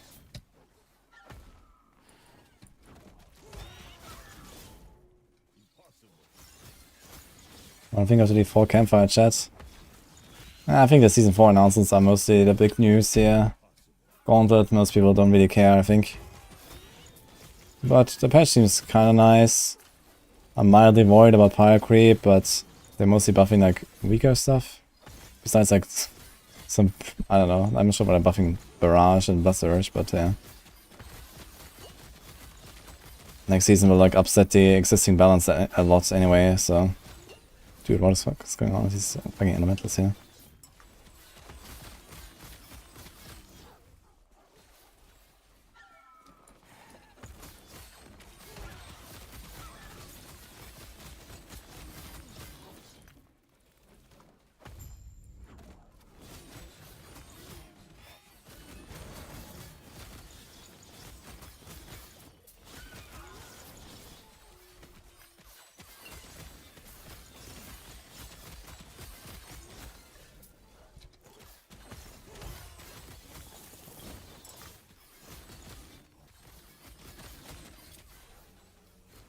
Actually, I have so much damage reduction from crits. I have like almost 200%. I have like way too much.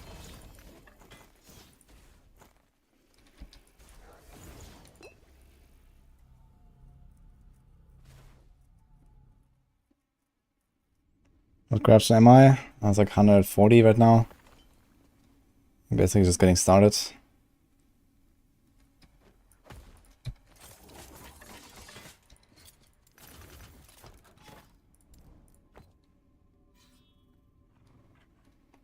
Aspect of the wipe effect. Oh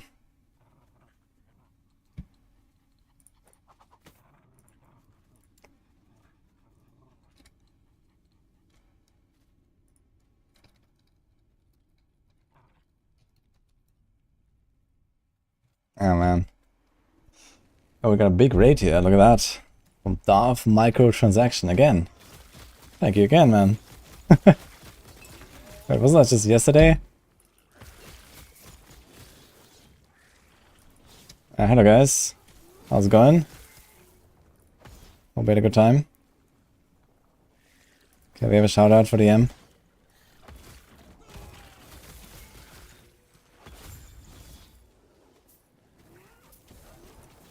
Always at the raids, yeah. Yeah, I think it was yesterday or 2 days ago. He already raided us.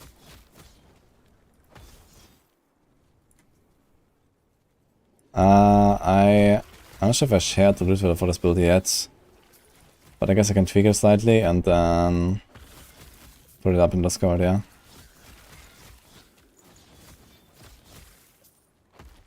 There's still like some stuff that I would like to tweak though, because it does show a bit too much.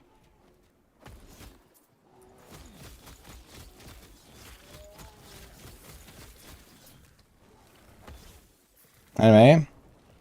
Yo, thanks DM, man. Have a good night. We're gonna be here for a little while longer. So, that's perfect. We're blasting on our Beastmaster right now. I'm playing Tempest Strike, Me Smash kind of setup. Hardcore. I had a pretty good time. We're kind of just farming out some blessings. I basically entered Empowered Monos not too long ago. It's pretty fun.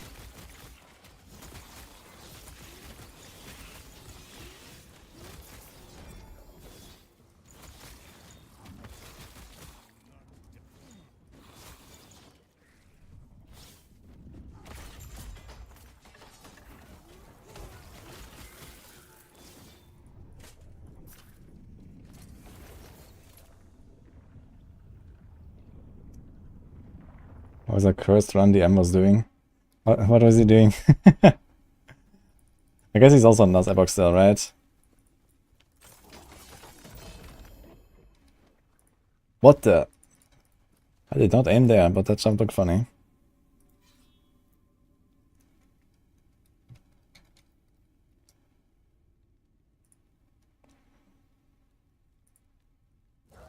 This is a D4 expansion, early access, yes.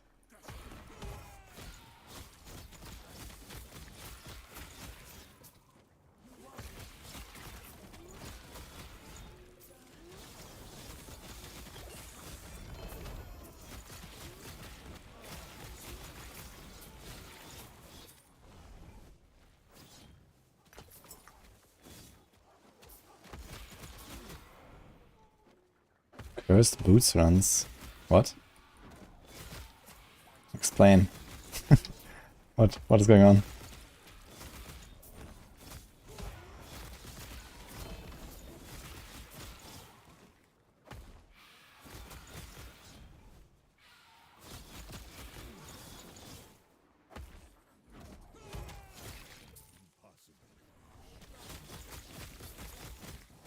Yeah, so I'm planning to like optimize this build a little bit more and then also make a video, maybe like 1 or 2 days.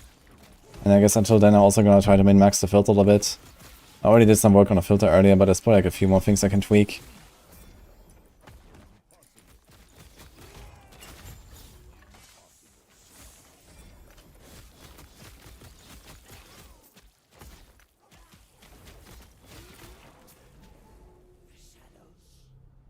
Ah, they're called cursed boots?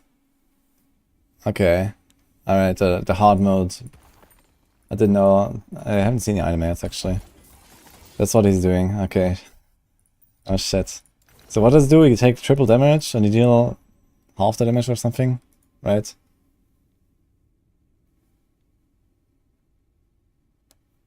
I see. Yeah, that's kinda cool. Maybe I'll do this such around at some point as well. At least for the campaign, could be a funny challenge.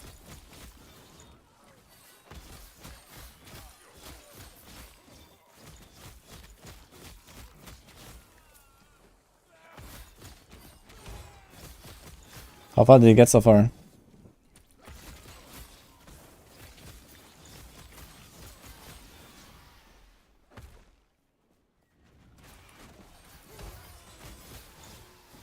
Can turn off the minimap, yes.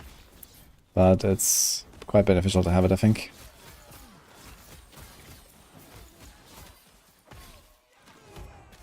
He's level 10. Okay. How long did it take? Who's those boots? Okay, their cursed boots that reduce the damage by 50 to 75%. Oh, they have a range as well. So you can just farm them until it gets, you know, either super hard or not so hard. Okay, so it's actually not that bad.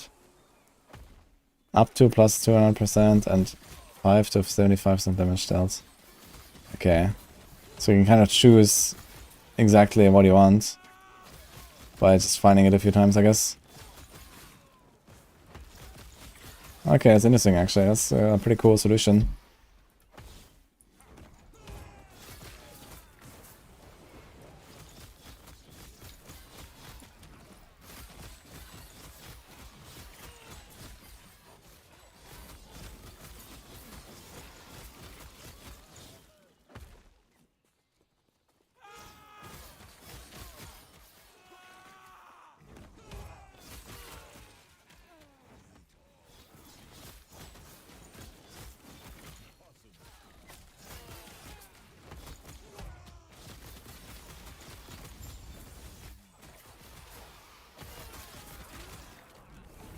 So is the aim going for like the hardest version, or like what is he doing? Where are the boots in the first area in Act 1? There's like some hidden spot where you find these boots.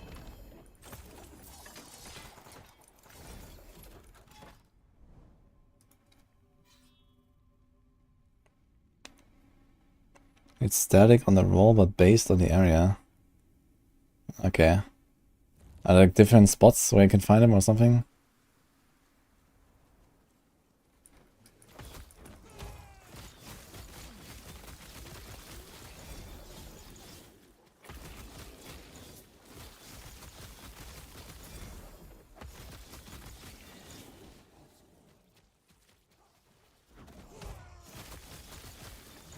Yeah, I need to check that out at some point. I'm not sure exactly how it works.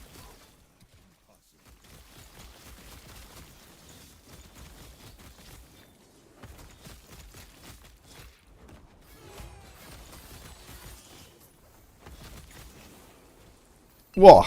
What the fuck was that? Did this guy like blast me? I think he blasted me through the wall. This thing here. What the hell, dude?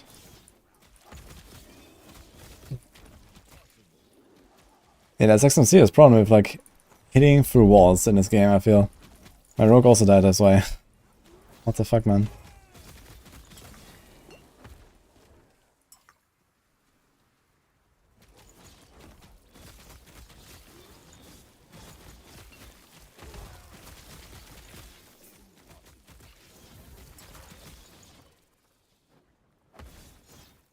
First veterans boot. Okay, let me check that out.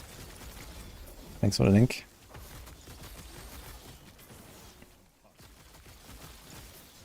That's a nice tree.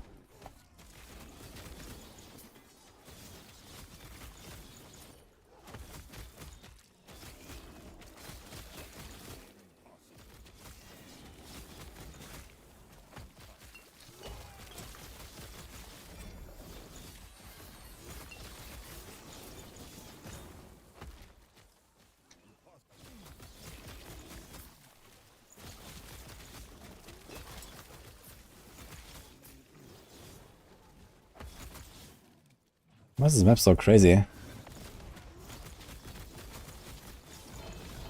These guys are going ham, man. I don't really have any mods. We have a defensive mod and an offensive mod that barely does anything.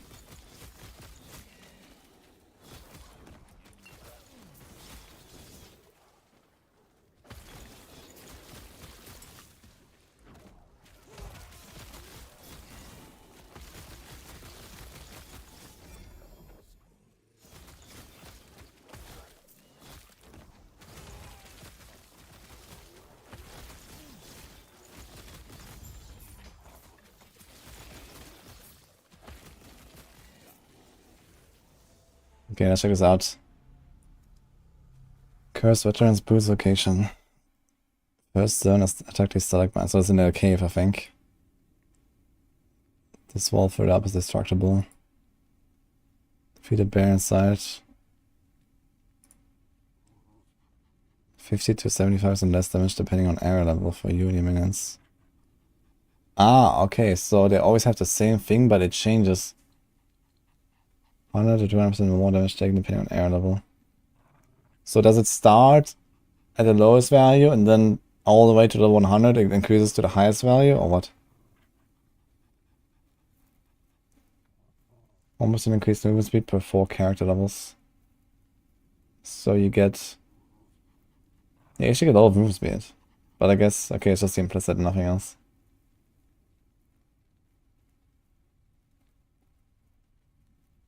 Okay. So you have triple damage taken later. And only deal a quarter.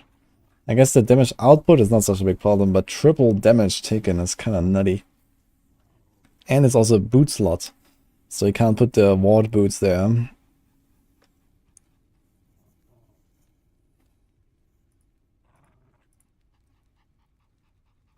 So attack these segments and break them. And then you continue there, I guess. You restore this, and there's the boots. Okay.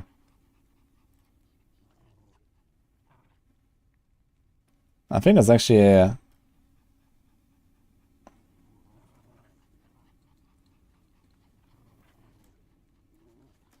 I think that's a really good solution with the boots, yeah. That's kinda cool.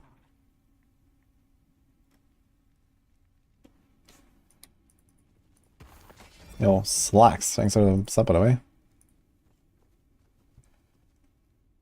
Dude, what?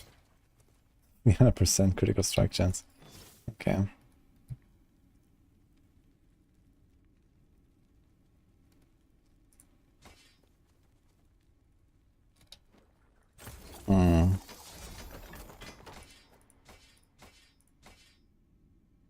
Dragon Slayer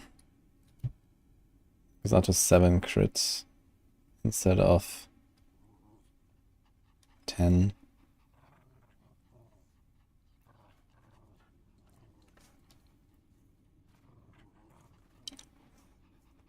It's actually much faster, this thing.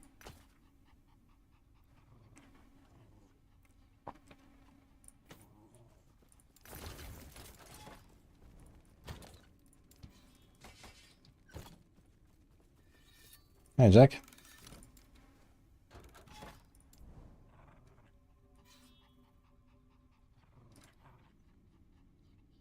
Can extract the mods to build legendary ward boots with this mod instead. Oh no, you can't actually, because it's not an exalted item. So you have to use these. I wonder if it would still be beneficial. I don't know, maybe it's still better to go for like just Exsanguinous and gloves and no boots. It might still be like a better build than trying to do a life build, like late game. But either way, it's pretty tough, man. Triple damage taken is kinda nutty. You gotta be very careful. Even just like 100 corruption maps. Like, you're probably gonna be not farming empowered for one of this for a while. Just normal, with level 90 zones. For quite a while until they're like good enough.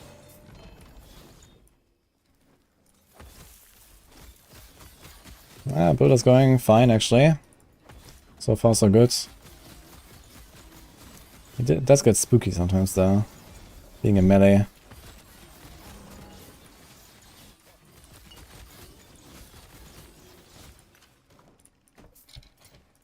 I don't think I want to see the hammers anymore.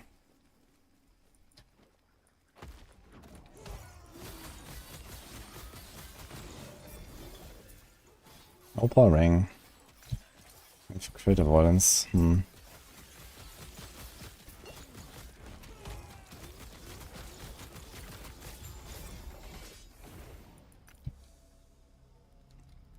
Nani.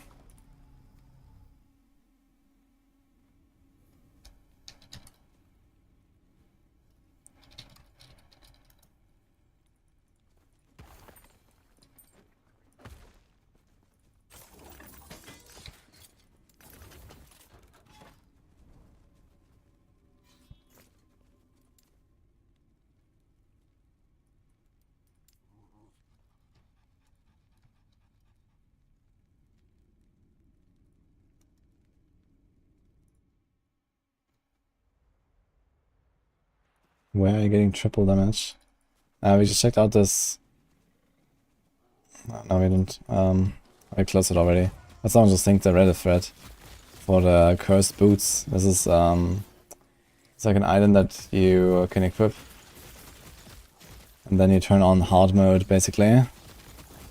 And at level 100 you take triple damage while wearing those boots. And you only deal a quarter of the damage. And here obviously you have like a user's item slot as well. That just gives you a bunch of movement speeds.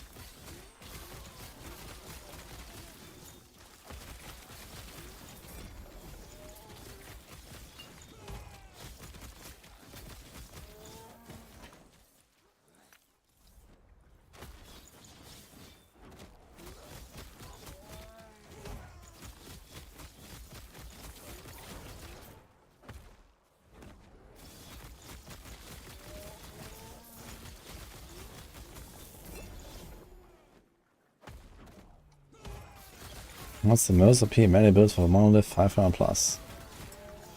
I have no idea. Maybe like Shadow Dagger Falconer or some Paladin stuff or Void Knight stuff.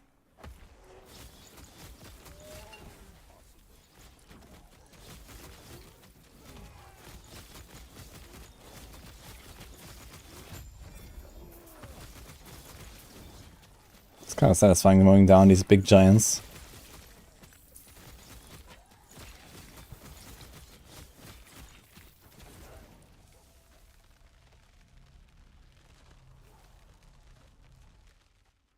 This game is multiplayer, yeah? Up to 4 people, I think.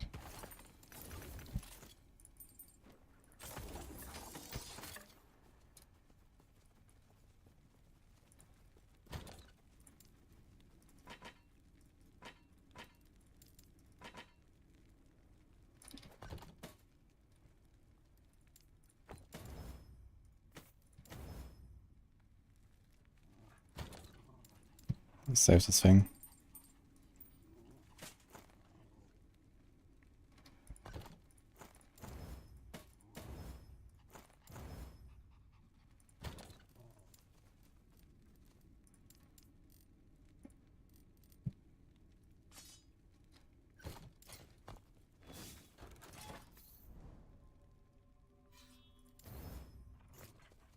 Yes. Take care. Almost there. 7 out of 10.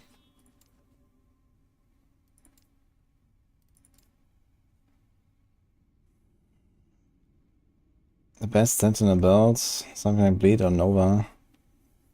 Yeah, I saw Karn play like some pretty powerful Smite Paladin. And I think I also like some Void Knight has some stuff like Hammered In and these kind of things. That's pretty decent.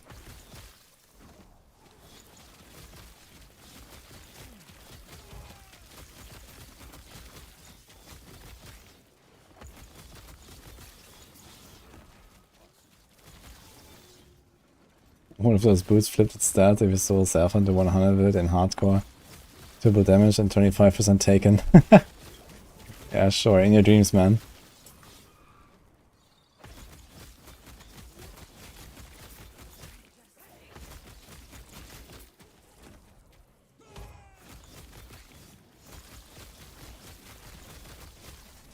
Smite of Hammer Throw. I think it's just casting Smite or something. Not sure exactly. I mean, you can check out Karn's build. I just watched him play a little bit. I don't know much about Sentinel.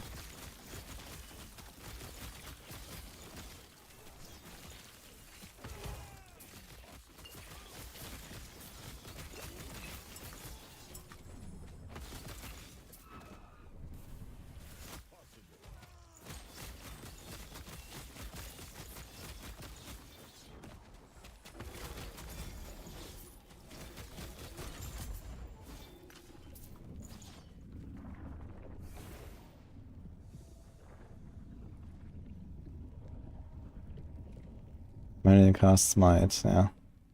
With Healing Hands.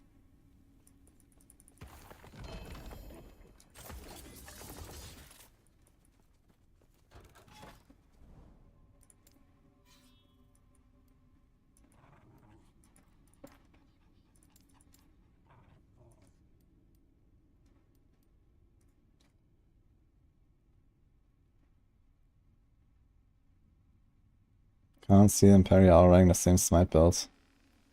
Okay.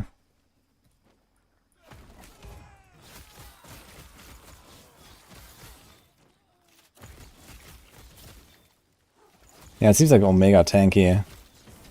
So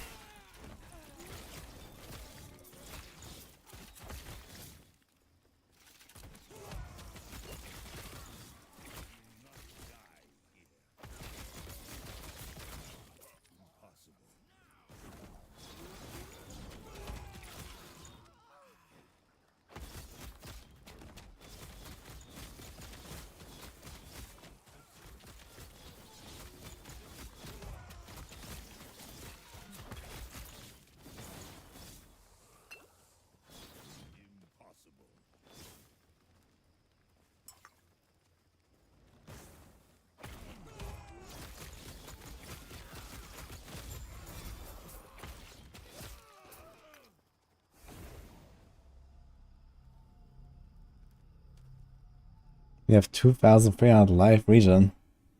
Then it almost sounds good. If you ignore that, you know, people get like 10k watt per second for just existing. When you have so much health region though. That sounds nuts.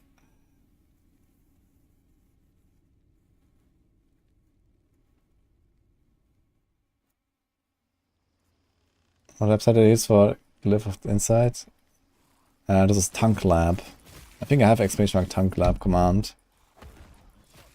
It's pretty useful.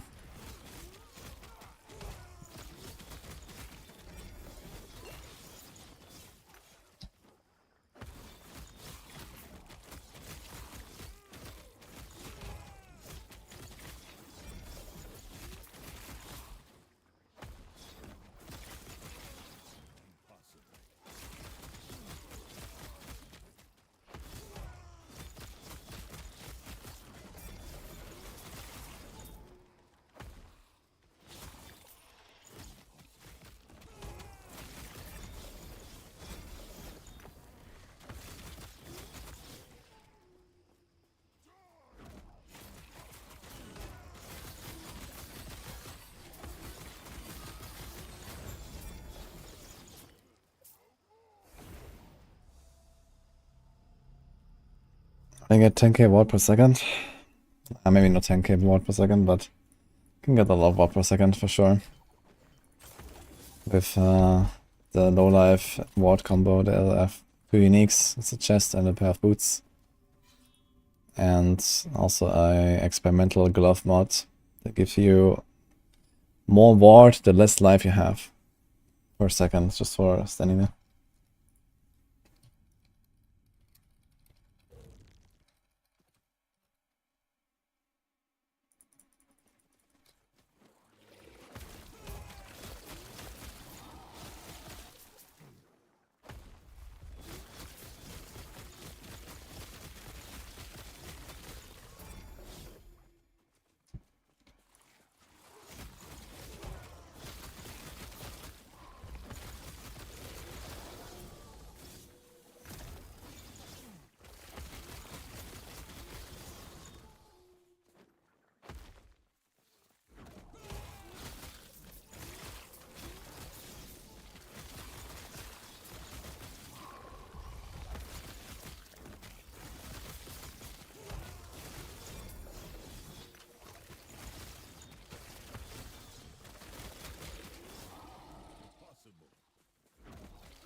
I'm gonna do squirrels of this. No, squirrels is something entirely different. I don't want to play like with minions, really. I mean, I may do a squirrel build at some point, or I don't know, maybe if I'm done with this, I might respec to squirrels if I have the helm or something. Just to see it. But I'm ultimately not too interested in squirrel stuff.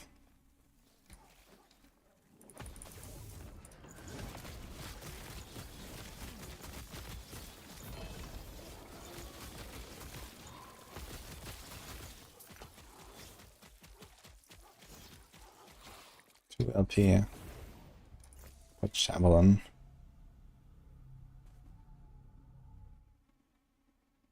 Yeah, I do run minions here, but there's not a minion build, you know, they're just decoration. Ooh, double health. I can do that. Can I? Maybe.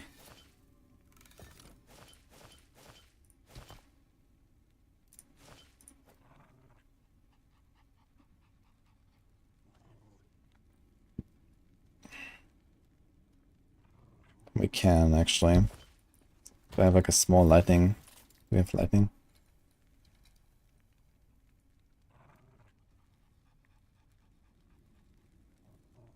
I don't have a single small lightning idol. Like, really? Damn.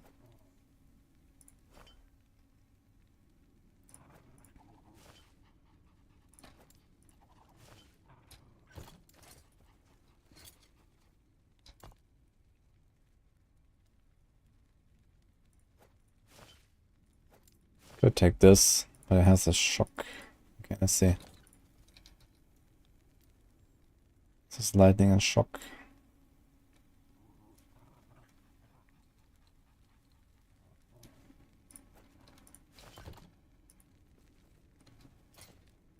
Yeah, it's fine.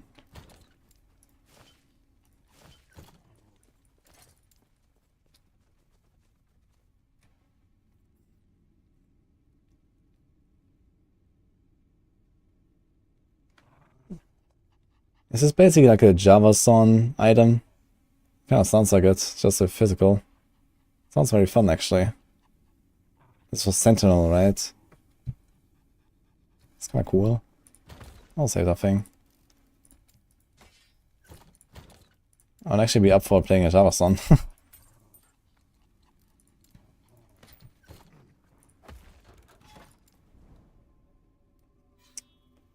Boss time.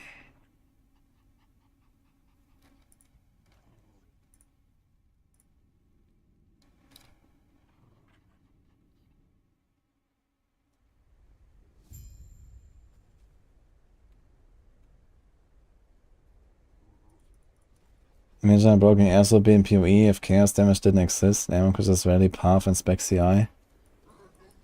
Yeah, I don't know. I've not really played too many like energy shield builds. PoE, usually I play life builds. But I don't think that energy shields energy shield builds are not necessarily like OP. But I guess I just balance it better. But yeah, ward. I guess the main problem here is that it's always like the same combo of like the low life ward items that you combine. You know, and they just give like infinite amount of wards, just like for standing there. They have like insane recovery. Ward has no weakness. Like, you know, it's like some issues there for sure.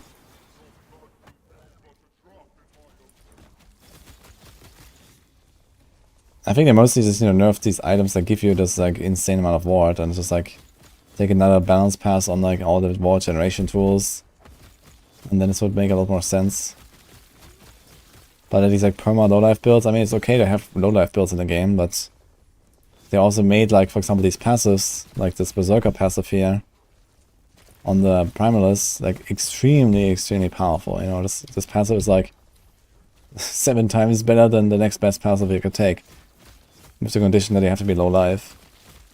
So if you manage to hit that condition permanently, that's obviously pretty busted for these kind of scenarios.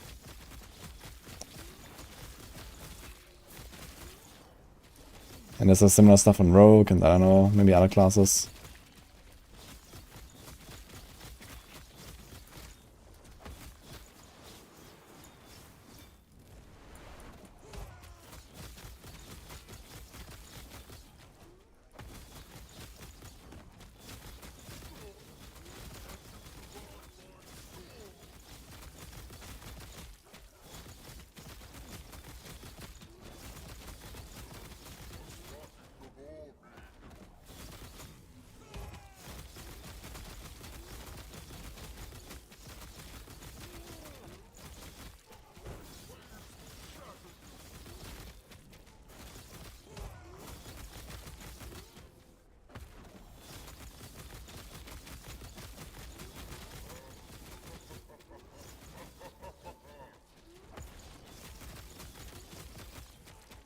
Yeah.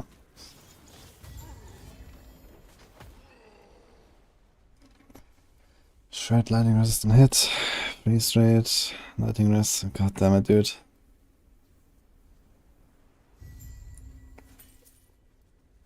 I mean, the lightning resist shred is also not too bad actually, but yeah, we do too much mixed damage. We have like some fizz, we have some cold, some lightning. It's not very good enough. I need to shock.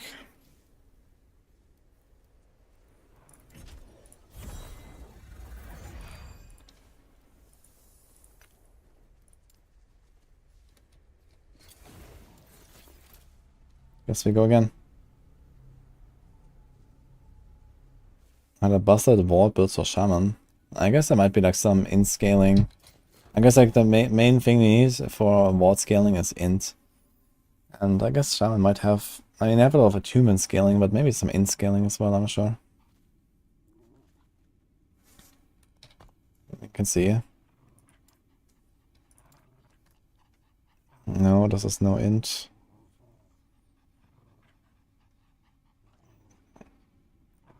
Yeah, it seems like actually there's no int here. So I'm not sure how you do it.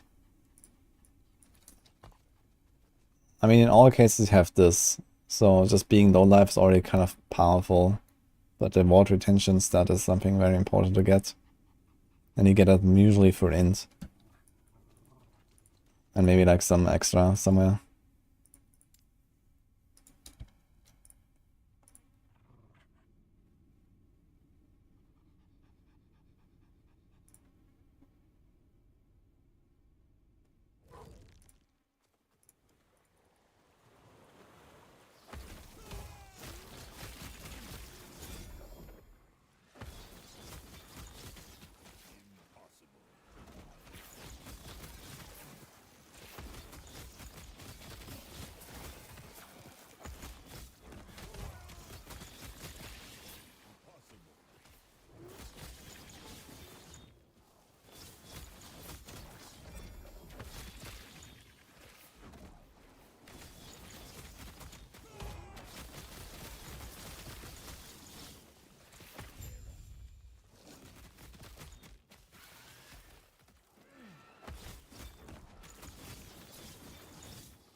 Probably gonna cap the water retention. Did I say that? Oh, I didn't hear that actually.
Being asking me which game I think is better as like a generic icebreaker so you can get chatting.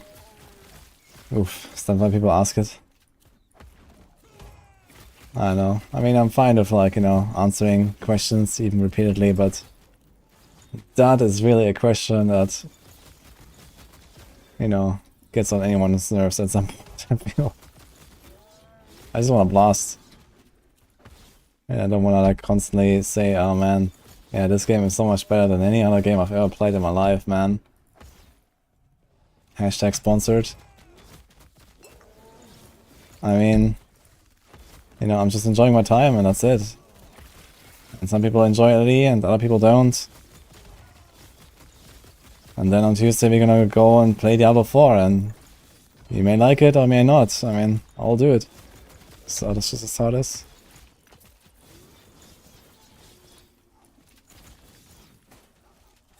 In 3 weeks you're gonna play PoE.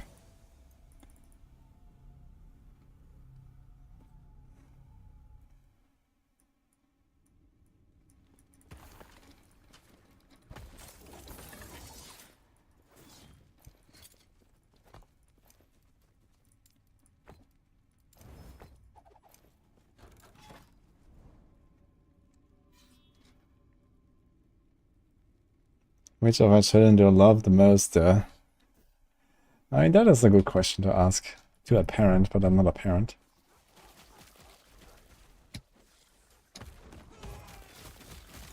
Everyone has their favorites.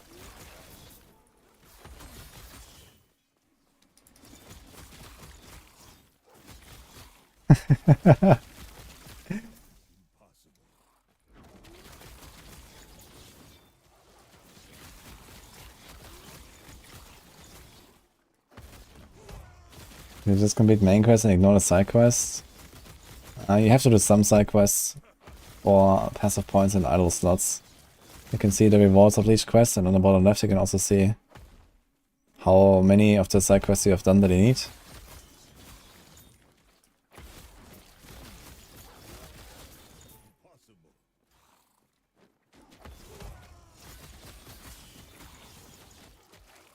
I'm a lot more chill than a number of streamers. I guess that's good. But then people come to my chat and they say, man, this is the slowest chat I've ever seen. Gonna report you.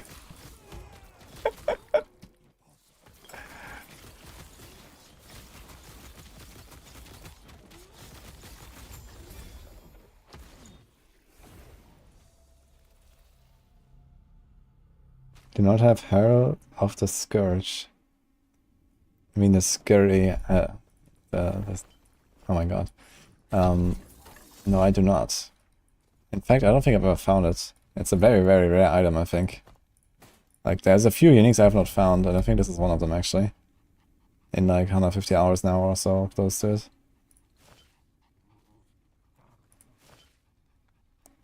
I think I'm gonna start taking up some of these water retention idols, actually, now that I think about it.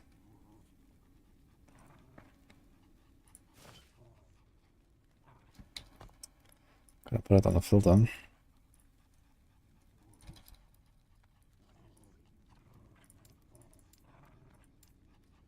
Wait.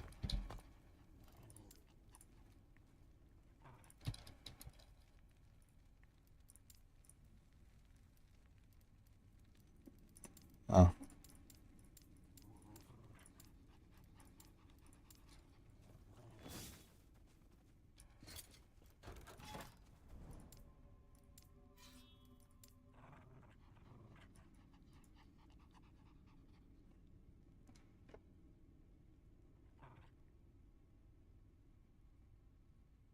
You've seen worse, it infects the live chat.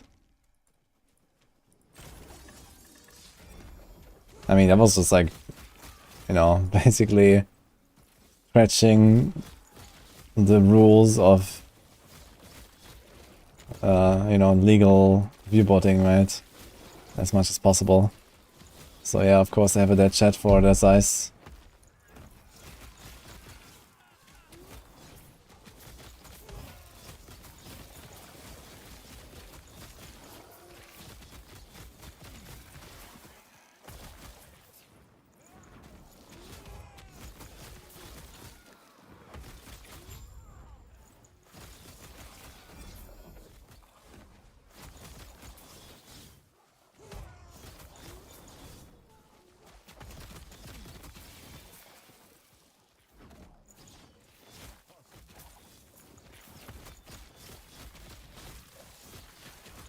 Herald, Warlock best builds.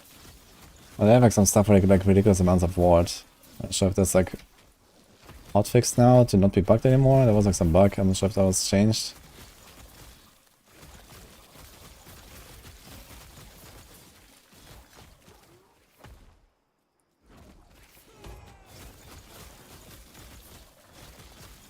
We have to redo. Yes, pet getter.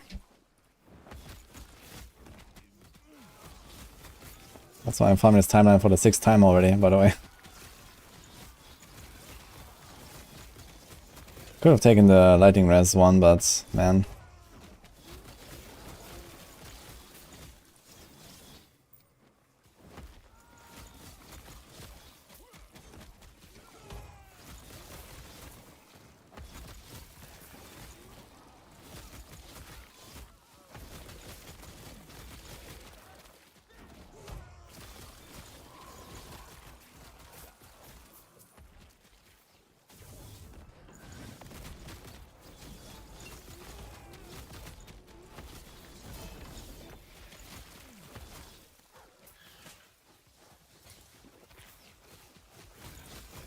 That would be very nice actually.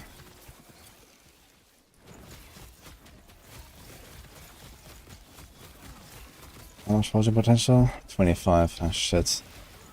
You have tier 4 frenzy mods and movement speed already tier 5 and 2 resists. It's actually kinda nice, but man. 25 fortune potential is sad.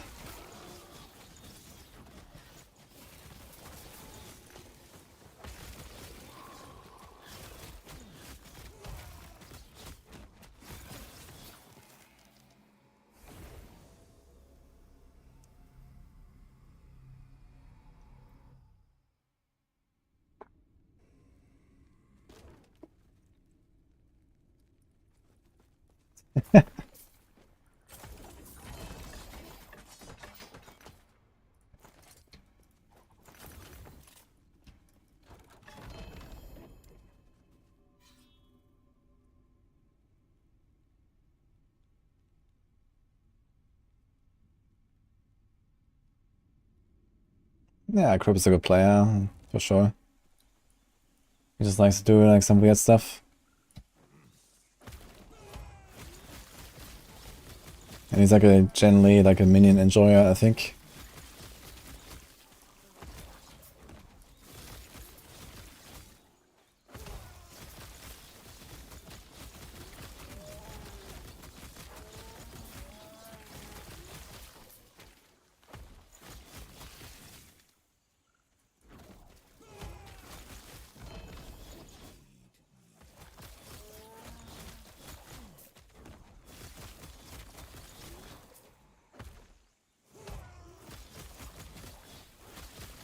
Sorc variety hour.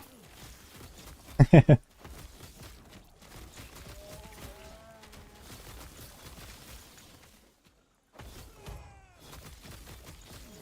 you move and cast Tempest Strike with one button? No. I'm not sure. Is it true for all melee attacks? I'm not sure, but if I press right click, I will just attack in place. So there's no like move to the target and then attack there. At least not for this skill. I'm not sure if it's different for other skills. But I think they all work like that now. They just attack wherever you are.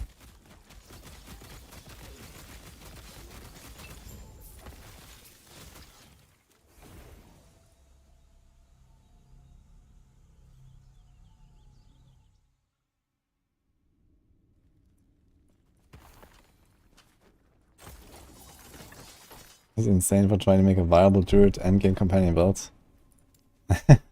I mean, we had a Maxwell meeting today and discussed tier lists again and stuff, and yeah.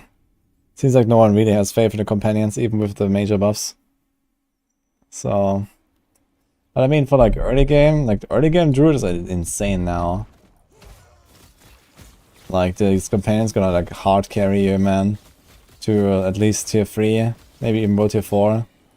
But yeah, at some point I guess they're gonna fall off. But maybe if the new Storm's companion and stuff, could be interesting.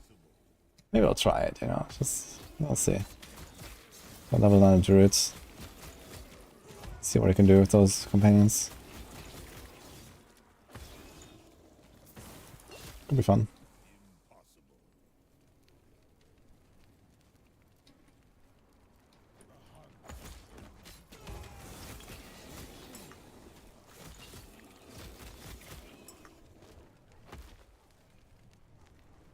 So endurance applies on low life builds. No, because they're usually ward builds and endurance doesn't apply to ward. So that's those cases you don't scale endurance anymore. It's actually gonna be a problem for this build a bit. Because right now my minions also survive partially due to me having a lot of endurance and this endurance applying to my minions. But when I go low life ward I will no longer have any endurance. But I guess this is how it be.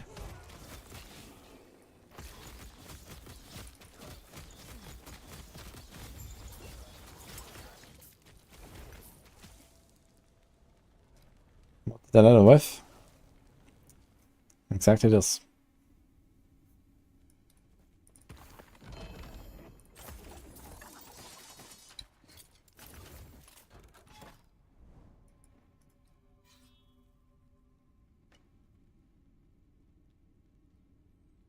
Which build is the best at 2k corruption? Yeah. Not a legit build, that's for sure. Yeah. Unless you're playing in group maybe.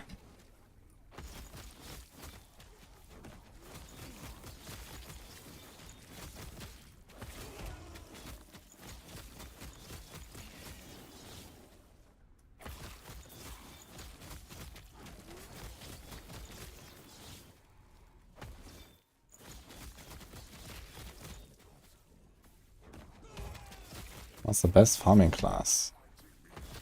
I don't know, I guess rogue. They go pretty fast.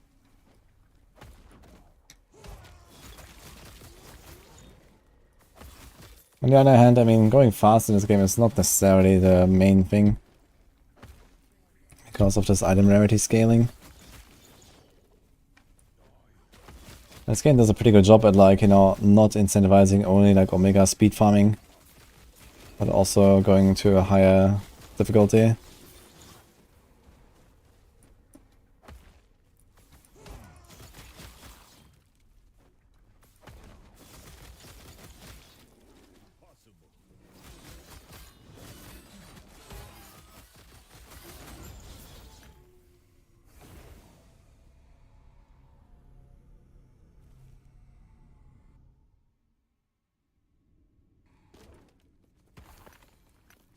Fully legit unbugged builds.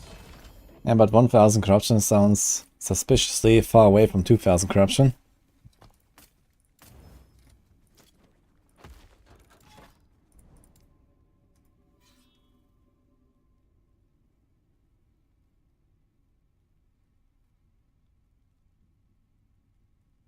Isn't low life considered bugged? Not per se, I think. I mean, idols just do what they say, so this is not bugged at all. It's not that I know.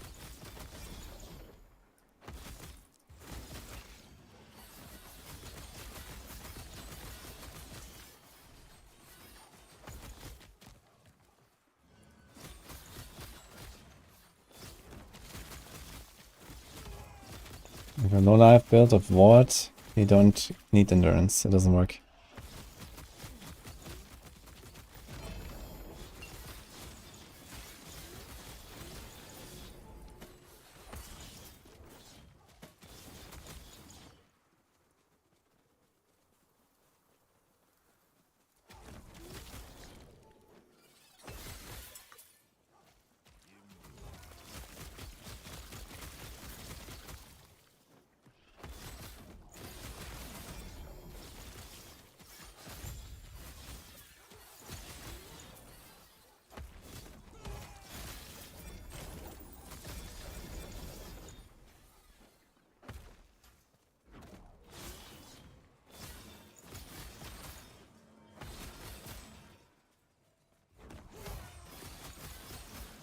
Sorry, Hunkus Pocus.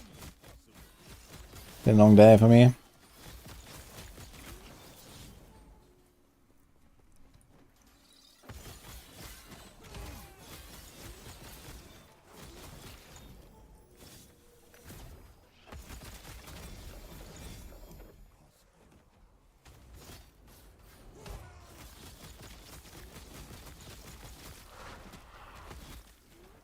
Oh.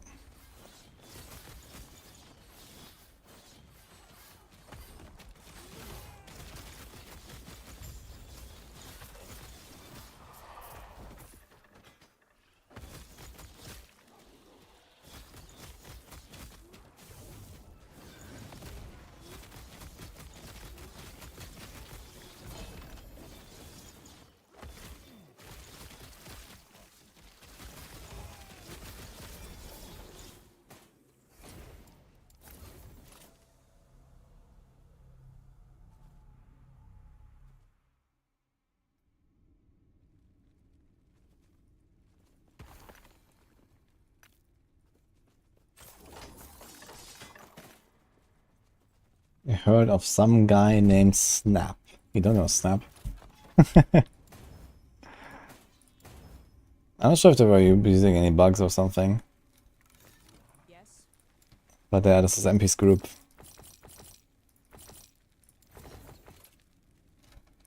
Take care.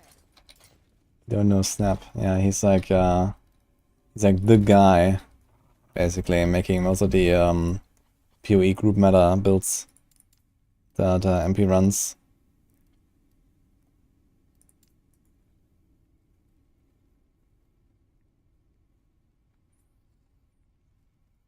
Any tips of fighting Uber Lilith? Well, either you get good or you one-shot her. So those are your options. I do have like a 40-minute guide on the fight if you want to see that. That's on YouTube if you search it.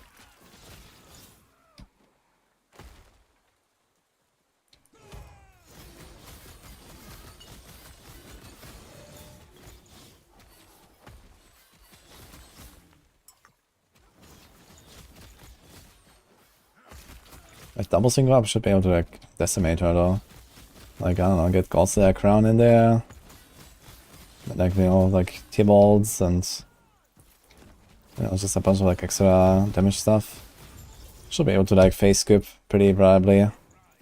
Maybe not entirely phase 1, but in phase 2 you can definitely skip the animations besides the skulls.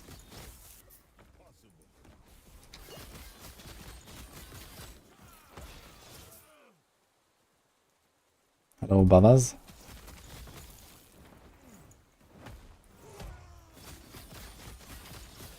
Ooh, wait a minute. Why do these guys hurt so much? Need some potions. Okay. Sometimes I take a surprising amount of damage, man. But it might also be that sometimes I just don't have aspects of the boar up. This is maybe why, actually. Because some of these abilities are maybe not even counted as, like, melee. Because I only get it when I get meleeed.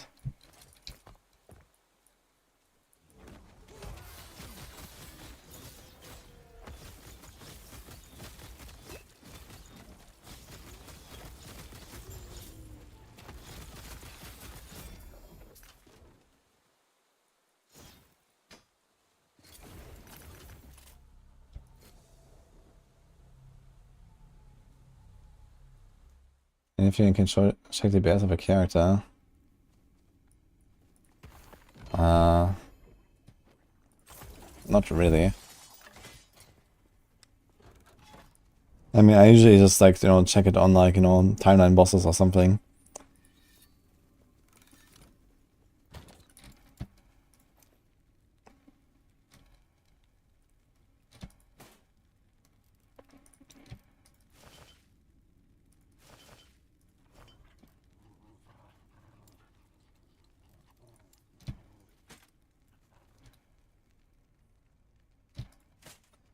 Yeah, how much damage reduction from crits do I have?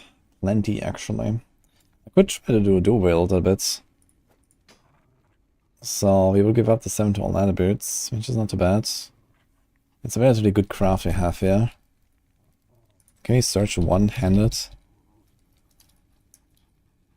Okay.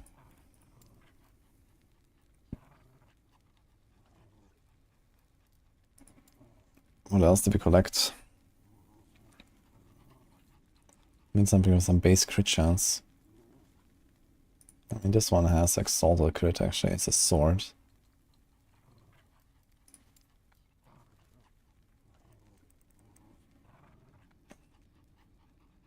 So there's frailty, cold. Yeah, shock, which is also nice.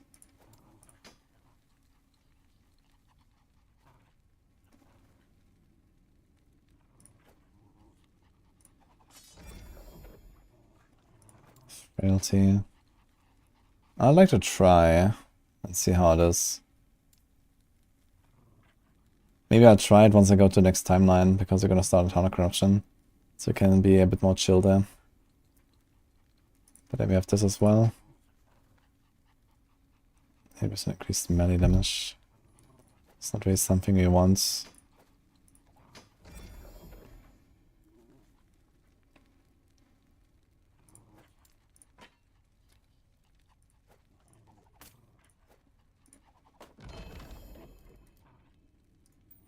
Very good ring here. Tier 4, tier 44.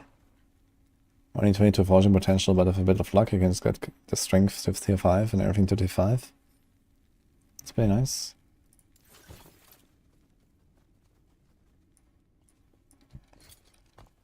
So what do we get for dual wielding? Can equip axes or swords in offhand.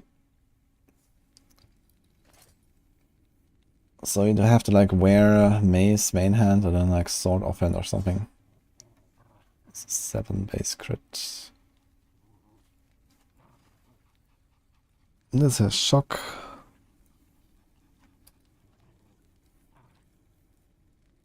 Okay. I'm just gonna throw them all into the craft tab.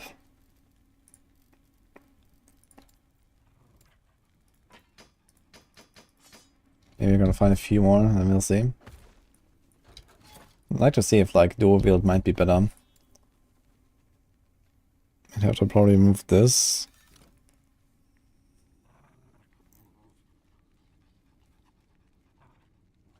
Actually, this is pretty strong. This is per equipped axe or mace.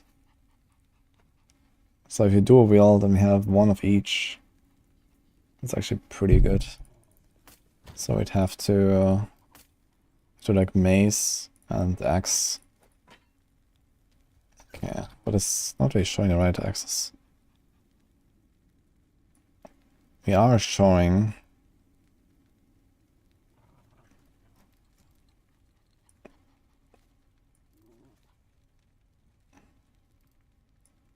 axles there. 200 mace, one-handed.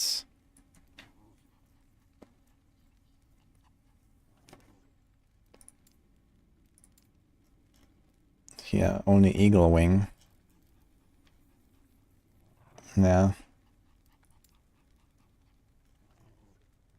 Let's say at least 2 of these affixes, if at least tier 3. Or something, let's see that. Maybe we can collect a few. And I guess we don't care about swords, so let's delete this actually. Or daggers. And Doomstar is the big crit multi-base, I believe. Yeah. Anything else? There's big poison rares. I think I want a crit multi.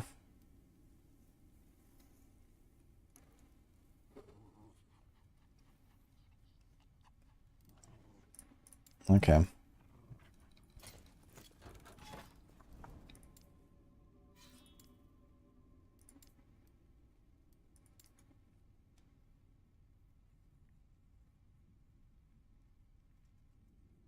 Hello, Axie. Whatever. Enjoy, man. Any specific plans for uniques? Yeah, I want to try low life ward on this. I've not tried this yet on any character, and this is something where it would make a lot of sense, I think. I want to get the cleaver solution, which is a one-handed axe. That makes it so that you convert all of your strength to also have the same amount of int, which gives me a lot of ward retention if you scale index, scale strength. Then exsanguinous, I already have it. And then the last steps of the living, I have one without LP. And oh, that's it actually. And then we need like a good experimental glove that has ward gain on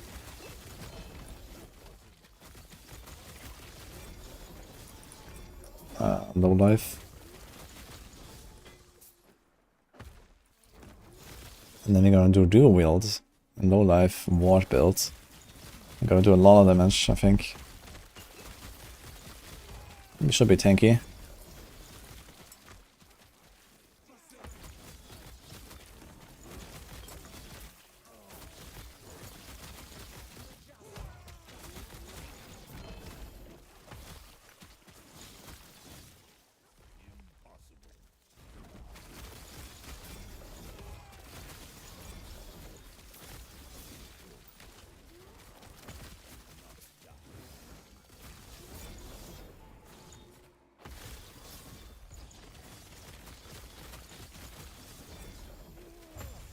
Overall opinion about last Epoch.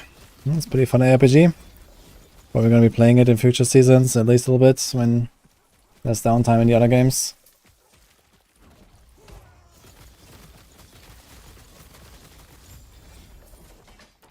For now, I'm probably gonna be maining last Epoch until the Season 4 PTR. And before, we're gonna do a bit of Gauntlet and stuff, okay, but yeah.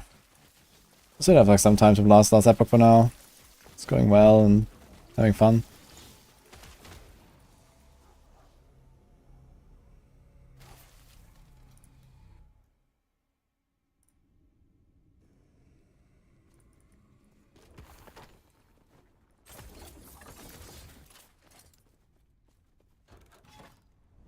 Let's video gathering storm.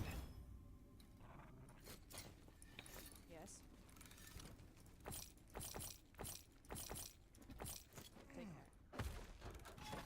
Okay, one more Lagon, I guess. Massive value for money, that's true.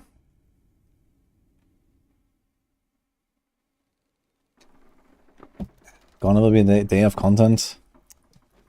Not exactly. So there's definitely more to do than that. Especially in the first week, I guess. Because you have to learn a lot of things about the Gauntlet, you have to make the builds and all that. So there's probably like some fine-tuning needed.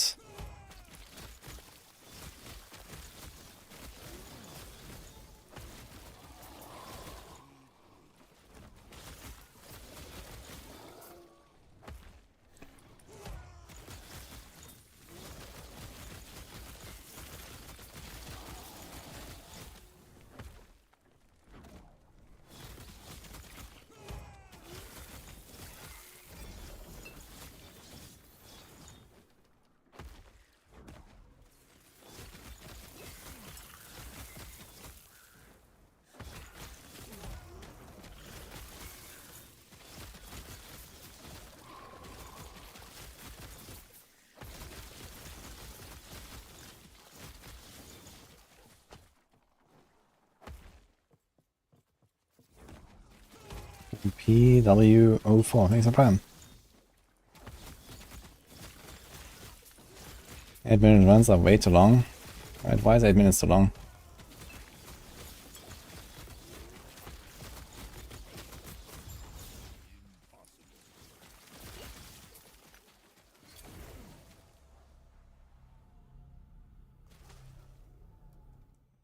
I'm looking forward to Ben trying last Epoch. Yeah, I guess he has played it in the past, but maybe he's just not really enjoying last Epoch. It's a blast PoE. Understandable.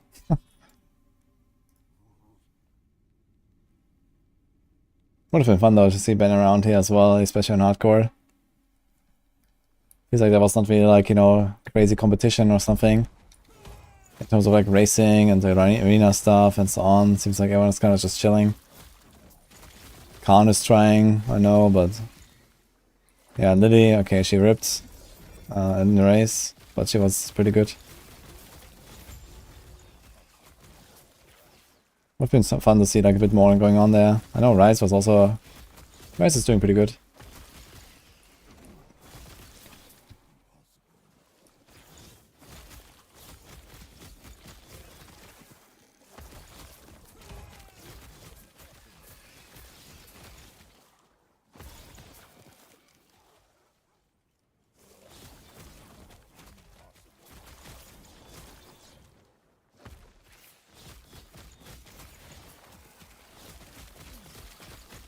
Probably stack with boss specific drops. Yeah, the prophecies are just on top.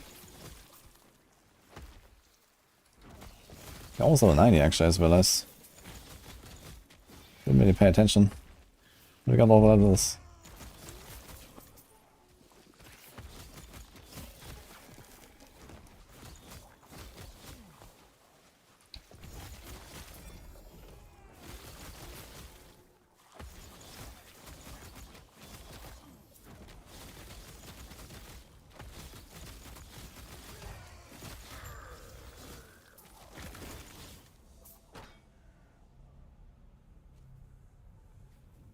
The launch really messed up the competitive mood. Yeah, I mean, okay, I was kind of scuffed with the servers and stuff, but just in general, like, I don't know.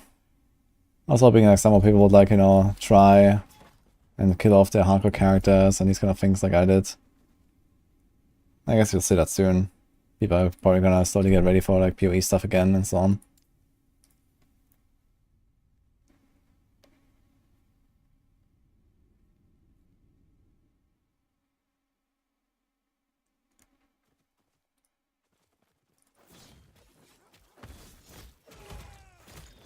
Prophecies are their own loot table. Yeah, it's just like random drops basically. So yeah, you can't just like stack that unique type and then go kill a certain boss. That's not how it works.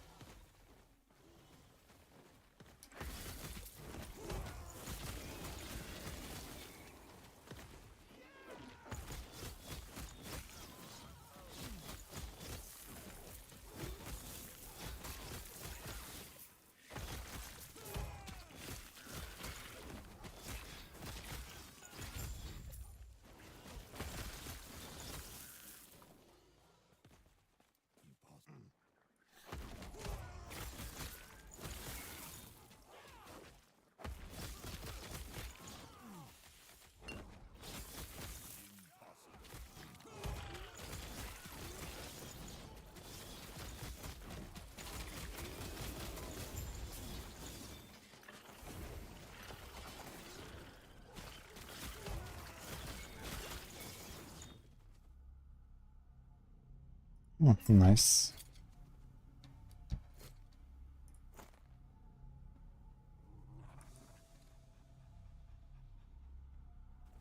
How do all Fagner builds stack up against each other? And they're all pretty strong. So I would mostly decide based on flavor.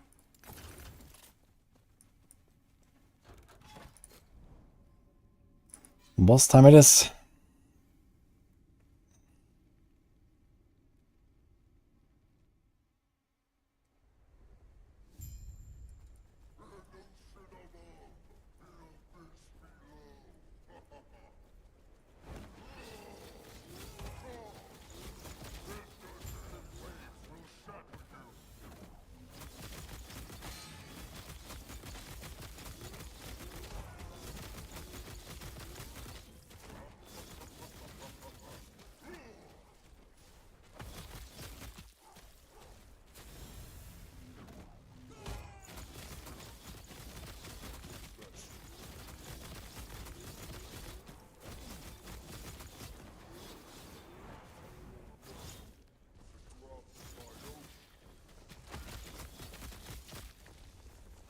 I wonder if I can just stand in the middle and just like outreach in the waves. What if I do that? Kinda.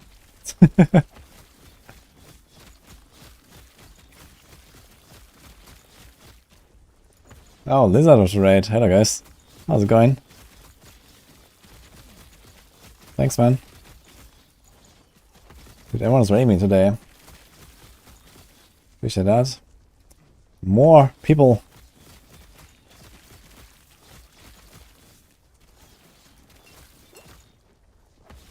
When is ward getting removed from the game? Let's go. I wouldn't mind, man. I haven't tried any vault builds so far.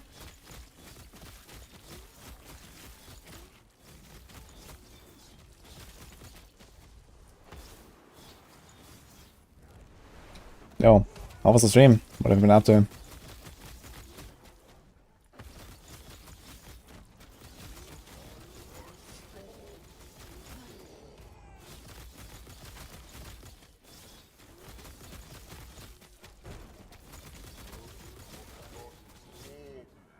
Oh shit. Jumped on the wrong. Okay.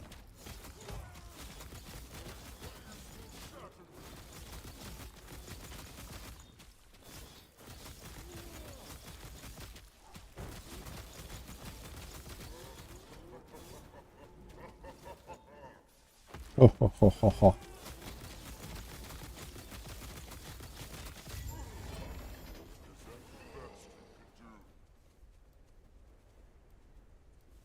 Dude, never lucky. Holy shit. Can I get shock chance, dude? Is that a thing? Stun chance, man. I killed this guy 6 or 7 times now. That's insane. Definitely not a diet. And got empowered 3 times in a row with the same build because he loves the campaign so much. Which build is that? I thought you're playing like OP stuff. No? I'm not playing OP stuff. What are you playing? Do we have another gaze? Yeah, 2 Gaze of Orbis again. Holy man. I'm gonna do a 3rd one, I suppose. I wanna get out of this fucking Lagon timeline, man. Can't believe this. Shock chance, man. It's not happening. He made Acid Flask and died to Blind Bug Boss. Blind Bug Boss? What the fuck? I'm not sure which one I mean, but... unlucky, I guess.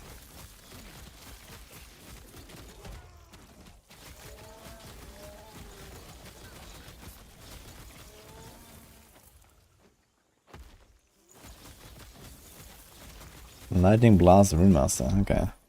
Sounds cool. I also might want to try Runemaster next, actually. But I have a bunch of other characters I want to finish as well, like... I'm having a lot of fun on the Beastmaster right now. This is cool, just playing like... many builds.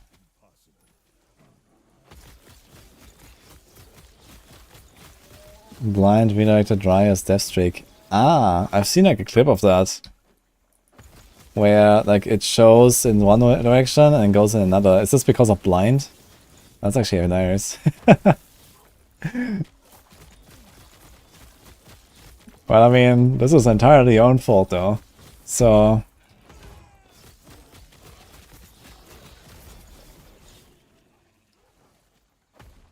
this is a telegraph bug, okay.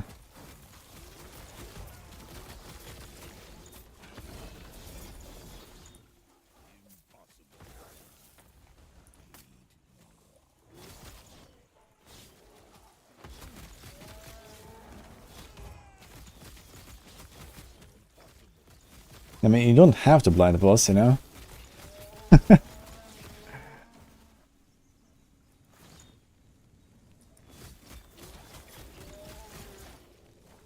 He predicted you. Did you not have like a movement skill ready or something for that moment as well? I mean, if you even know about that.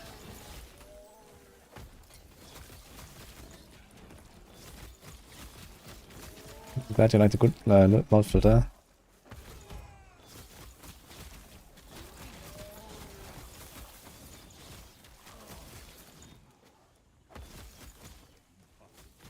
I want to see a clip, man. Where's a clip? I want to see the burb.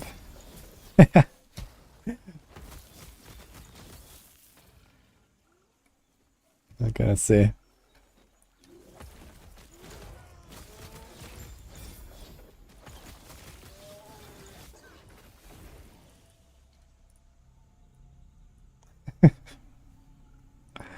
Okay. So where are we? This is 100 corruption, level 84. So it's like really chill. How do you die in 100 corruption, man? Okay. Yeah, I've seen a clip exactly like that, but also softcore guy. Dude, you have shift ready, man. Press the button. Oh man. Where's the button, man? Yeah, it's funny. So this is because of blind. That's good to know, though. I didn't know that blind causes this. I mean, it kind of makes sense. It's just kind of funny that the telegraph goes somewhere completely different, right? Like here, telegraph is here to you, and then he just aims somewhere else. Sniped.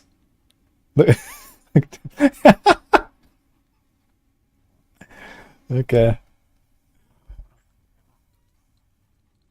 Good one. Let it be a lesson, though.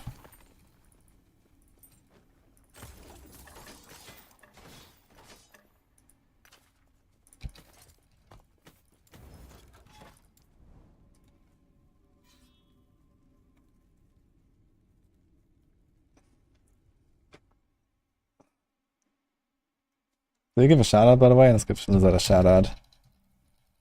He's one of our Max Soul last Epoch boys. The boy, actually.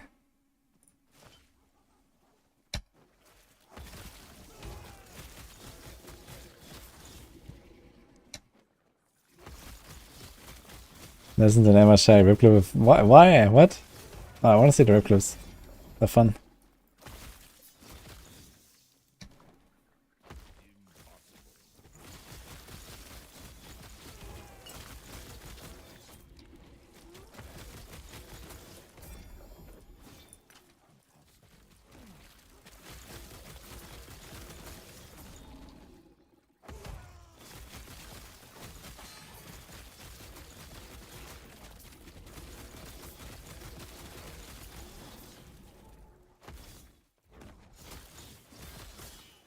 So it's like my runs accept more death.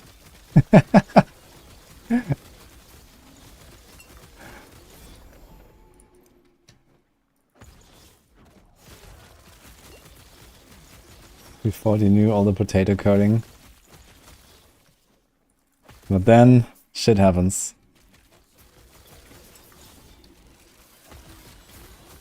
Never underestimate how much spaghetti there can be in the code, man. It's one lesson I learned.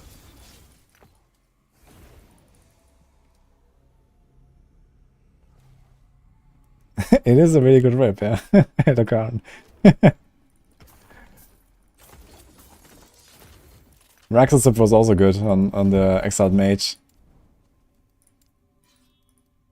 Heck, I also died to fucking Mage. But probably less deserving, I think.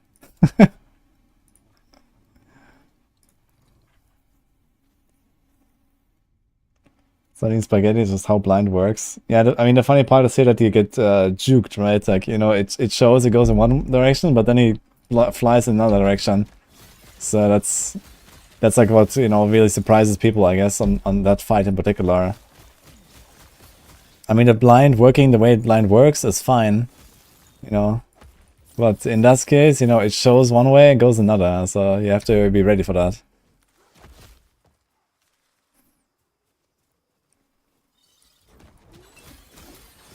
RPGs are spaghetti by design. Yeah, I mean, there's obviously like a lot of shit going on in RPGs compared to other games, you know. They're definitely like prone to bugs. But that doesn't mean you should necessarily just accept that everything is spaghetti.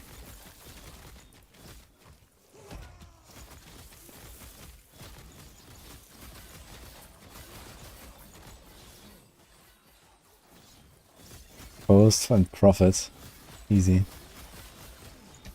And now you can practice the campaign one more time, I guess, so that's pretty big.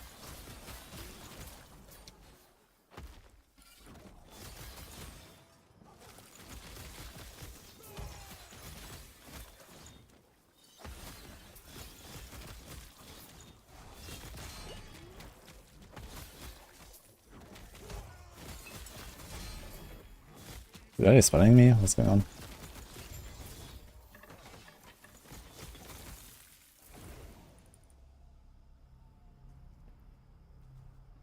You do campaign 4 times per day. Well, it's worse than me. I did like 3 practice runs, I think. And also leveled like a character like just like that as well.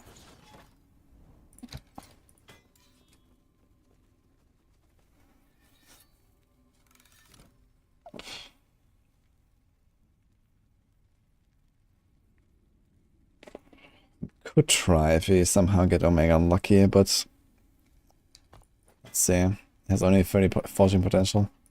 And it's not really gonna be much of an upgrade anyway. Crit.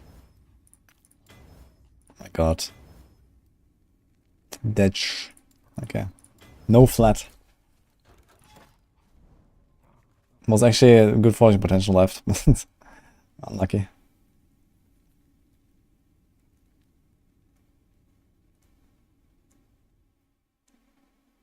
Acid Flask main skill from level 1.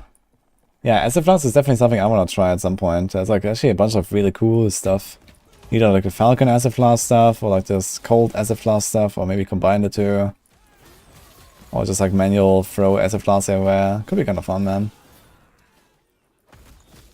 But I'm not sure if we can actually like scale it enough.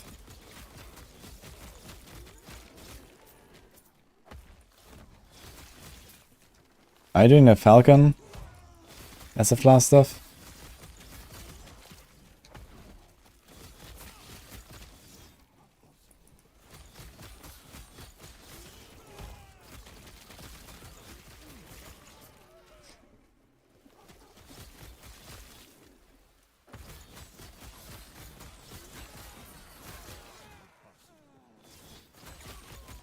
Trapper.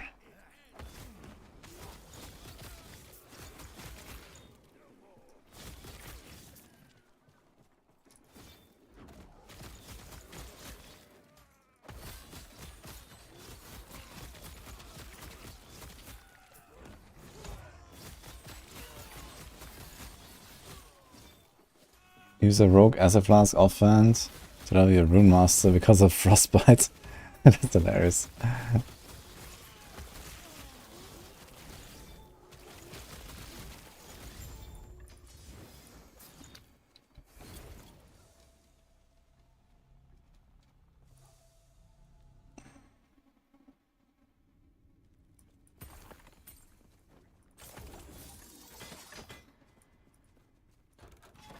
Karaye on CDF. What's that?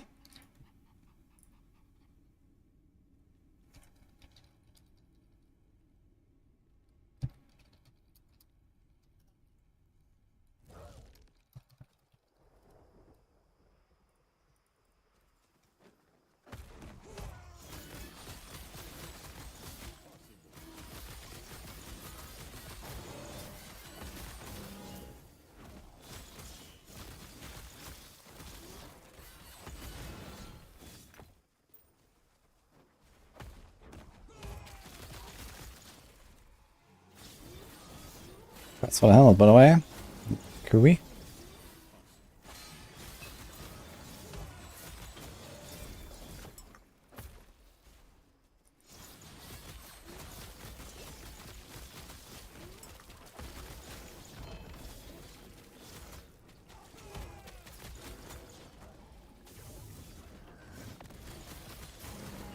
That's a lot of fucking twins, man. What the fuck is going on here?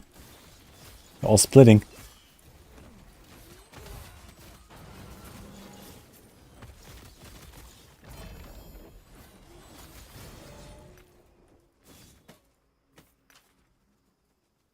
Why is it objective?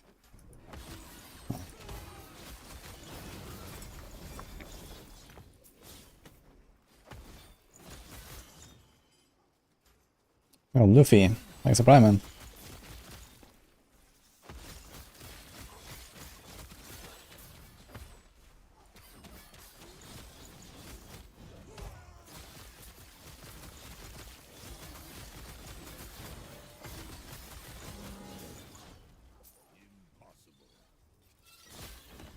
Oh, good night, Lizard. A good one. Thanks, alright again. Oh.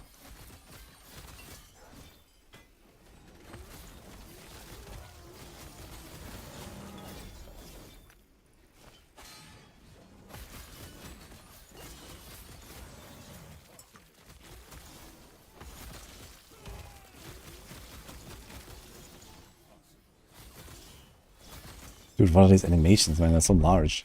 Are these, like, oh, look at us, man. What? What's going on with these guys? Like, all these elementals, man, they're like super over the top.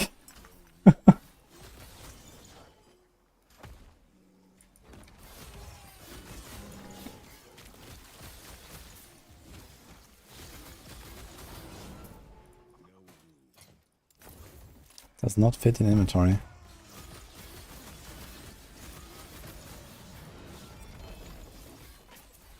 Oh, nice. T7 physical damage. Okay. Okay. This could be like a base for exotic craft.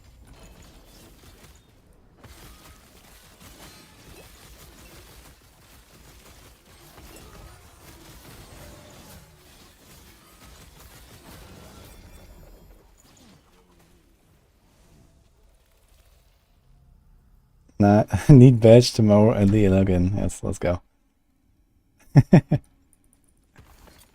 Alright. Well, they're gonna do a bit more now, so.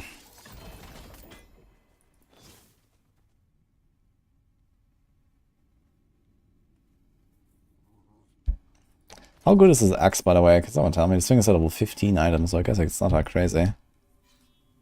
Axe throw is a physical throwing attack. Sounds like I can make like a gold demon hunter with this.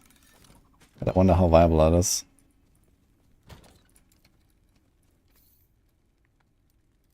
T7, huh? So, let's shatter a bunch of stuff. It's actually kind of neat. Life, void rest. Okay. Maybe low fortune potential, unfortunately.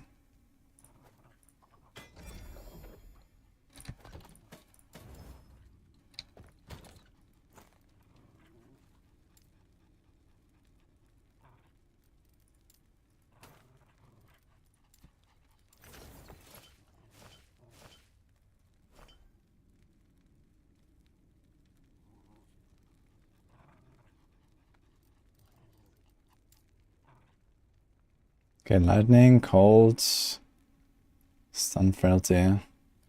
We have frailty, we have 32% frailty there. So this would be kind of neat to just apply frailty super fast. And I guess it would make the most sense trying to seal. We don't have many despairs though, right? We have 5. Okay, before we seal, let's try something here.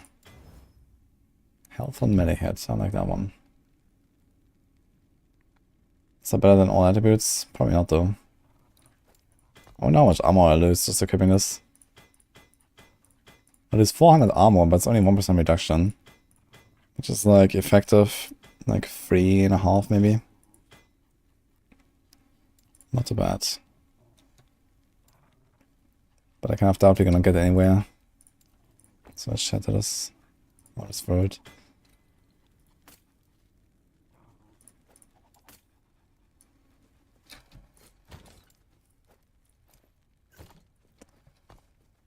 Okay, I think I have to make stuff stricter here.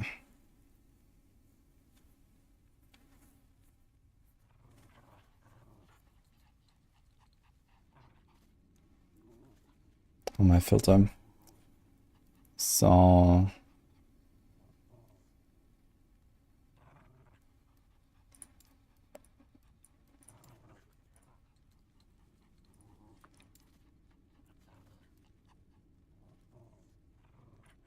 let's say I only want like the top helmets, yeah. So top helmet would be, actually which one is the top? I guess the Ancestral Crown actually is the best here. The endurance and maximum health gain as endurance threshold is actually really nutty.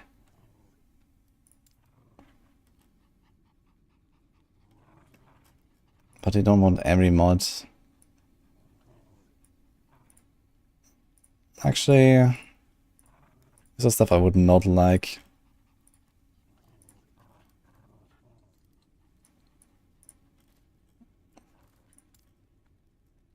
First of all, I have to remove melee damage as health. We have that on like random places and I need to remove that everywhere. It's just like some leftover. I guess me and health is also not something I really care all too much about. Stuff like chill and shred and frailty and this. And here we have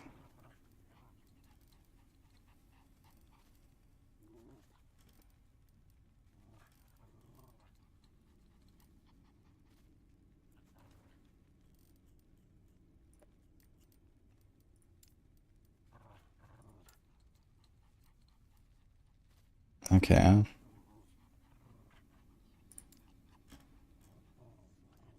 So there's this character level dependency 1 to 90. I don't think I want to see these things anymore at a point. This is also 1 to 90. I think at this point I'm just gonna go for like the juicy stuff, basically.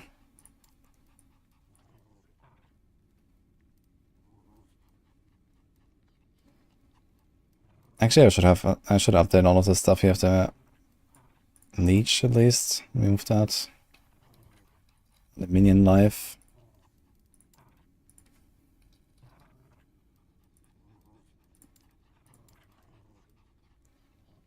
What else did I remove?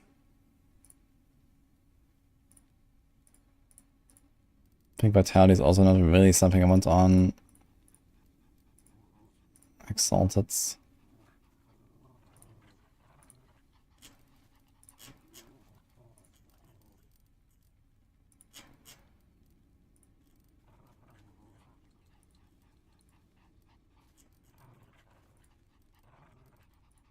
Yeah, it was all this, yeah, the shred, frailty, etc. We don't care about this.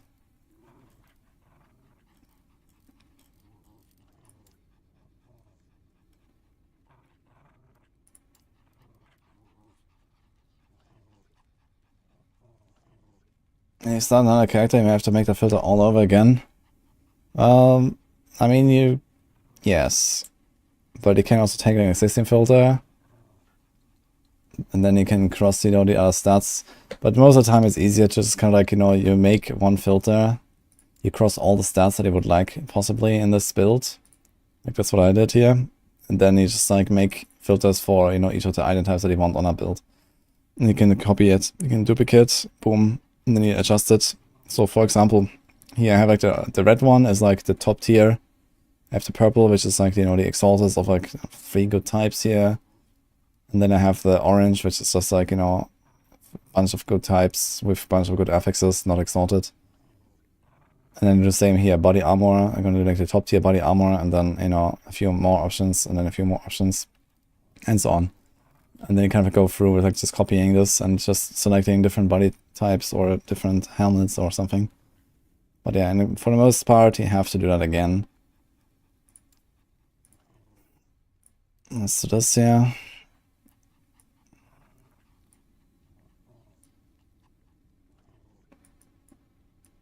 We only select the GG one. So I guess this is the Ancestral Garb is the only one that we really care about here.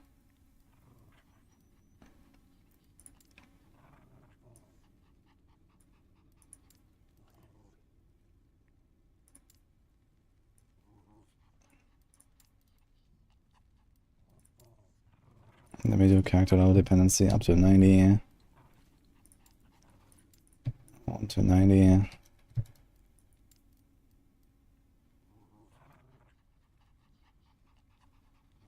Ah, wait a minute.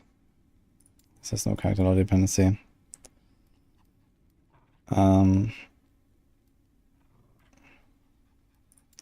probably want to reduce some of these affixes though. Or maybe it's fine. Probably no minion health. Although I'm not sure if that exists.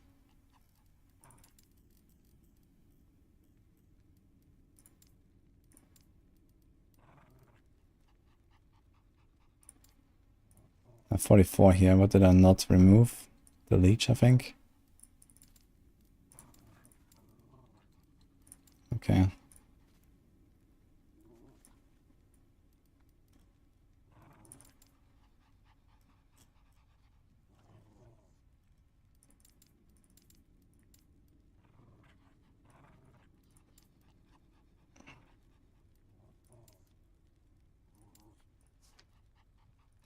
So 1 to 90 for this. Okay.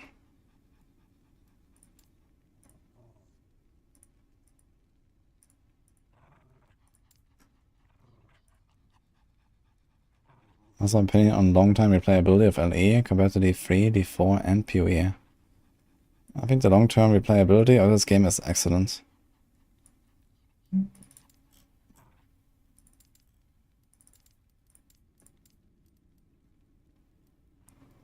Okay.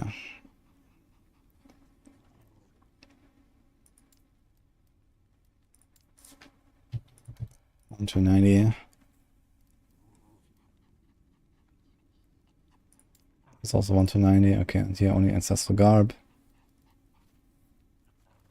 Okay, then we have belts. We have 49 rules already, holy shit. I guess at this point we only care about the armor belt. So we do this.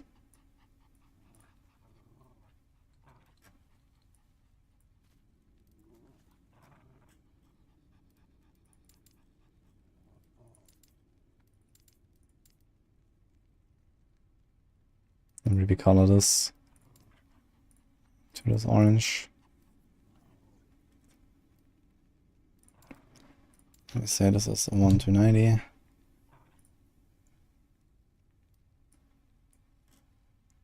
Kind of same story here. Where's the leech, the minion, the ailment stuff?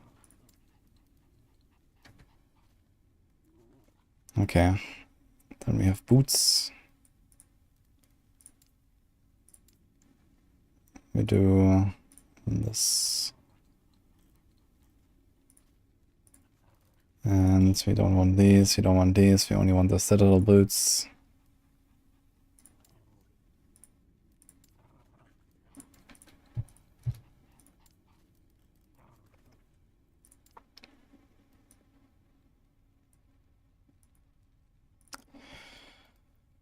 I mean, realistically, we can probably make this a bit more strict even. We don't even want like res and these kind of things on the boots. Although it can't hurt to show them.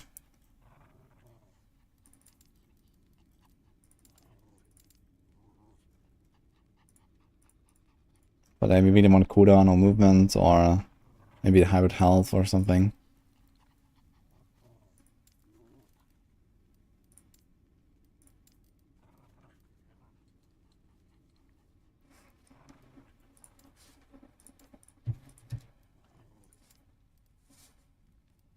So let's do this.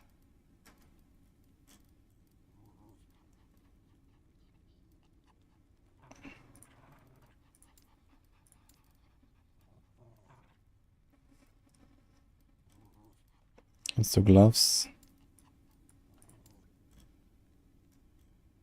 So I think for gloves, we only really care about Eternal at this point.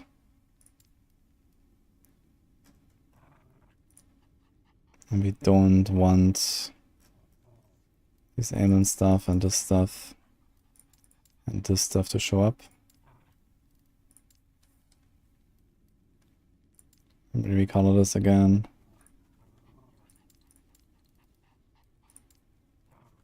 And kind of same story here, we have to exchange some of the affixes.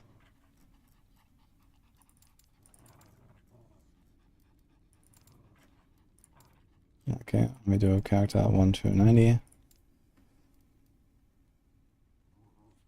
Have you ever seen parry chance? Yeah, it rolls on melee weapons. I think maybe only one-handed? I'm not sure. But yeah, it's on melee weapons. The newest maximum leveling guide for Beastmaster? Nope. But I'm sure it's pretty good.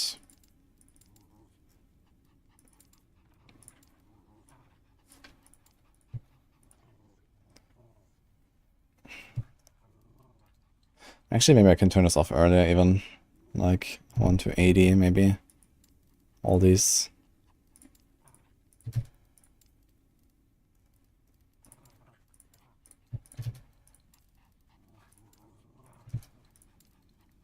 Or maybe 85.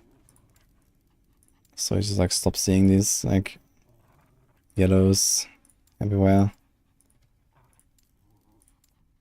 I'm gonna try to build a filter where you don't actually have to like, you know, check and uncheck stuff and like it just kind of works.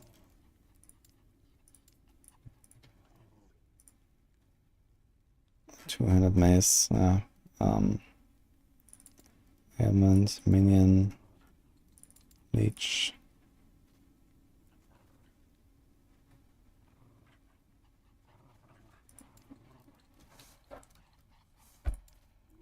So we do 1 to 90 here.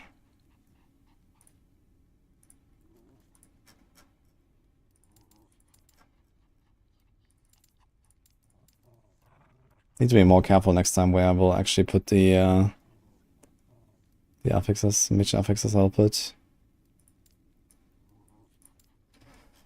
So here you want only the big one. Lucerne.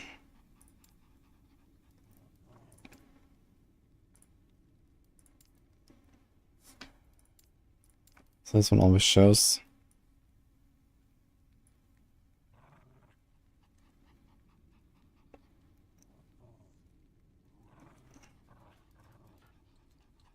Okay, 2-handed spears.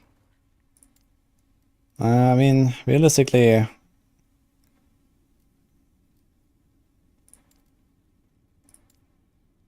I don't really want to go for spear, I think. Let's just do it like 1 to 80.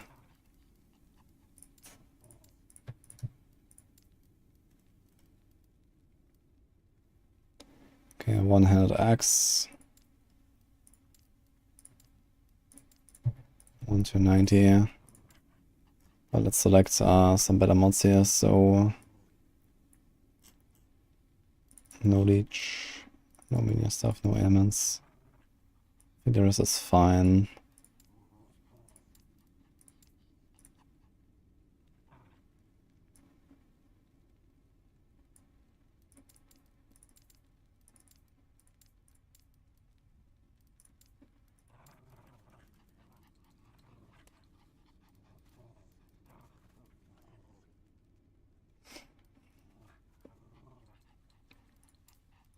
Okay, you have 3 types of amulets. I guess kind of same story.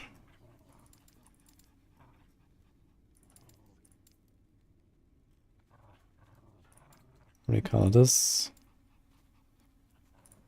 Now which amulets do we have here?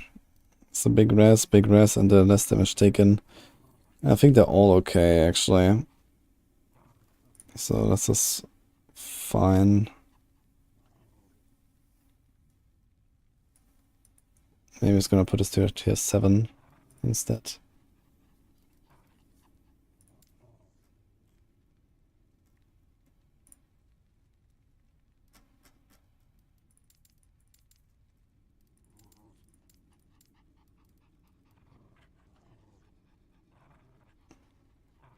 No more D4. Yeah, for another half day, roughly, no more D4.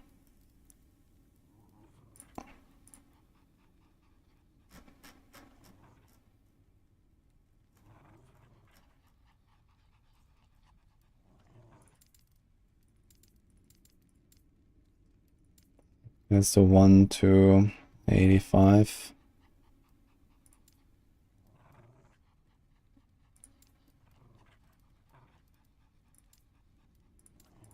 One to 90. I mean, yeah, okay. Okay, rings.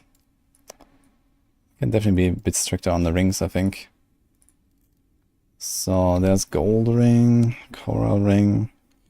We only really want opal, I think. That's like what you're looking for. Good recovery and your attributes are both kind of nice. So say only opal.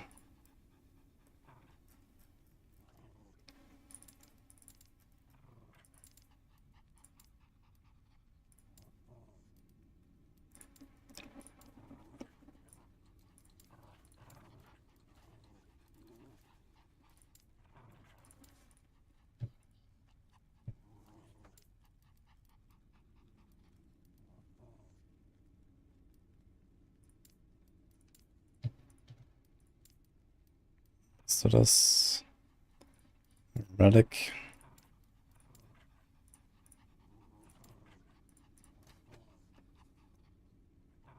I am actually in EU right now, yes.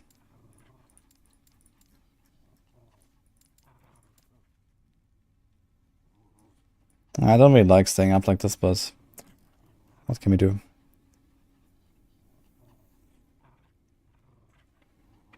Okay, I don't think I want this antler thing anymore. We care about the double rest there. That's like way better than this antler, I guess. So let's go for this.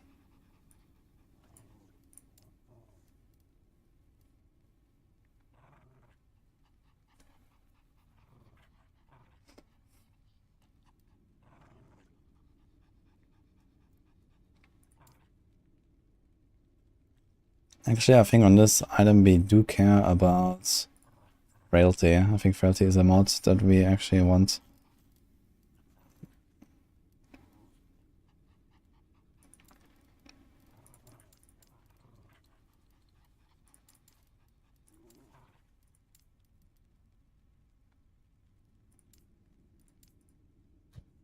To 90.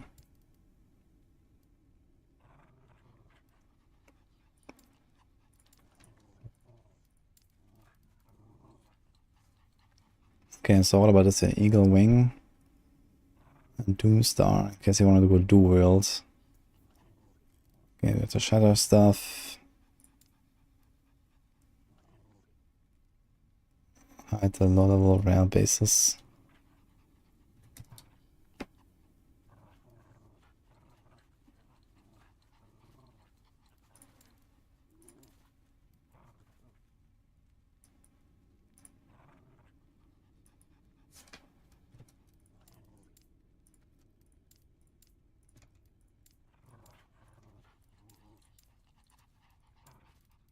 Okay, show the idols. Hide 7 types of idols. Okay. Hiding all of bad stats. We have this twice. Ah, wait. Hide all items.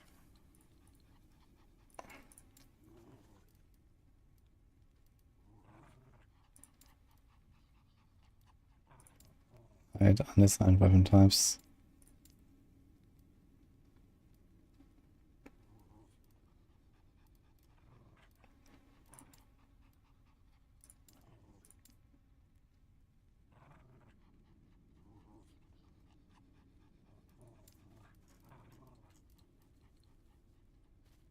What did I do about like early game filter?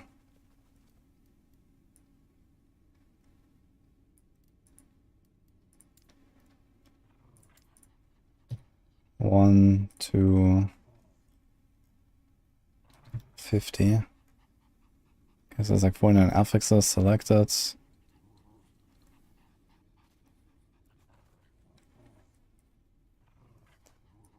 1 to 70 maybe.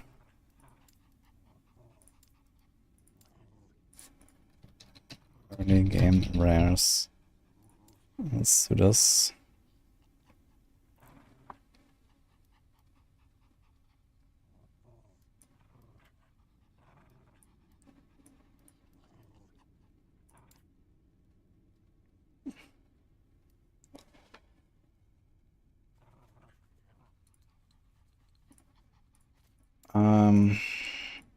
Hide all normal magic items starting at 5 to 100.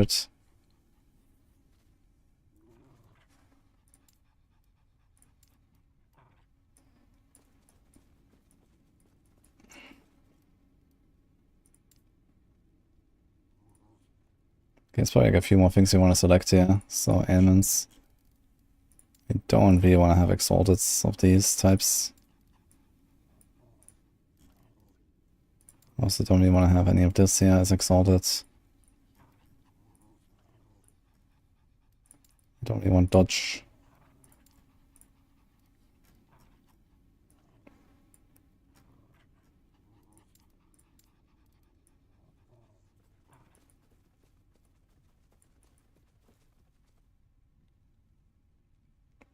I think next time I can do is actually way easier instead of selecting all these stats. Like instead of here like making these individual filters, I'll probably just make a filter for exalted, at least tier 7 of something. But before that, we just do like hide all the bad exalted mods basically.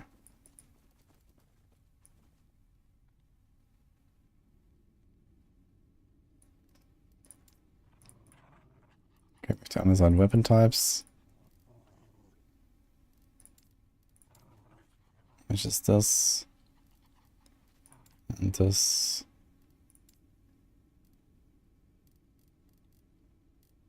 I don't really want access, to be honest. We do want spears.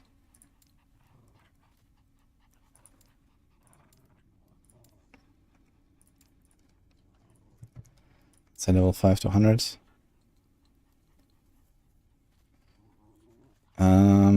Do I have everything now? Yeah, from 50 to 100 we hide all these rares.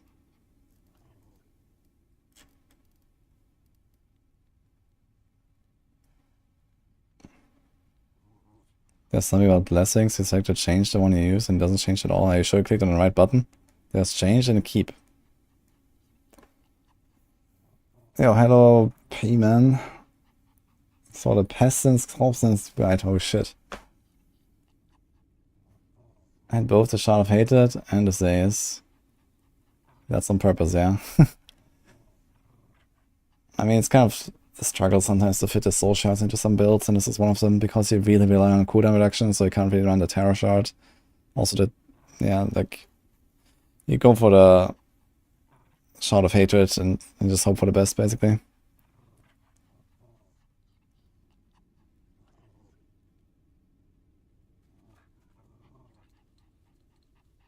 Which is our favorite build? The Falconer was my favorite so far.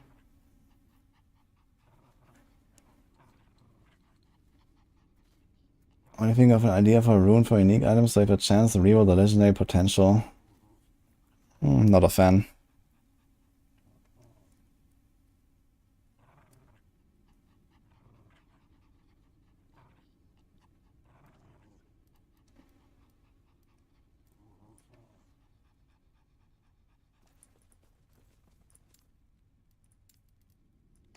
Okay, let's go through this thing. So we show the expand reward thing. Okay.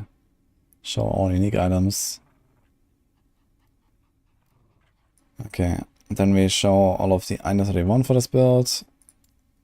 Starting from level 1 with this, and then stricter and stricter. Okay, we show the access that we want. We show the boots that we want. With tier 7 mods.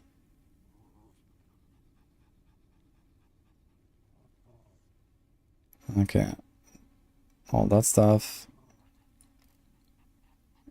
Showing this, we have to shatter. Okay, then we hide everything off class.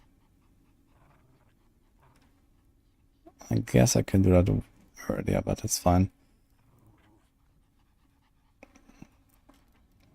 Then we hide the low level rares after, let's say, level 60.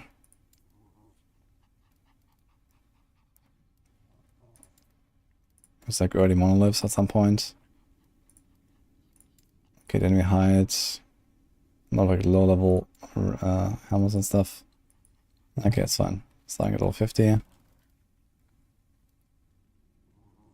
Okay, then we show the idols, we show the other idols, we hide exalts of bad stats, we hide all the weapon types we don't want. At level 5. We show early game rares.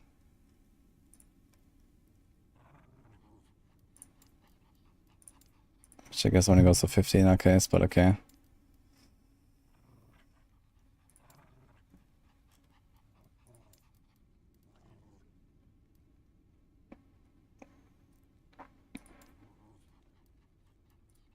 Then we hide all more magic items in level 5, and we hide all other items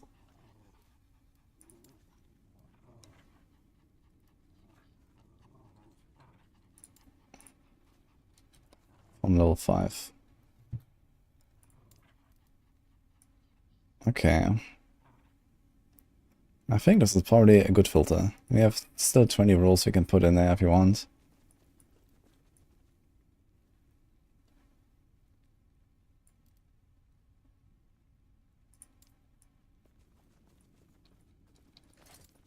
Let's see.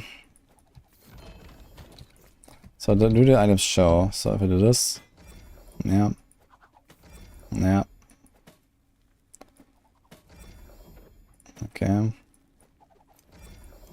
okay, okay. So this one doesn't even show anymore. Oh, this one. This actually shows us shatter. Okay, okay.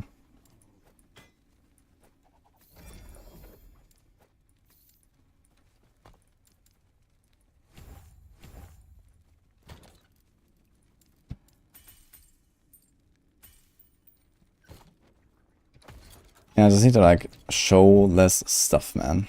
And if we get a lot up here, then we're gonna have even stricter filter. Hey, Tsukasa. Nice to see you, man. How are you doing? Hope you're having a good weekend.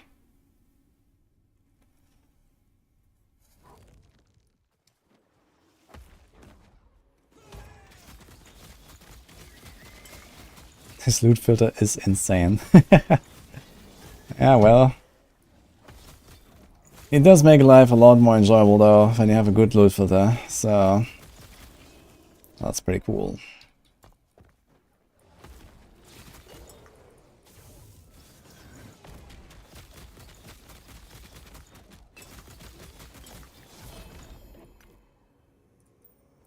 Team view as well, huh?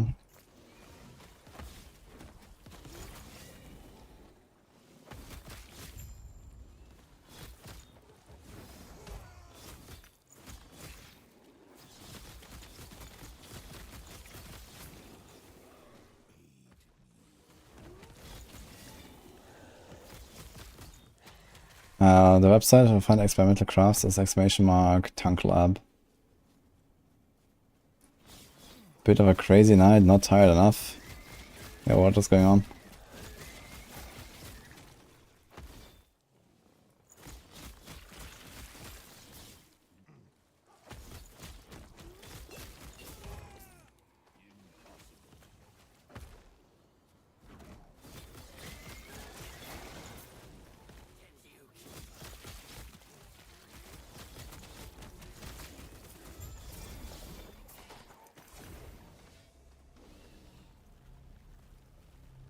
How far did he get already, Tsukasa? And Ellie?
Was not recorded. No, I was asking like what are you playing? Like or like what build or what are you doing?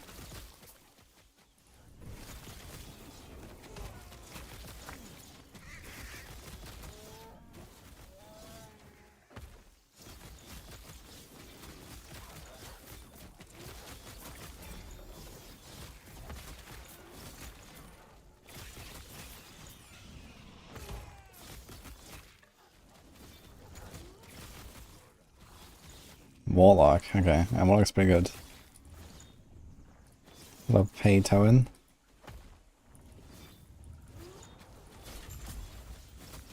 I made the prices for all uniques on Softcore Bazaar. Oh boy. I'd be actually kind of curious to see that.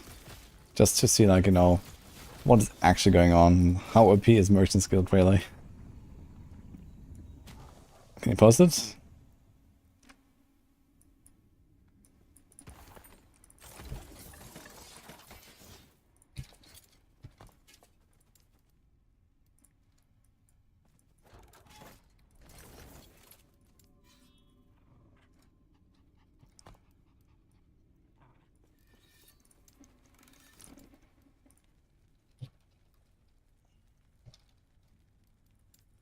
So sort of like 1 to 90.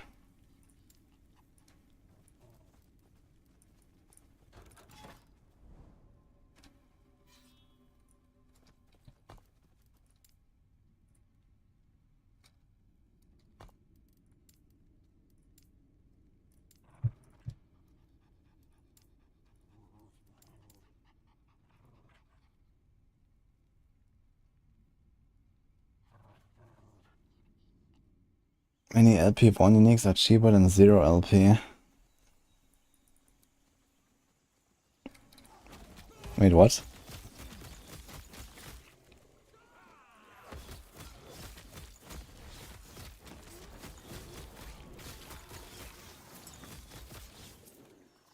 Why? So is this because like too few people that can buy them at rank 8?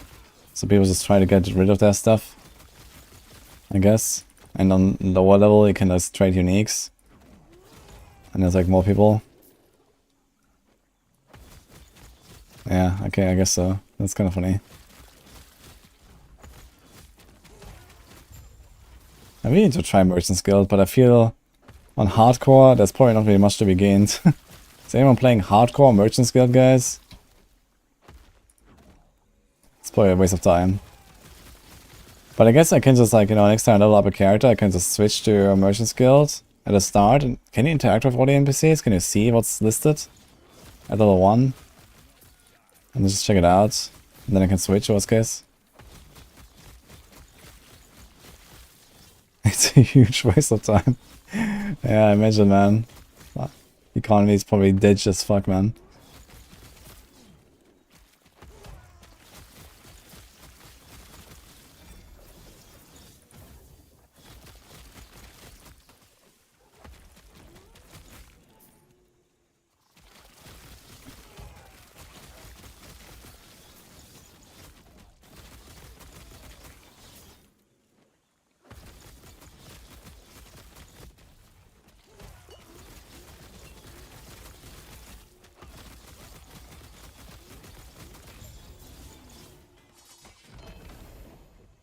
The Fang, huh? We have 2 LP. You can switch mid farm, yeah, I can like switch, but I don't really wanna like switch and play Merchant's Guild. I just wanna like switch and see, you know, what it is like on hardcore. Can summon wolves up to a maximum number of companions. Means cannot be stunned. Is that a good one or a bad one? It's a good one, actually.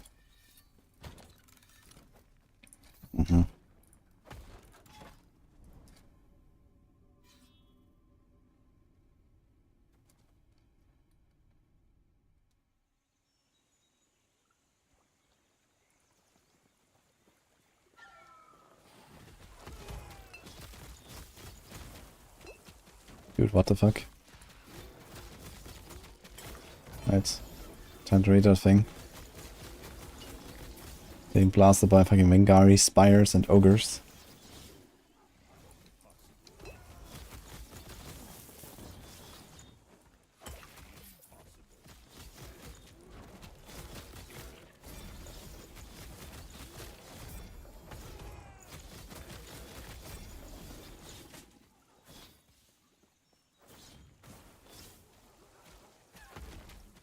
So full prices, but good quick checking and clearing inventory.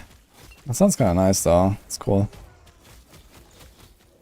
It will be hard to maintain, I guess, because you have like the prices are changing in the economy. But I guess it gives you like a general grasp of like what are valuable items, like even for future seasons, right? So you get a bit of an idea.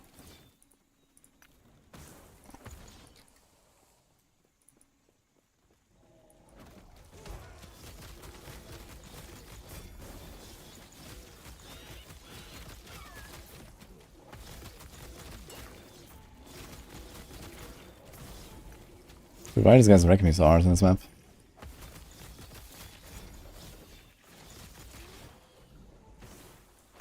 Dude, what? I can jump in, but I can't jump out? I'm gonna try this again. Yes.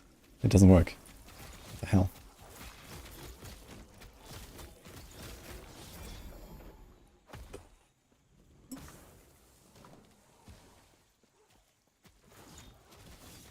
Hardcore CIF, just die and switch faction. I don't know, CIF is what you play in hardcore, I guess there's just not really much going on. Oh look, +3 to Tempest Strike.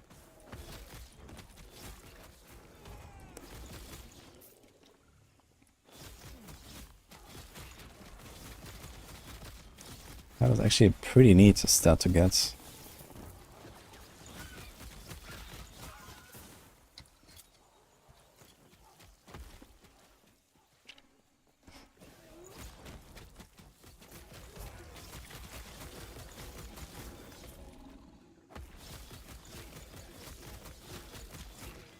I don't think it's really so painful to make a loot filter based around MG, because all you really need is to show, like, you know, T7 Exalted with, like, good stuff.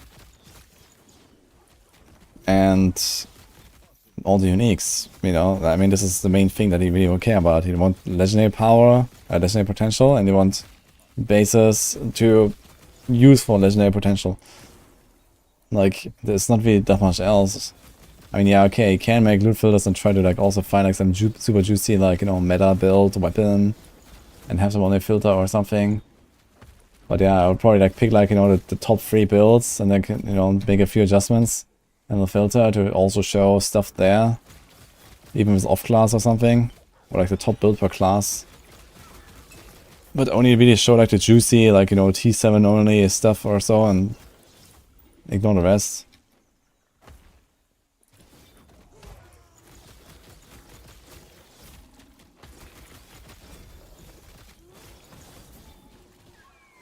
And the thing is that once you have built out loot filter once, you can use it for, like, all of your characters, right? So you just start your loot filter from the Merchant's Guild thing, and then you build your character's loot filter on top.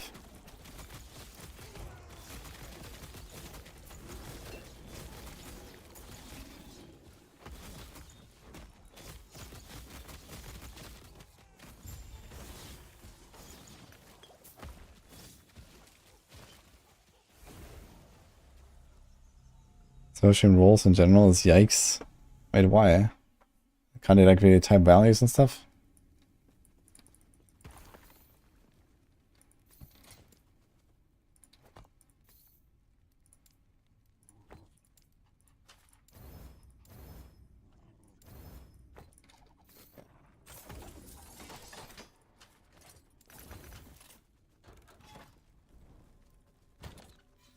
$27 elemental rest.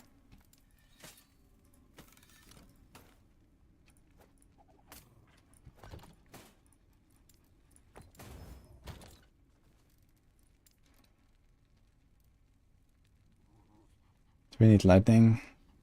Shock and lightning.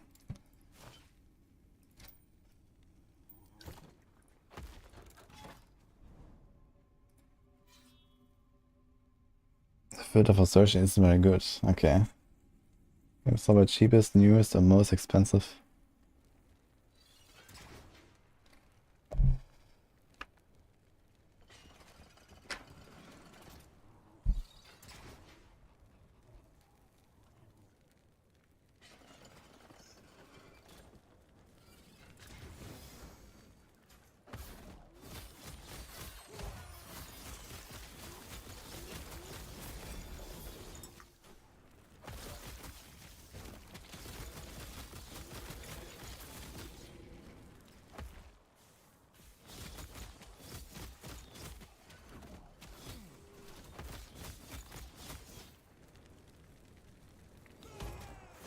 Yeah, I think they said in the Q&A that they're actually planning to do, like, a massive update on all of the Merchant's Guild stuff at some point. Or, like, maybe, like, incremental at least, or, like, you know, just, like, make it better. And yeah, I guess, like, you know, being able to search and filter for the stuff that you want is pretty important.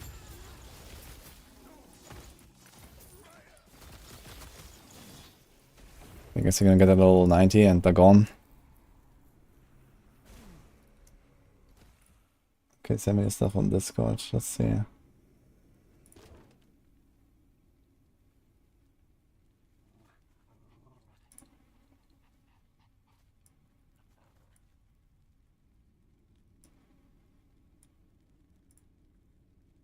So this basically gloves.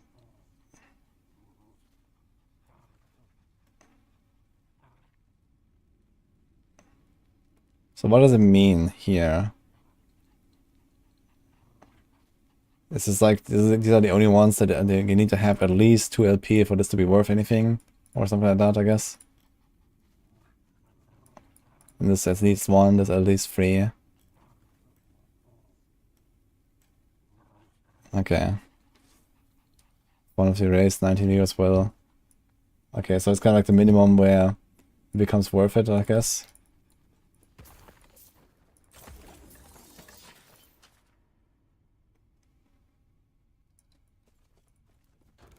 How good are dungeons? They are all used for like very specific purposes. You don't really just go and do dungeons necessarily.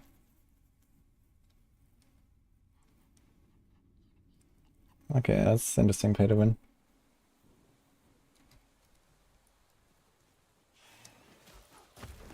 Yeah, that's good, I guess. It just like gives you a bit of an idea. And then, you know, once you like play the market a little bit, and I mean the thing is like how often can you actually list items? Like how expensive is it to list items? I guess it depends on like, you know, some factors, I guess, like what item type and what level or something, or like does it depend on like how many stats it has? Like how does it work with uniques? I guess you can't actually list that many items, right? You're probably like capped by that. So you only want to list the items you actually care about selling for like a good, decent chunk. So I think in my case I would probably not really list like much at all. I'd probably only like, you know, list all the juicy T7 bases and like some nice high LP stuff, and that's probably it.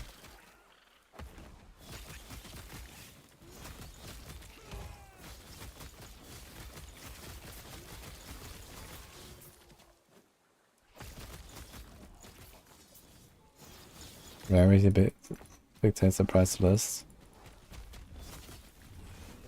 Yeah, but for example, let's say I grind for like, you know, 2 hours. So what could I list from like, you know, 100k favor?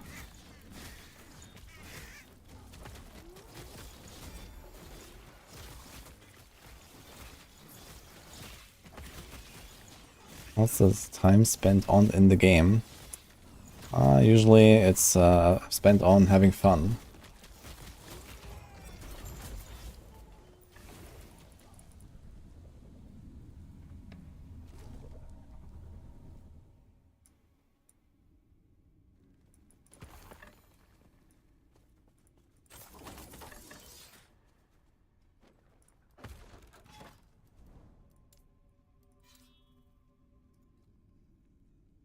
How high do you value movement speed and CDR and health? I mean, on my boots on the Falconer, I actually had like T7 hybrid health on my boots, and it's made them really, really strong. But generally, I guess movement speed wins.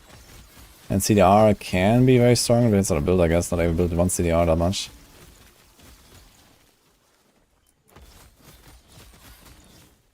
Level 90. Let's get the last point there, that's nice.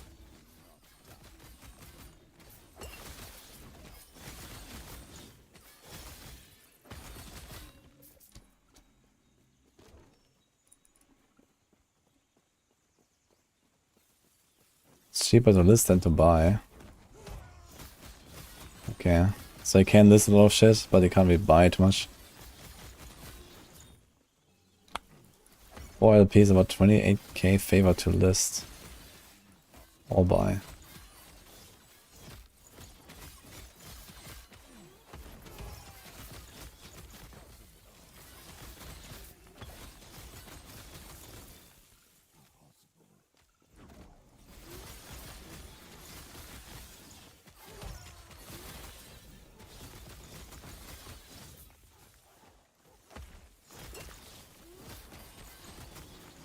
Yeah, you kill a monster, get loot, scrum jack. That's how RPGs work.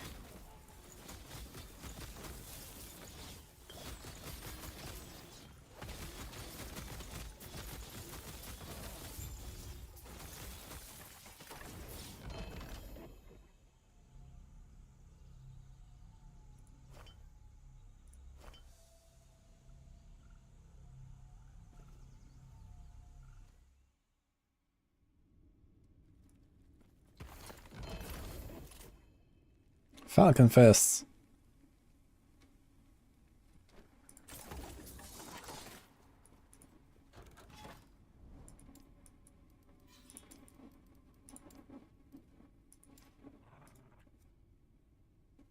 I have not tried Judgment Paladin.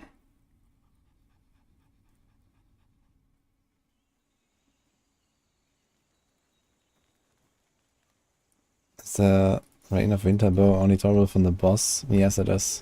That's the boss drop. You just farm the boss and you will get it easily.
Is Falcon just a better version of Blast Marksman? No, Blast Rain Marksman is actually, you know, a bow ability and a bow skill that deals damage. In most Falconer builds, it's actually the Falcon that deals the damage.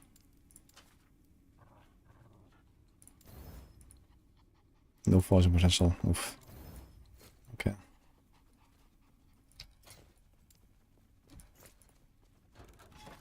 Boss time.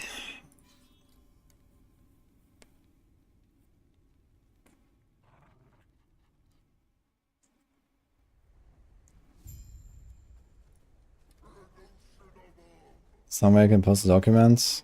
I mean, put it in the LD discussion channel. I could also... I have the Woody Builds channel, maybe I can also put it there. As a link or something, we'll see. But yeah, we can pin it at least in the discussion channel.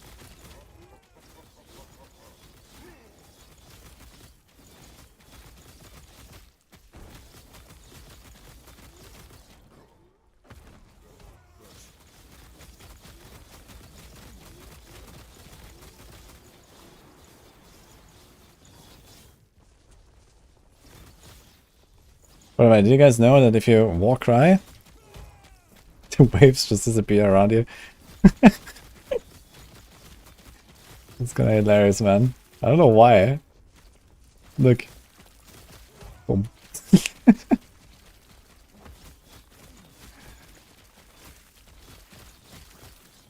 a very mighty shout.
Oh shit. Okay.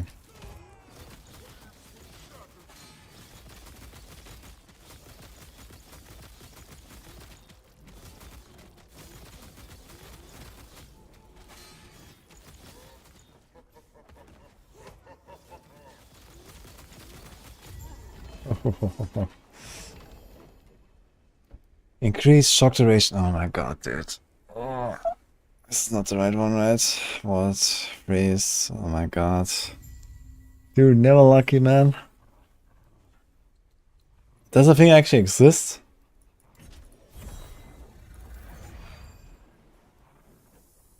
Maybe the first time I get bamboozled. Blessings.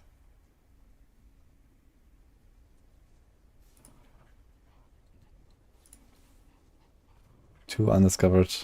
Yeah, I think that's probably this one. Or this one. Dude, I have two undiscovered, man. How many runs? It's like 10 runs now.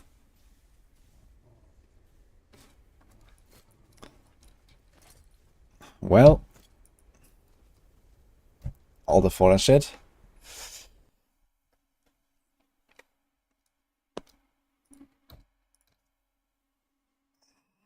It's time to log in for the world boss. Or...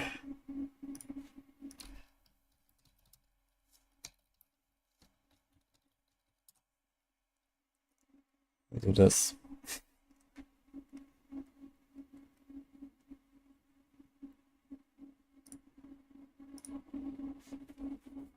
Do modifiers affect the blessing you get? No, the only thing that affects it is that at 200 corruption you get 5 choices instead of 4. So basically on average every second run you get the one you want.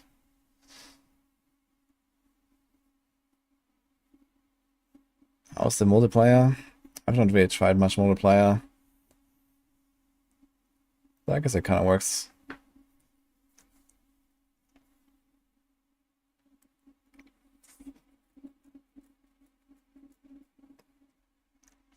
Okay. Hope you enjoyed the stream, guys. I'm going. I'll be back tomorrow. Already getting this character close to 100, and I guess we also have to start doing some theory crafting and some D4 stuff, so we'll see. But yeah. I'll see you guys. Have a good night.